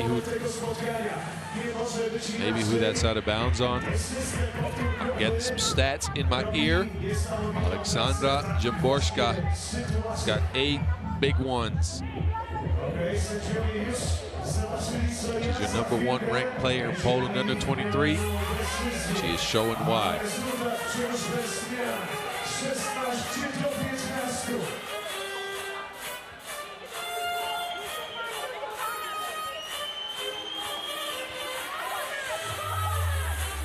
So referees still looking at these images to try to see who that went out on and how much time is left. Apparently, I have a view of the screen and I can see they have been discussing. Both referees going to the table now, so an important call here. Will Greece get another shot, or will Poland get the ball back with 9.5 on the clock?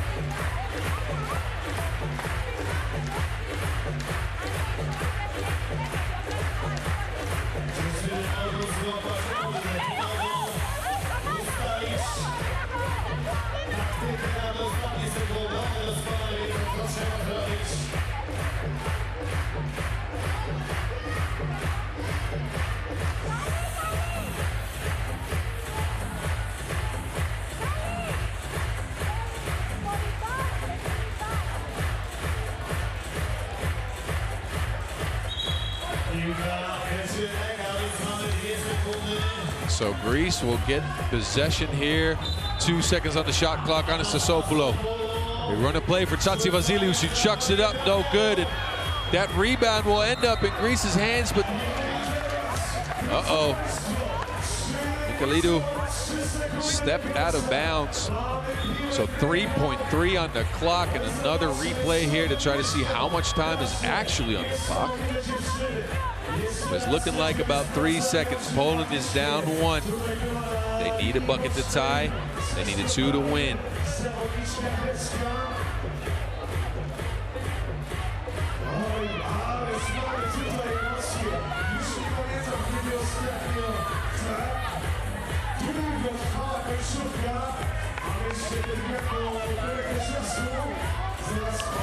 .6 seconds.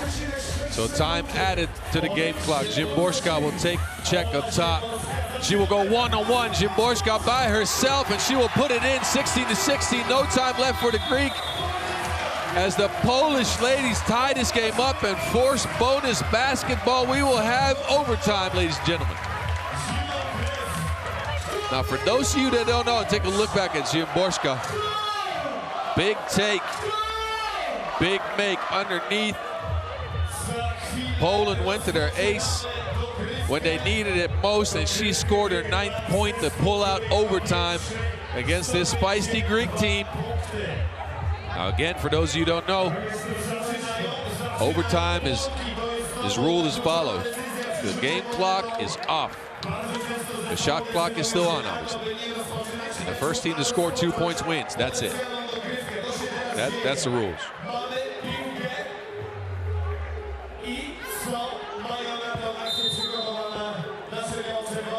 Bazan. They look from Jolarska. Back to Bazan, a screen from Szymborska. Szymborska will catch it down low and will finish the shot. Szymborska, 10 points in the game. Now Poland needs to play defense. Greece cannot get a look at it. Ansasopoulos, though, will get one. It will roll out. Bazan back to Szymborska. She gives it up to Bazan. Wants a screen, Bazan. Jolarska open for 2, and she will not take it. Szymborska will get the rebound, turns, spins. Oh, that almost got stuck. Rebound again for the Poles. This is a good one, ladies and gentlemen. Bazan finds Jolarska by herself underneath, and she puts it away for the Poles. Overtime victory.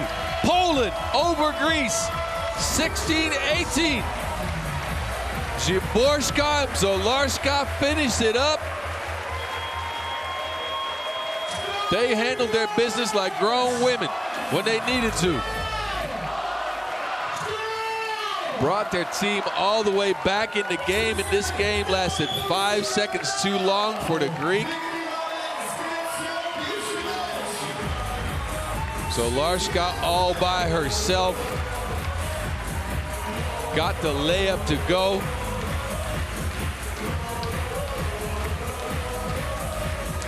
So your final score in this one, Greece 16, Poland 18. And the crowd is loving it out here. They needed this W.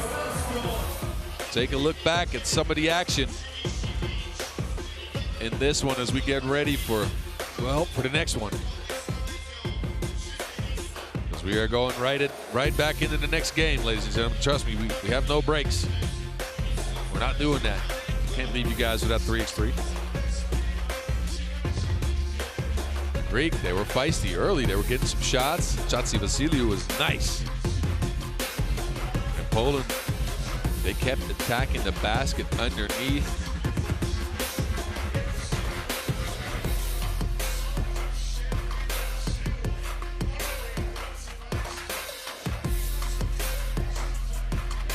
And Poland fought back on the back of Szymborska, who was a beast inside. She was just a monster. And she pulled out the game. Again, the Greek, they played well. Very well, actually. I have to give it up to them. That 2 games in, and they've just been a little bit unlucky. Close one to Lithuania, 21-17. Now a close one to Poland in overtime.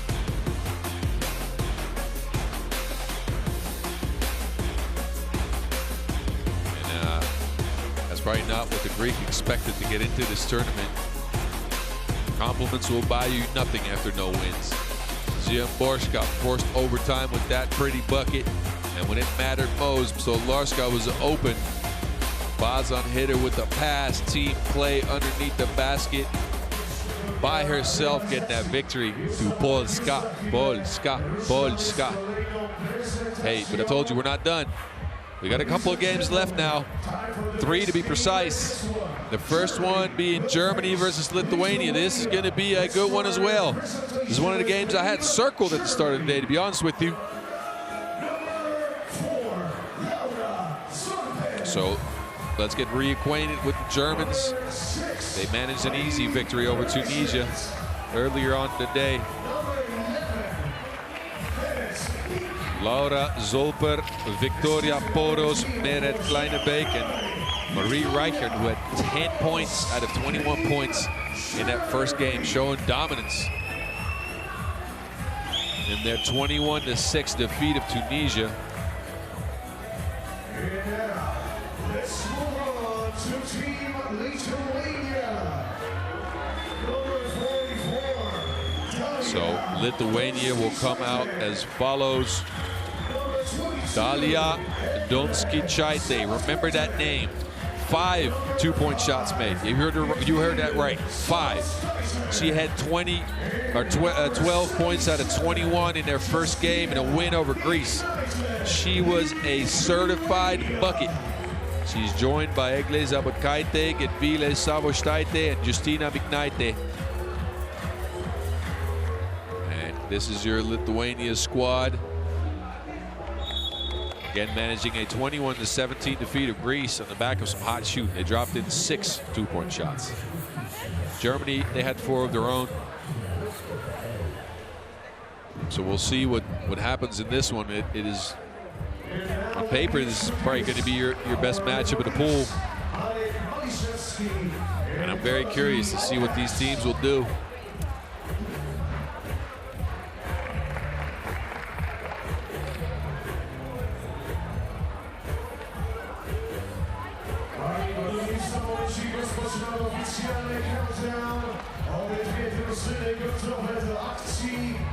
Let's start the countdown.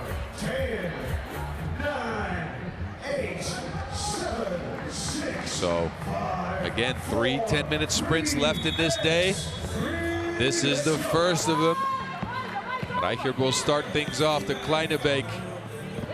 Poros open for 2. No good, though, and the rebound ends up with Donskichaitė.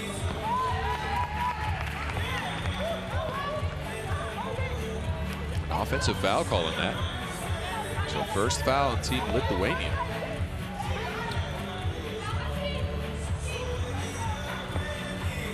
Zolper will check in and they'll find Reichert, who has a mismatch with Donskichaitė. Tries to outplay her, and she just that. The hook shot drops in. Donskichaitė, she held her ground now, but Donskichaitė with the fake. Zabotkaitė tries the 2, rebound ends up in the, well, I'll say this, the way taller German hands, because Germany, they've got the height advantage in this one, for sure. Zolper, easy lay. 2-0 Germany. Miknaitė out to Donskichaitė. She fakes, kicks it out. Miknaitė from the corner. 2-point make and a foul with that as well. She will take your 2-piece combo and she'll get a side with that. A side of free throw. I couldn't find another word. So a side of free throw, we'll have that. Miknaitė puts Lithuania up by 1. Zolper, the Germans go into their handoff action. Now they have a screen with Reichert.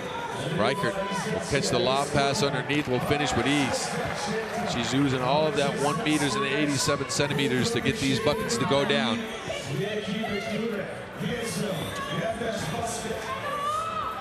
Well, that Wilson was lost. Corrected. Reichert is 1 meters and 88 centimeters.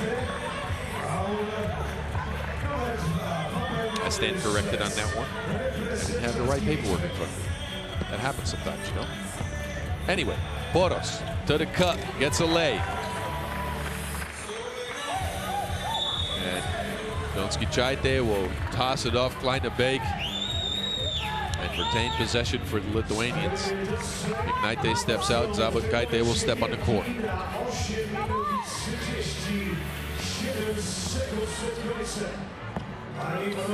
Donskichaitė. Zabotkaitė. Good on that one, 4-4, as these teams are not budging. Reichert to Zolper. Zolper gets blocked on it. Reichert will catch that though, and she'll put it in.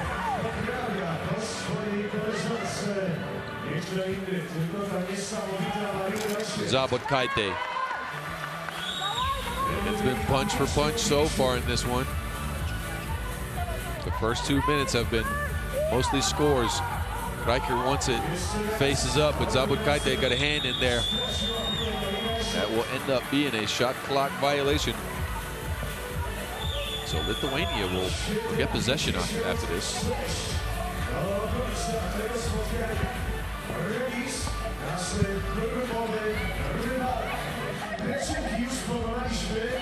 McKnight tried to pass. Reprezentantki Niemiec oraz Litwy totalnie przez dwiema procentami walki. Oh, there's a foot in there. Już za 2 dni w sobotę wieczorem. U23 will reset. Zabotkajte this time. She's been good going to the rack, and a foul's called on Kleine Beek.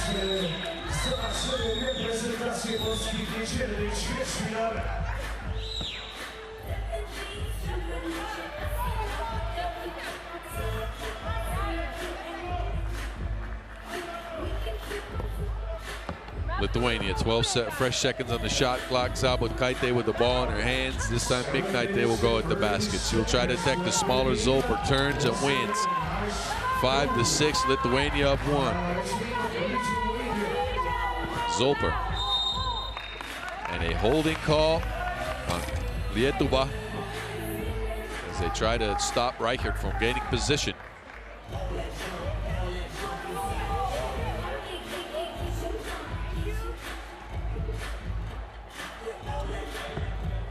Kleine Beek to Poros. They will play the ball screen, but Poros will decide to shoot behind it. Rebound Lithuania though. U23 dishing out, but no make on that. This time Germany with the possession of basketball. Poros. Kleine Beek's got her back, but she doesn't put in the rebound. So the physical battle, even though Germany's taller, Lithuania is showing some toughness out here. Zolper launch is no good. It will go out of bounds.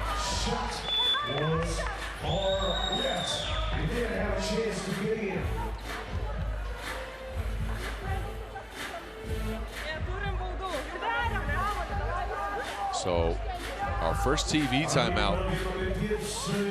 We are in a tight contest. 1 point lead for Lithuania.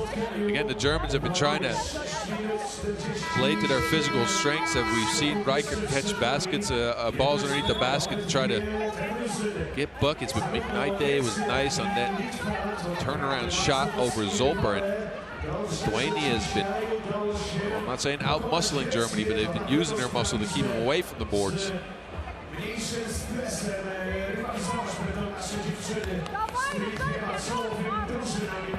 Poros will launch one due to the shot clock that will not drop. Zabotkajte this time is pushed out of bounds. Kleine Beek just a little too much on that.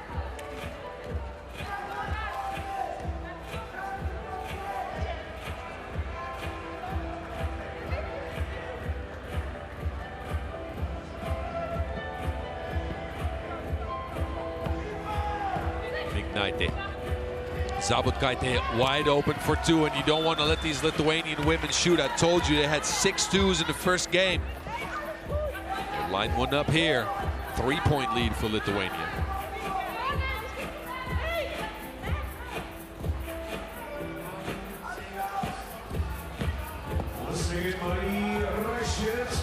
Kleine Beek steps around.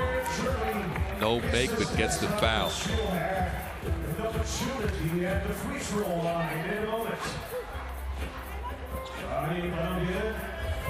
Reprezentantka niemiecka z numerem 18 Meret Wik. Meret Kleine Beek at the line, and she will knock that in and pull her team within 2. Let's turn to Lithuania now. McKnight behind the back. Tries to dance with her. Doesn't make it though. Kleine Beek, she's pretty tall. She can't finish over top of her. Poros this time. Poros off the screen again. She will try another 2, but it won't go. Kleine Beek though, she will clean up the mess.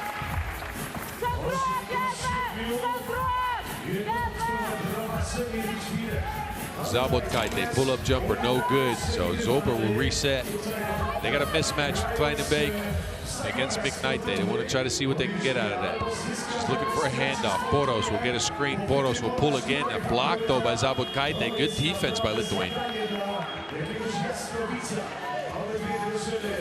She was in her pockets like a pair of keys.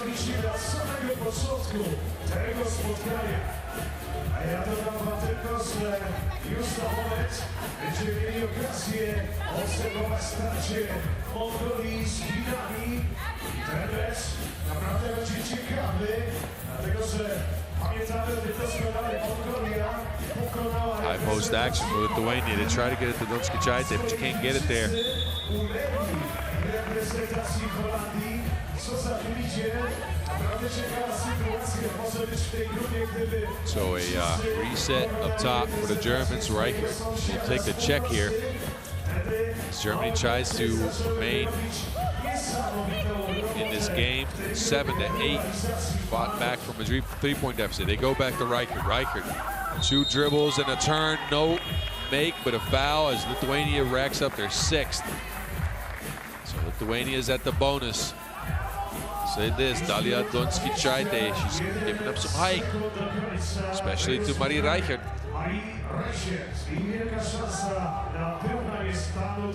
So Reichert at the stripe for 1. She will get that to go in. Zabotkaite, she got herself lost. Gets it to McKnight. 3 seconds on the shot clock. McKnight, she will get an offensive foul called on her. So the 7th foul on Lithuania. Using that off arm to clear some space. You cannot do that. So Germany will get possession and Lithuania is in the bonus. Zolper. Zolper to Reichert. Reichert is trying to post up. 2 dribbles, a spin, and a hook. Reichert will drop that in. She's trying to get that mismatch with Donskichaite every single time, and it works. McKnight dancing, making, well, not making, but making sure she will get fouled. So McKnight step up to the free throw line. The 21-year-old was been playing strong inside.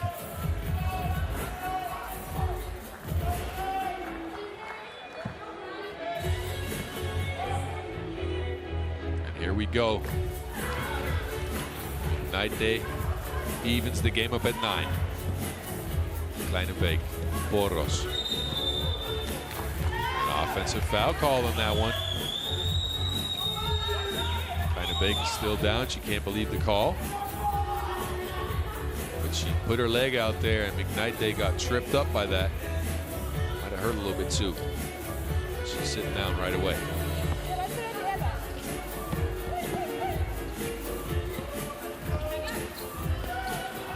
Zabotkaite. All glass, no cash. Zolper kicks it out. Reichert, 7 seconds on the shot clock, takes it inside, spins, but gets a travel called on her. So neither team is giving up anything to the other teams as far as mental space. 9-9 here. We're over the halfway mark of this game.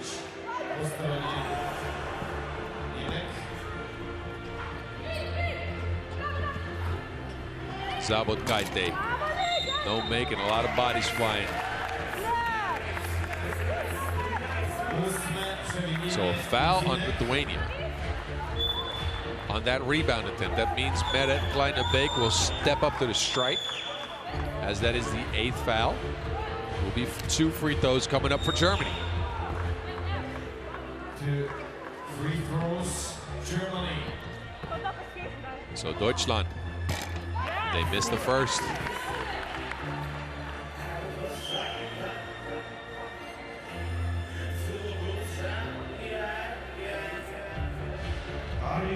Table officials are looking at something here.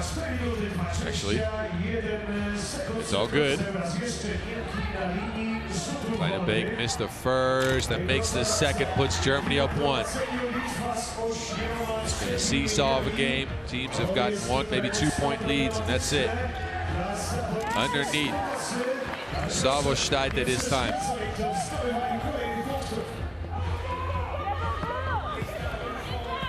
Zolper zooms by her, likes the left lane on the Autobahn, gets a lay. Germany up 11-10. McKnight, they thought she had a layup there, but Kleine, she's pretty stretchy. 1, 1-2 punch there, but a Lithuanian hand in there, so Reichert wasn't reached. U23 hesitation will draw a foul.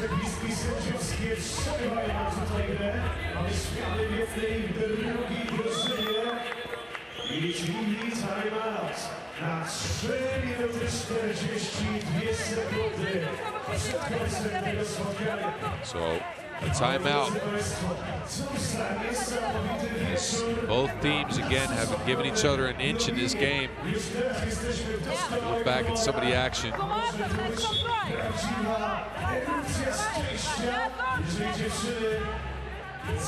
lot of physical play in this one, as you can see. League 3 basketball is a physical sport, but these teams in this game will for sure try to walk that line.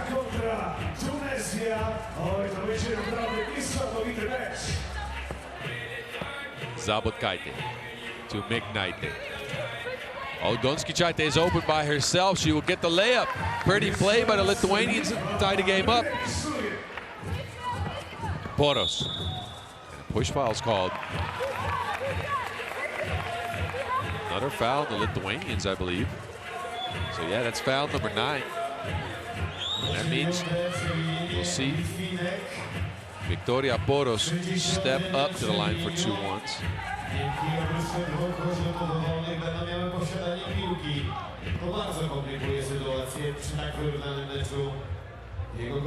Poros. First one's good.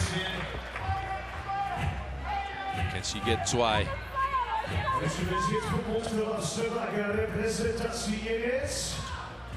Yes, she can. Germany taking a little bit of a lead here, 13-11. Can answer. Who's going to bring the answer for Lithuania? U23. She answers. 13-12. Poros taking it at Lithuania by herself, 14-12. And a warning is issued for defense underneath the basket after a make. Cannot do that. You have to give the team some time to establish themselves. So a warning and a reset here for Lithuania up top with a fresh check. What play will they come out with? U23. She gives it up. U23 finds U23. U23 ran into Reichert. Reichert may have used a little bit too much on that. So 2 shots coming up for Egle U23, 23-year-old, with a chance to even up the game here at 14. Oh, but she left one out there.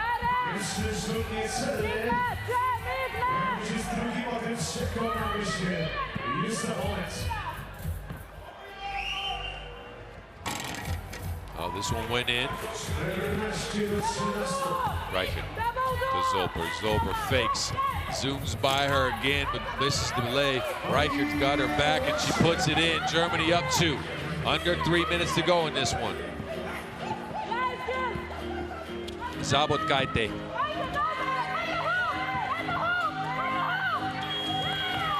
That was a messy possession.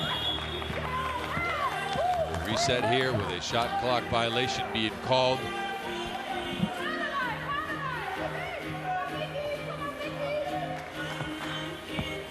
Kleine-Beek to Poros. Poros.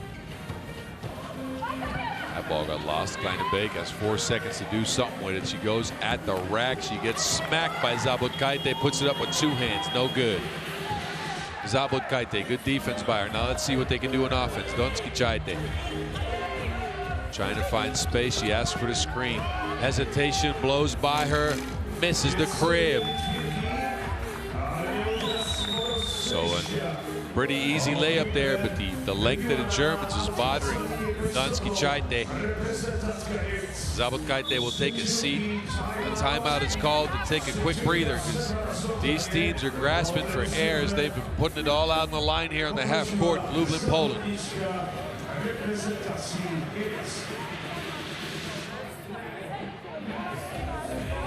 Ask the referee whose possession it is as we take a quick look back at the beautiful play call here by the Lithuanians. Easy money. And then Jumble for the ball where Kleinenbeek went at the rack, and Zabotkaite said,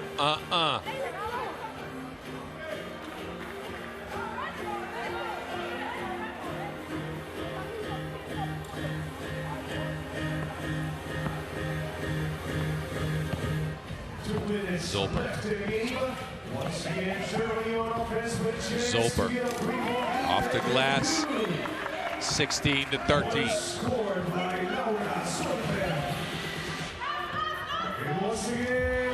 Lietovado. They will always come back. They're warriors. Zolper again gets the screen, tries to use the speed, decides to take a shot this time. That's no good.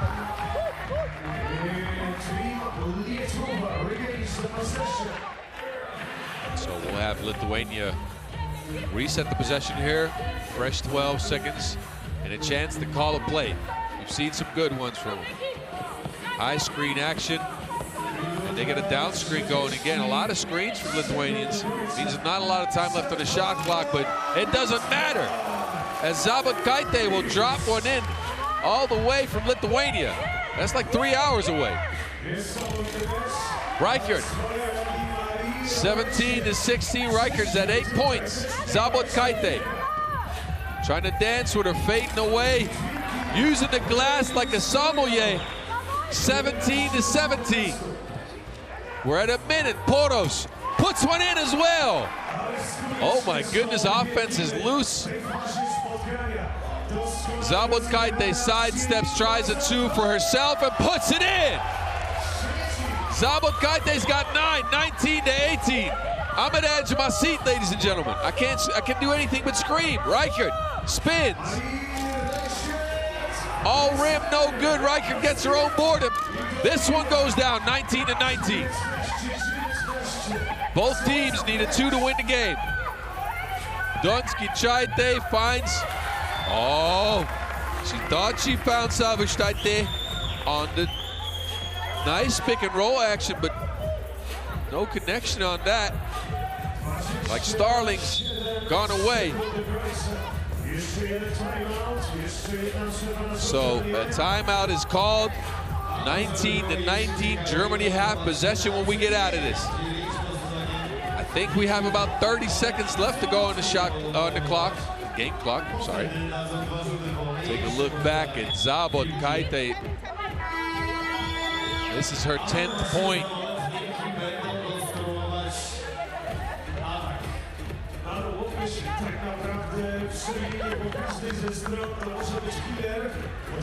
So Germany again, 27 seconds on the game clock.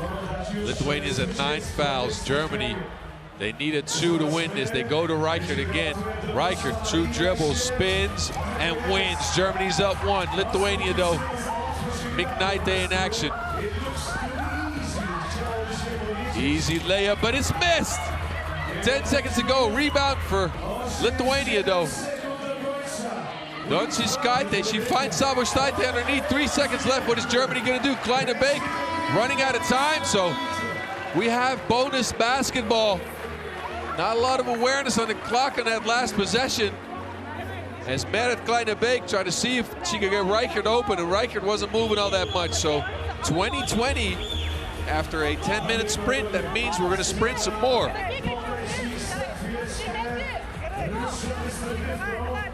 Pretty pass here as Donskicite got double teamed on that one. Germany didn't want to give up a 2. But they ended up giving up a lead. 20-20 here. We'll go into overtime.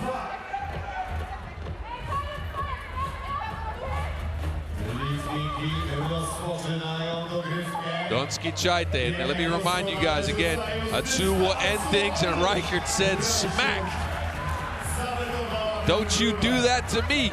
I don't know what that Wilson did to her, but she smacked it hard. That was an angry smack too. Anyway, 6 seconds on the shot clock. Oh, good play again. Donskicite, they do the same thing. She gets open for the same lay. Poros to Reichert underneath. Reichert, 2 dribbles, turns into the hook shot. And Marie Reichert keeps on scoring at these, but Now Germany has to play defense. Lithuania's score will end things. Oh, Zabotkaite lost it. Poros comes up with it. Kleine Beek to Poros. He gets a screen from Reichert. Reichert rolls. Lithuanian hands in there. Kleine Beek will pull up and not pull in. Oh, the rebound went to Germany though. And Poros steps out of bounds. She was looking for a foul, and the referee wasn't having any of that. Now, I like the fact that she held on to the ball there, because if she wouldn't have, she would have thrown that in, and it could have been an easy bucket for Lithuania. So, business decision there by Poros, which I get. Anyway, Zoper comes away with the steal here, and that is a jump ball. It will go to Germany. Laura Zoper with the clamps down the stretch. Great defense.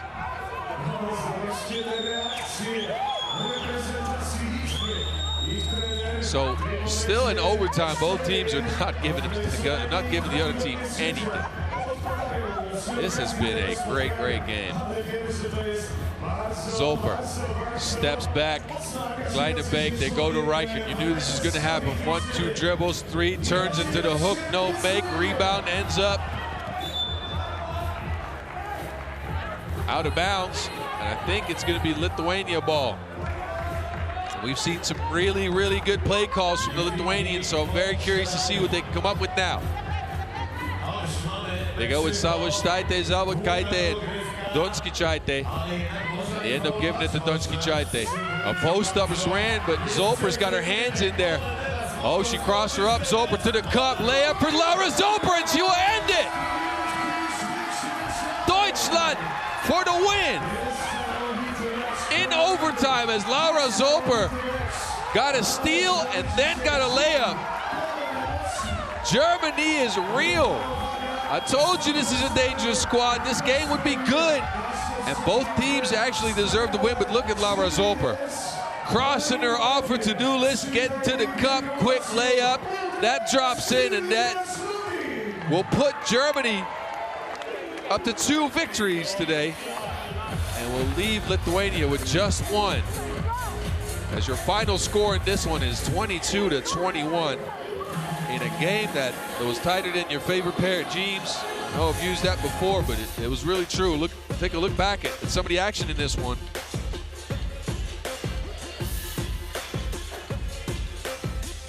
My goodness. These are the type of games you have to recover from for a while. I don't think we have time for that, though. So these are your highlights. Lithuania was on the rack attack with McKnight early.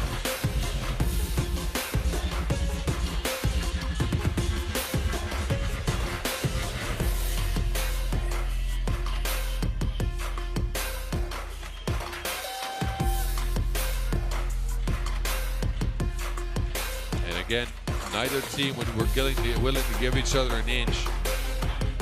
And it showed in this one.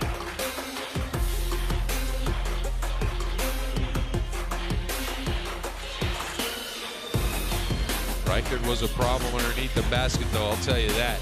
She was using all of her length to get bucket after bucket. They went back to her in time of need, and she delivered.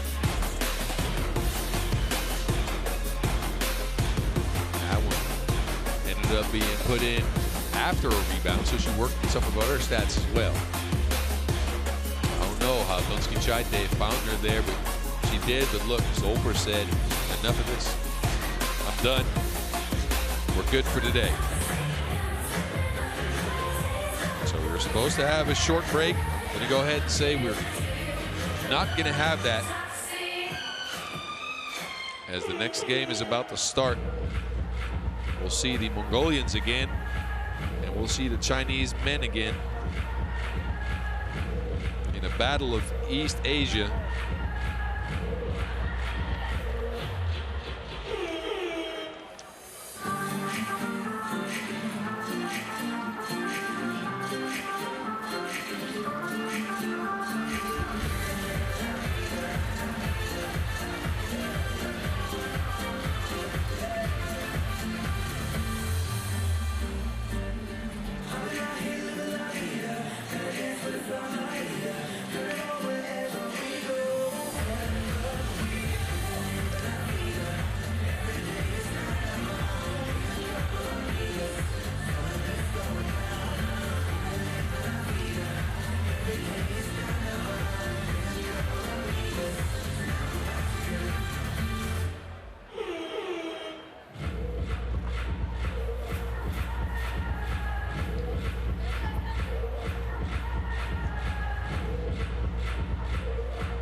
So we got a couple of minutes to enjoy some lovely polska dancers, but now we get back to the real action as we get a battle over the Chinese wall.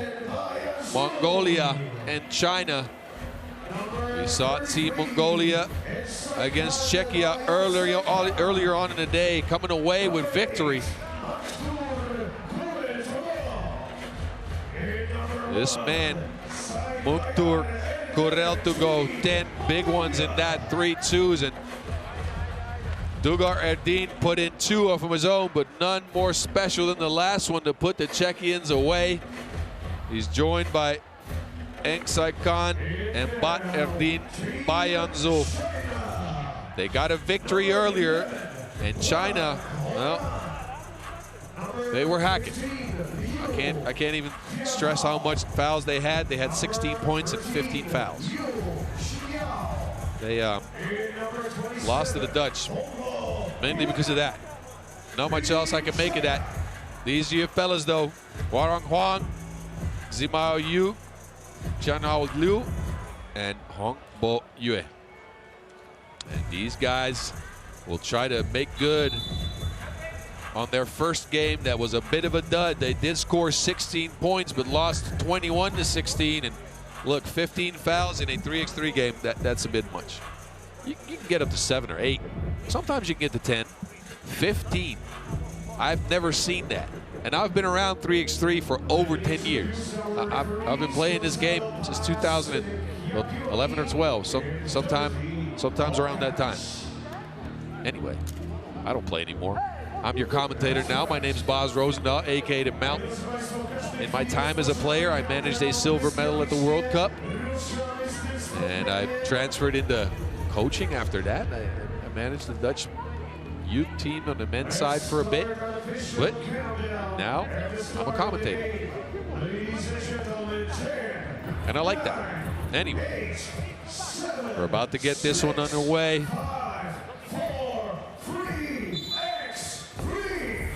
So 3x3, we're getting things started. Dugar Erdin to Muktur. Muktur finds Dugar Erdin, and he continues where he's left off, finishing underneath the basket for the first Mongolia points. Yu gets that layup as well. Good start for both teams. Engsai Khan to Dugar Erdin. Looked at the 2-point shot, forces this one up, and he will get fouled. So Dugar Erdin will step up to the line and try for one.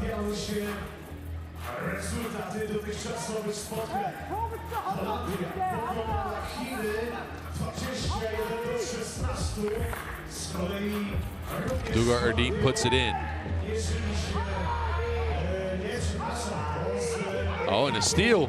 Quick hands by Bet Erdin, but well, not so much a good pass after that. So China will get possession back. You know, they lost to Wilson, like Tom Hanks. They will regain possession on this one.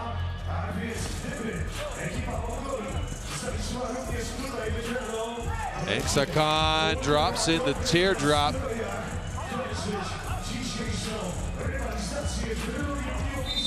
Yu gets fouled on the floor. Smart decision, actually. Continuation, so one free throw coming up for Yu. Jimiao Yu, tallest player on the Chinese squad, stands 2 meters. Also the oldest player, 23 years old.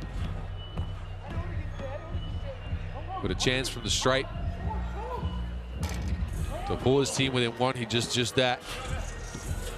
Bet Erdin uses that speed. Bet Erdin fakes. Oh, that's more fakes than the Kardashians. Oh, and a warning extended to Mongolia. Defense after a made bucket. Kind of have to wait with that.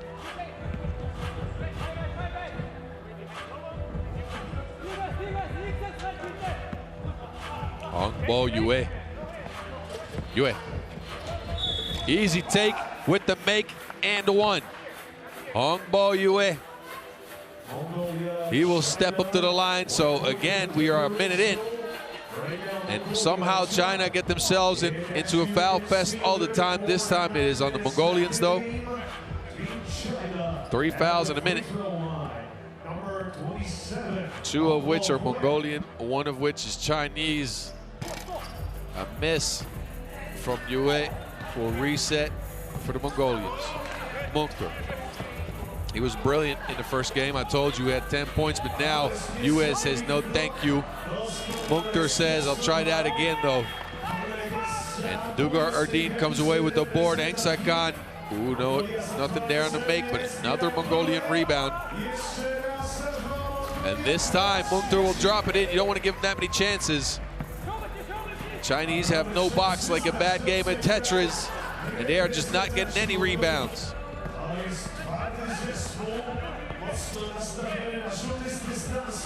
Oh, Angsai-Khan will add 8-3 Mongolia. These gentlemen brought their horses, storming out to a lead here in this race. You, no good. Dugar Erdin with the board.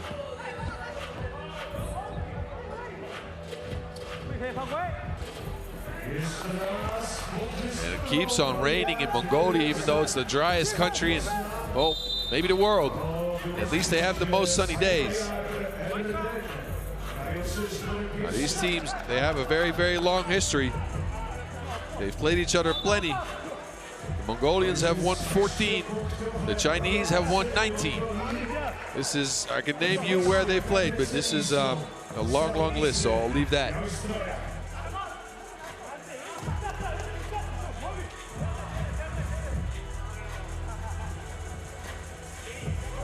Wang will take the check. He'll go into Yu. Liu, we didn't see him get loose in the first game. Liu this time though to the rack for the attack and the one-pointer. Angsai-Khan pretty fast. Better Dean can't catch, well he can catch, but he can't finish. Angsai-Khan's got his back though. That man is lightning fast. And Yu will get a foul drawn again. 4th foul in the Mongolians, as Yu will step to the free throw line once more. Actually, never mind. It was called on the floor. So he will not get one more. I'm rhyming out here, people. I've been here for a long time today. That's what happened. Sorry. Anyway. Angsai-Khan dancing with Yu. Gets a little bit of space around the screen. Angsai-Khan will float it in the lane. No make, though.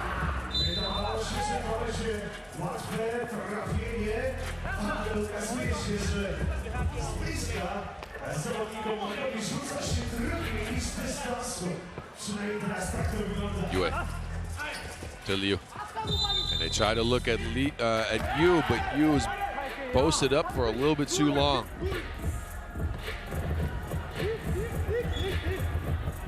Trying to play inside-outside basketball, but Yu was in the paint for more than 3 seconds, and you know what that means. A turnover. Munkter will get a screen from Dugar Erdin. He will step back, high arcing shot once more. Rebound to Dugar Erdin, who saves it from going out of bounds, but the shot clock will end that one. So Dugar Erdin, he took a little bit too long, and that gets us to our first TV timeout. The Mongolians have a comfortable lead here, 10-4, on the back of some outside shots. And the Chinese, well, their offense, they might have left it back in Beijing.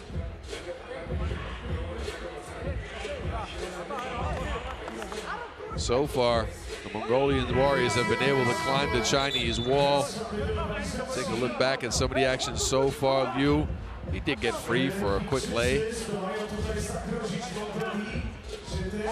But China stuck at 4 points after 3 minutes of play, and Mongolia, they're at 10. So no fouls, but not a lot of defense this time for the Chinese. Yu, Munkter pulls the chair, so a turnover.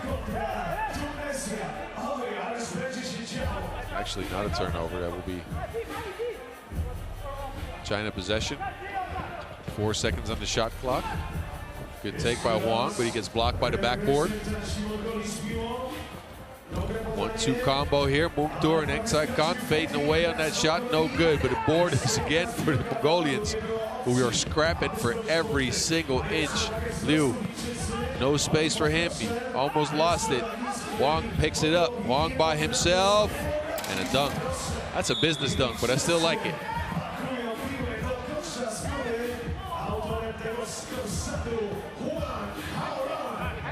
Wang, 2 hands, hangs on for safety. He doesn't want to hurt the Schelde basket. He just wants to be nice to it. Dugar Erdeen denies the handoff and drops it in. That man's all muscle. And an offensive foul called.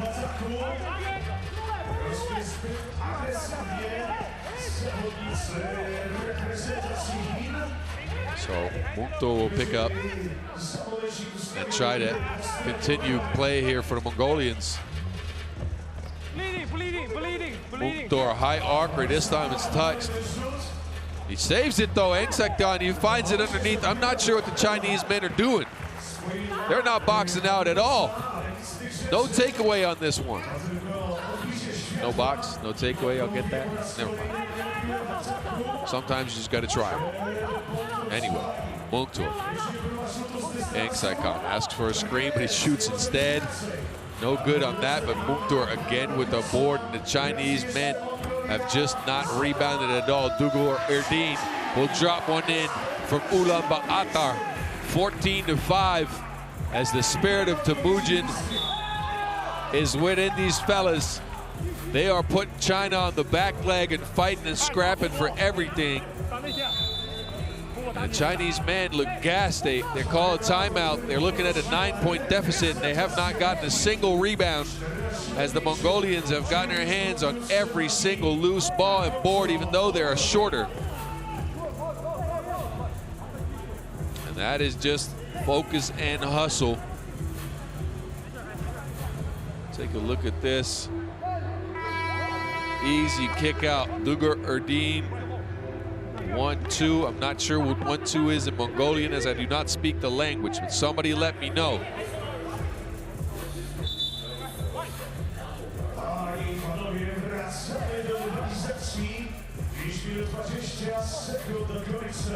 Mongolia przy piłce.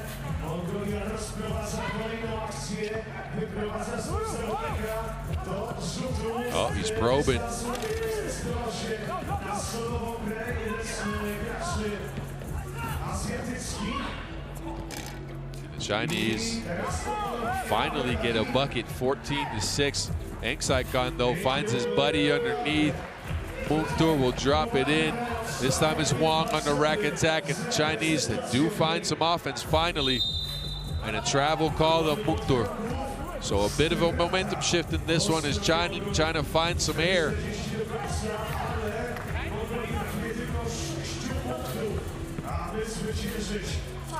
Liu uses the speed and gets to the cup. Engsaikon kicks it out. Badardine has to chalk it up, and that will fall as well. It's been that type of day. Bring your bows. The archers are here. All of them get 2-point shots to go down so far in this tournament. 17-9 Mongolia. We're just past the halfway mark of this game. What's good? Engsaikon. Man, he's serving up some special dishes. That's a fried sheep's head for you. I know they eat that out there in Mongolia. Anyway, never mind. Yu. Foul on the floor. 5th foul, Mongolia. And look, I see some smiles. You rarely see people from Mongolia smile. I haven't seen too much of it. But Dugar Erdeen has a smile on his face as he knows an 18-9 lead is, well, not insurmountable, but you know, it's pretty big. Liu takes a 2, but no good. Tries to show the contact again, but it's not happening. Engsaikon lobs the pass to Mungtur. Mungtur is open for 2. Somehow he's not guarded, and he will put it in. How do you not guard that man on 2? Gurel to go Mungtur had 3 last game. I don't get it. 20-9. The Chinese men are looking out of gas and out of options on this one. And They are just getting out scrapped. Angsaikon, please, yes. Dugar Erdin ends this as Mongolia break down the Chinese wall and invade the country, winning this game easily. They put China on the back foot from the start and kept their foot on the gas all the way through the game. Look at this, Dugar Erdin again with the final score as Mongolia, they'll take this one, 21-9. I gotta recover from this. I'll leave you guys with the replays of that game, and I'll be right back for the next one.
Dokładnie tak jak dzisiaj dwa mecze z udziałem reprezentacji Polski. Tymczasem mamy okazję zapoznać się z kompletem wyników w grupie A. Tutaj Mongolia rządzi dzień. Dokładnie tak to wygląda. Dziewczyny wchodzą, ale chyba nie mamy już rozgrzewki tutaj. Tak? Mamy radę? Chyba jeszcze. Chwila, moment. Przywitujemy brawa i nasze wspaniałe reprezentacje. A naprzeciwko naszej drużyny Tunezyjki. Tunezyjki zagrają w czerwonych strojach, Polki na biało. Oj tak, drodzy Państwo, słuchajcie, przed startem tego spotkania dobrze by było nas jeszcze poruszyć naszą wspaniałą widownię. Uwaga, uwaga, krzyczymy Polska i klaszczemy 3 razy. Uwaga, uwaga! Polska! Polska! Polska!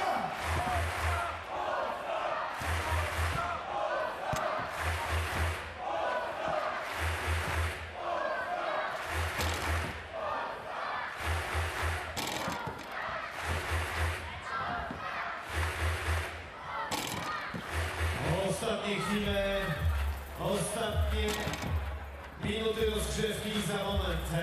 Prezentacja obu drużyn, Polska kontra Tunezja. Mieliśmy okazję widzieć, jak grają nasze grupowe rywalki. Z nimi spotkamy się w sobotę. Mowa oczywiście o Litwie i o reprezentacji Niemiec. Ale na razie skupiamy się na meczu, który przed nami, mecz z reprezentacją Tunezji. Bardzo ważne zwycięstwo z Greczykami. Możemy mieć po tym meczu nieco spokojniejszą głowę, ale trzeba zachować pełną koncentrację, by wygrać drugie spotkanie w dniu dzisiejszym. Dosłownie za minutę prezentacja obu drużyn. I ostatni mecz drugiego dnia Mistrzostw Świata FIBA 3x3 kategorii U23 zarówno panów, jak i pań.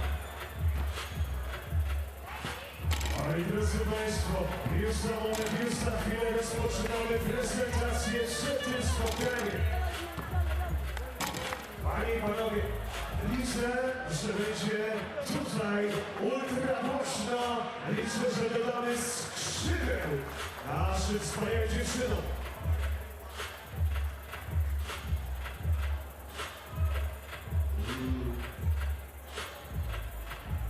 One more 10-minute sprint to close out this day. I hope you're still with me. I'm still hyped. We can take our last look at, well, take a last look at the castle actually in the beautiful moon. We got a full moon here. Haven't seen any wolves just yet, but we are in Poland, so you never know.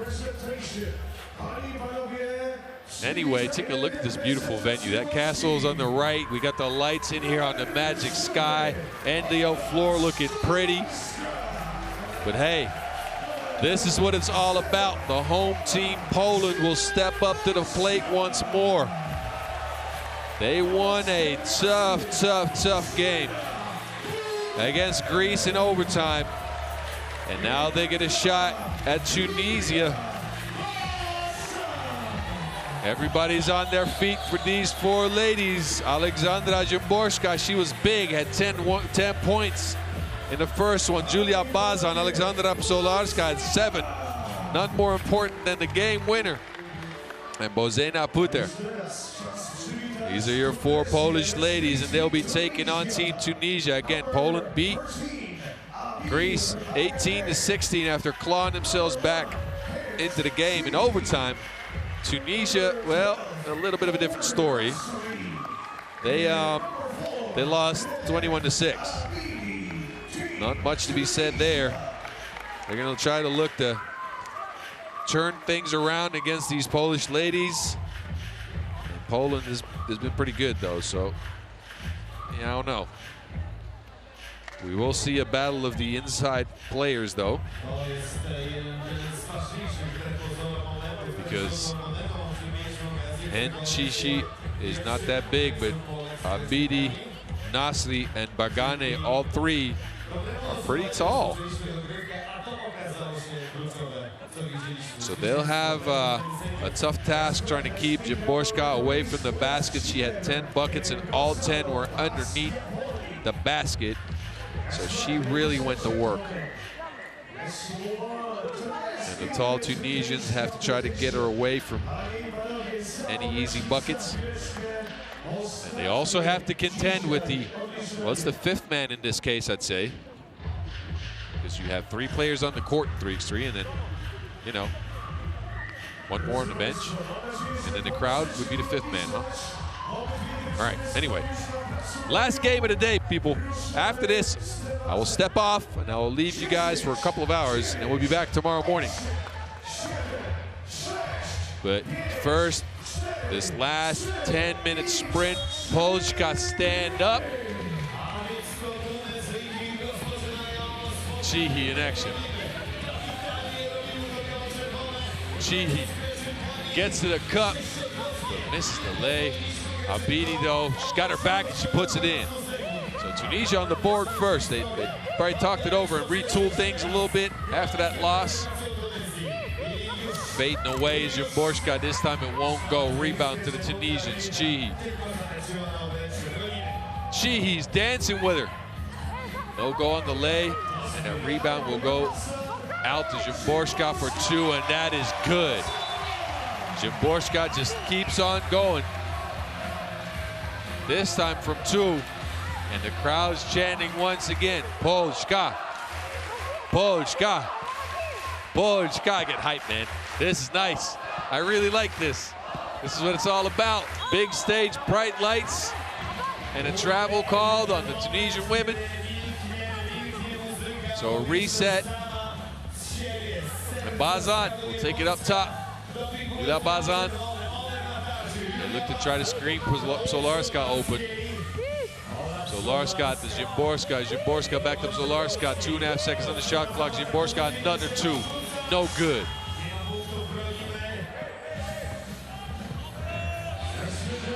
Oh, Tunisia go to the inside game again.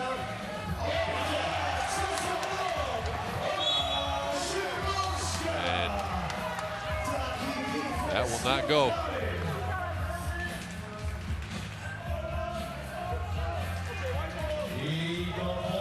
Polska will get possession back after that play. Put there. To Solarska. Solarska launches one this time. No good. Rebound to Tunisia. Chihi.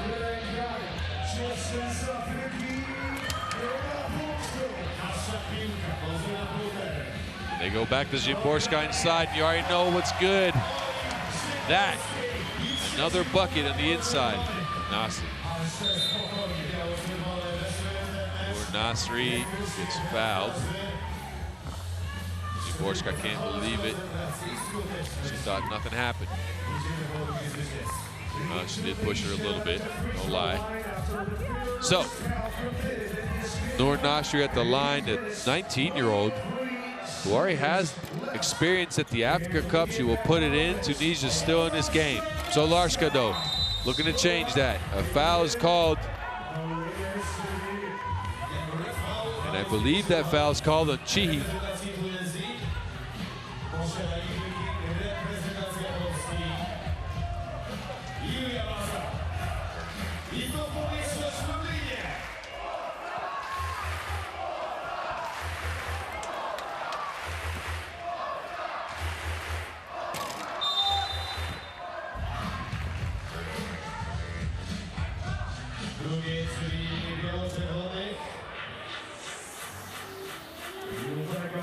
So a reset here for Tunisia, again, who are in this game. 2 minutes in. Chihi.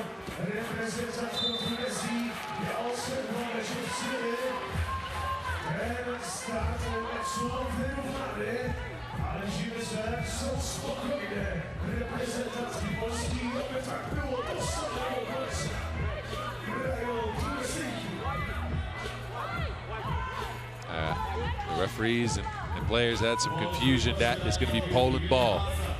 Bazar will take the check off Chihi. And Bazar will look for Szymborska, and you know what that's going to be. Good like pierogi. Nasri.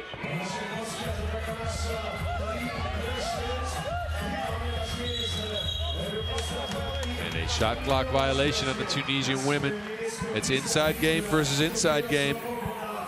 As Nasri and Abidi have been trying to go to the rack. Szymborska has been doing the same thing, but the Poles have had the upper hand here. They have a 2-point advantage. Szymborska hands it off. Puter didn't score in the first game, but now she's got one. Oh, and a second, a double dribble call on that. Abidi, 2 hands on the rock. You can't be doing that. That's under 5 basketball. We are under 23 here. Bazan. We go inside again, this time to Solarska, and she is fouled.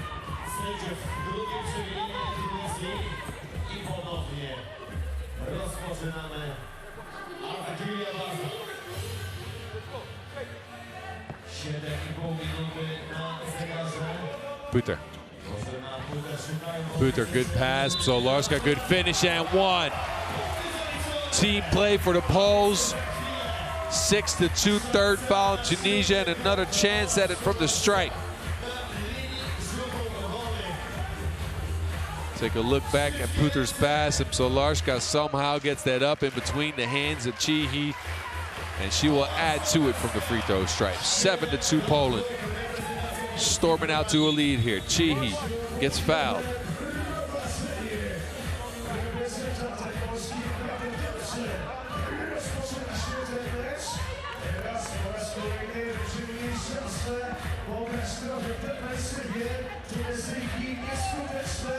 Chihi, they look for Nasri inside, but there's nothing there for him.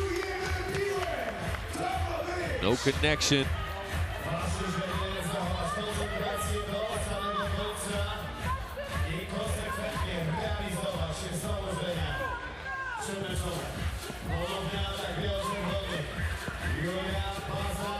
Bazar steps back, has a little bit of space, no good. Rebound comes up for Bagane. Nur Nasri will take the rock, go at the basket, spins, fades. Beautiful bucket by Nur Nasri. She had her lost like the remote in your couch. I lose my remote in my couch all the time. I'm not sure about y'all, but I actually have one remote I can't find anymore. I have a sound bar.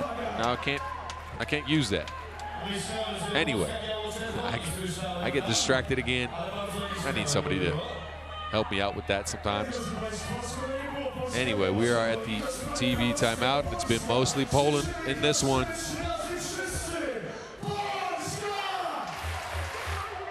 Look at that smack. And the inside game for Poland's been more potent than the inside game for Tunisia. So Larska got in on the action as well and got an and one out of that, so she put in the extra free throw. Take a look at some of the crowd. The men's team for the Poles looking on to try to see if their women can go up 2-0 after they went down 2-0 early yesterday. Zimborska, big bucket. Bully ball underneath.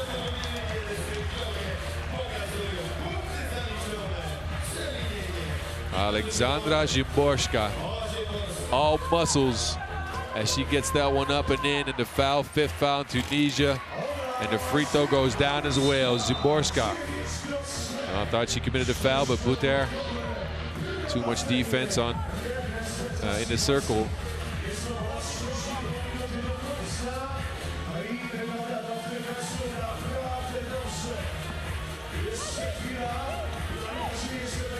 So Zimborska's got 16 points in 2 games. She's got 6 in this one already. And look, we got 6.5 minutes left to go. So Larska by herself, Poland's at 10. They're looking to put Tunisia to bed. Abidi spins, lost it, Chihi. No traction on that. And a shot clock violation will be called. Look, these Polish ladies are serious on defense in Tunisia. Well, they might be just a little bit outmatched here. Bazan. To Puter. To Psolarska. Psolarska from long range. She shot that from Gdansk. Oh, Tunisia's got an answer though.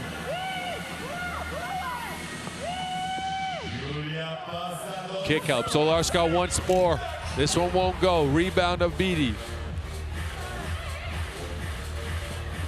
She gives it up to Chihi. Chihi steps out of bounds though.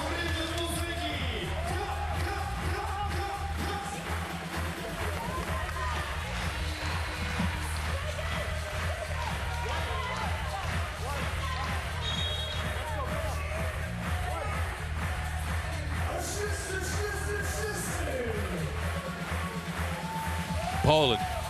High post play. They get it to Zimborska. She forces the issue, but she will get a foul.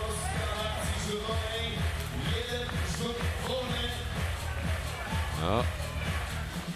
Abir Bagane got hit in the mouth. That's never fun. Especially if you get a foul called on that as well.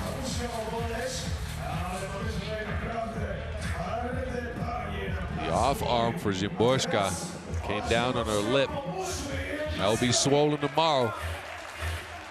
Better get some ice with that tea in the morning. Zimborska puts in the free throw. 13-5 Poland. They are looking to end day too early here. Nur Nasri spins again. Beautiful shot. This time it will not go. Nasri kicks it out. Nobody there though.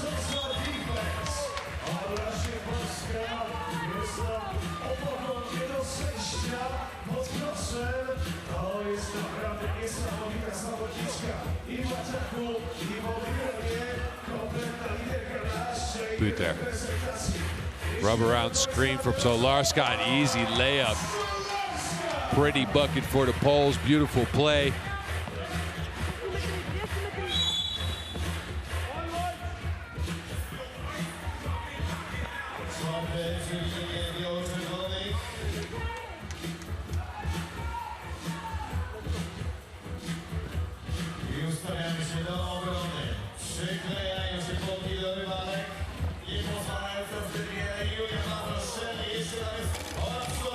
Tunisia don't manage to put that one in, so back to the poles we go.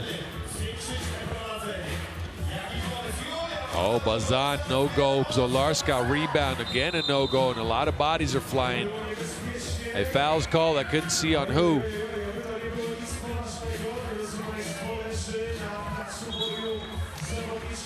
Oh, and one of the Tunisian ladies is down, and she cannot get up. Chihi. Oh, she got hit in the nose pretty badly as well. Medical staff will try to tend to her. She caught an inadvertent elbow. Not meant, of course. I think Bazan tripped and hit her. But that's never fun. I've been hit with a couple of those.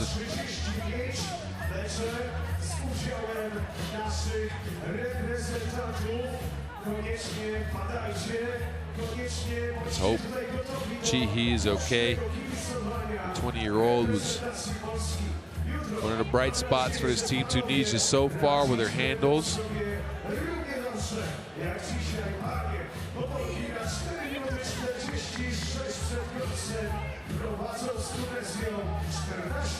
Take a look at the crowd as the medical staff tends to hand Chihi.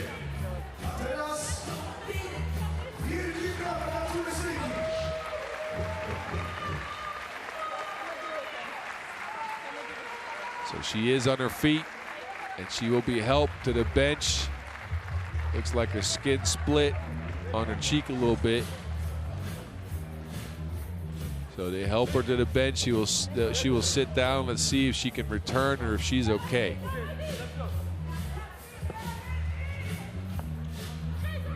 Tunisia, they're gonna have to recover from this. And it's already 14-5. Their hand in there, and well, that's picked up. Bagane will finish there. So 14-6, Bazan. Jaborska is back in the game. She's attacking the rack. This time she will kick it out, but it's a travel.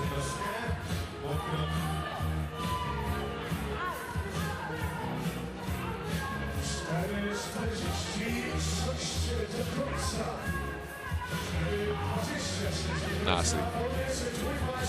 Lob pass. Oh, I like that play. Good work. Abir Bagane caught that off the Nur Nasri lob.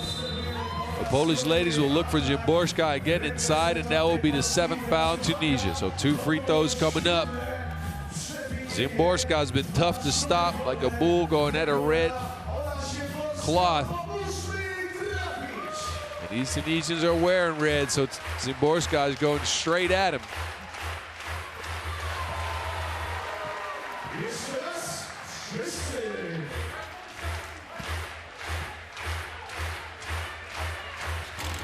Misses the 2nd free throw. Battle on the boards, and a jump ball is called. Now, we'll see whose possession that counts as, because defense will be rewarded ball. And I think, looking at Nasri's face, I think the referees are saying she established position with this play here. So yeah, Poland will be in possession again.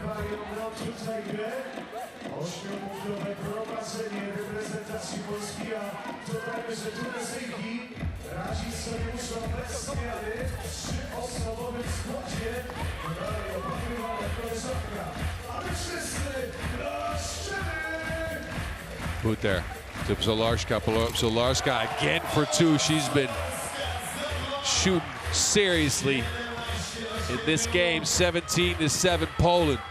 We are under 4 minutes. Next stoppage in play will be a TV timeout. But I'm not sure the game's gonna last that long. Oh, somehow, some way, Abir Bagane got that up, got her own board, and gets fouled, so she will step to the line for a free throw, but first we'll have a TV timeout. Chihi just got up off the bench, and she looks like she's okay. That's good to see. See, she's standing there.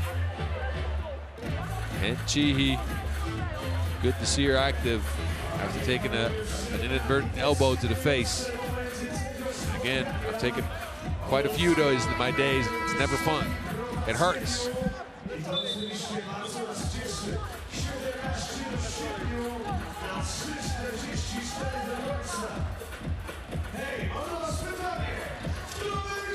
So Birbagane will step up to the free throw stripe here.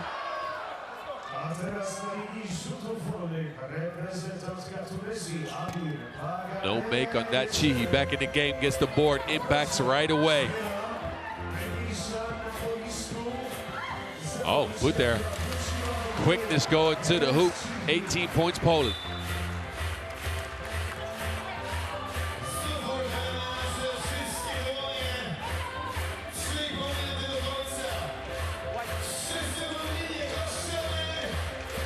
Bazan finds Zimborska. Put there. She's open for two. Launches it up. No good. Rebound almost ends up in the Poles' hands, but it will go out of bounds. So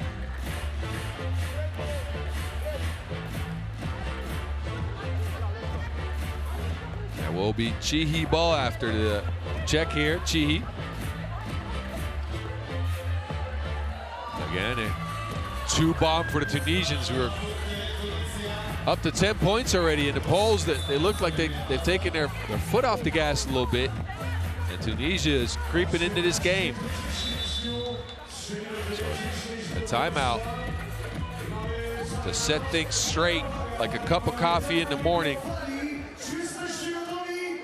As the Poles again are looking to go up 2-0, and they want to finish this game out with confidence.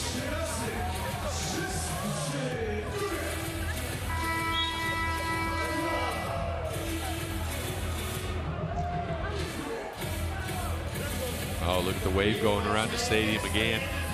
And they're going to keep it going. I joined. I haven't been a part of a wave in a while. I'm in this. It's going around. Yeah, I wish they had a camera on me. I'm all excited. Oh, big shot. Poland are letting Tunisia creep back into this. 18-12. A technical foul is issued. There has been a delay of game warning underneath the basket. So that will be the 6th foul on Poland. And one of the Tunisian ladies will step up to the stripe here. Again, Poland could have put this game away a while ago. Bagane is in her bag, though.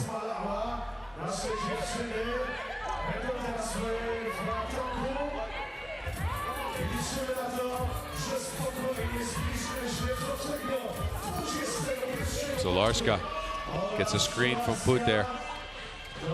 Puter doesn't want to take the shot.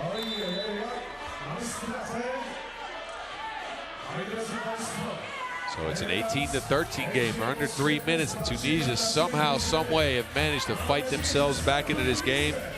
I said they were outmatched, but they are no longer outmatched. They are feisty now. North Africa stand up.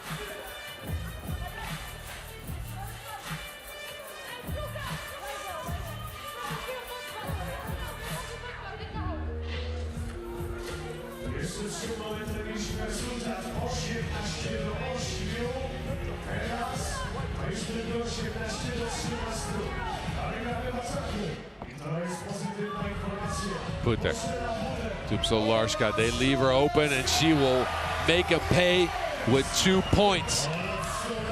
Dzień dobry, she said. But a foul on the Polish. That'll be number 7, so 2 shots coming up for Chihi. Can get her team up to 15 points with this.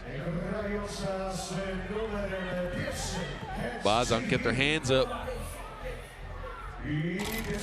Chihi misses that one.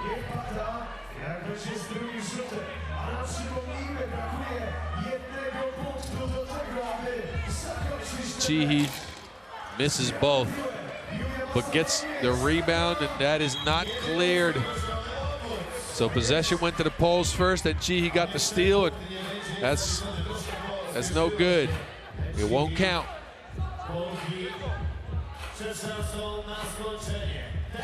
Bazan to Zimborska. Zolarska. 7 points to her name. She cannot add to the tally. Poland at game point. They decide for a 2. And do not get it to go. Bagane. Oh, easy layup for her. She's just been putting her head down and get to the basket. Zolarska. They will go for 22 in this one. Zolarska will miss. Chihi. That ends up with Bagane. Bagane again going at the rack. She stops and she will put it in again. She's been having a good game. Jaborska. I don't understand why the Poles keep going for 22. They could just go for 21. A foul's called, 2 free throws. And I'm going to go ahead and say Zolarska might end this. 2 shots. If the first one or the second one's a make, depending on if there's a miss, it'll be game. So Zolarska's got the game in her hands, and that proved good last time. This time, though, she will miss the first. So in front of the home crowd, she has a chance to put her team up 2-0 in pool play here in women's Pool B action. And she does just that. Aleksandra Zolarska with her 2nd game winner in 2 games played for Poland. They looked like they had the game in hand and somehow let Tunisia back in. But they finished the game here at the hands of Aleksandra Zolarska. Tunisia, they should be proud. Well-played game. Abir Bagane was a beast going at the basket. But it's these women in front of their home crowd who come away with the victory, 21-15. Poland 2-0 in pool play.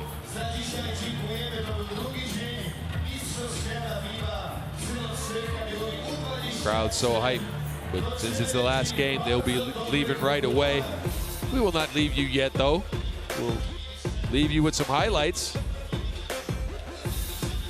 So, Tunisia, they came out and looked a bit flat to start the game as the Poles, fired up by their crowd, went at their necks.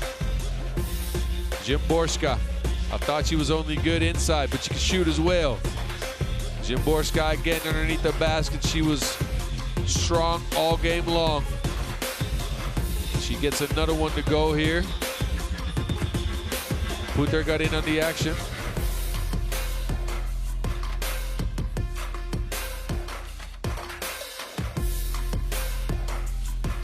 So the Poles again attacked often and early, and Jimborska was at the front of the attack.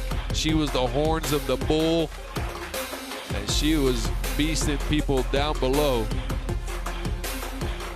Found Zolarska on that nice pass there. And Zolarska, told you, she's a shooter. She got her shots up like it's Friday night at the bar.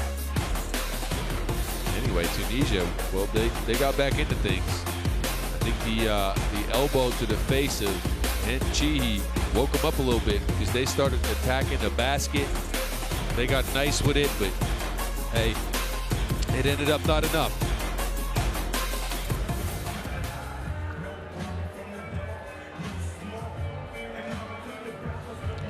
Now, here's a look at some of your results for today. Lithuania gets a win over Greece. Germany come away with 2 wins in the pool, as does Poland, with a close one over Greece. But Tunisia stuck at 0-2, as is Greece. We see some good play out of them, though, so they can make some noise on day 2 of pool play, which is in 2 days. Germany up by virtue of scoring more points. That might be why Poland was trying to go for 22.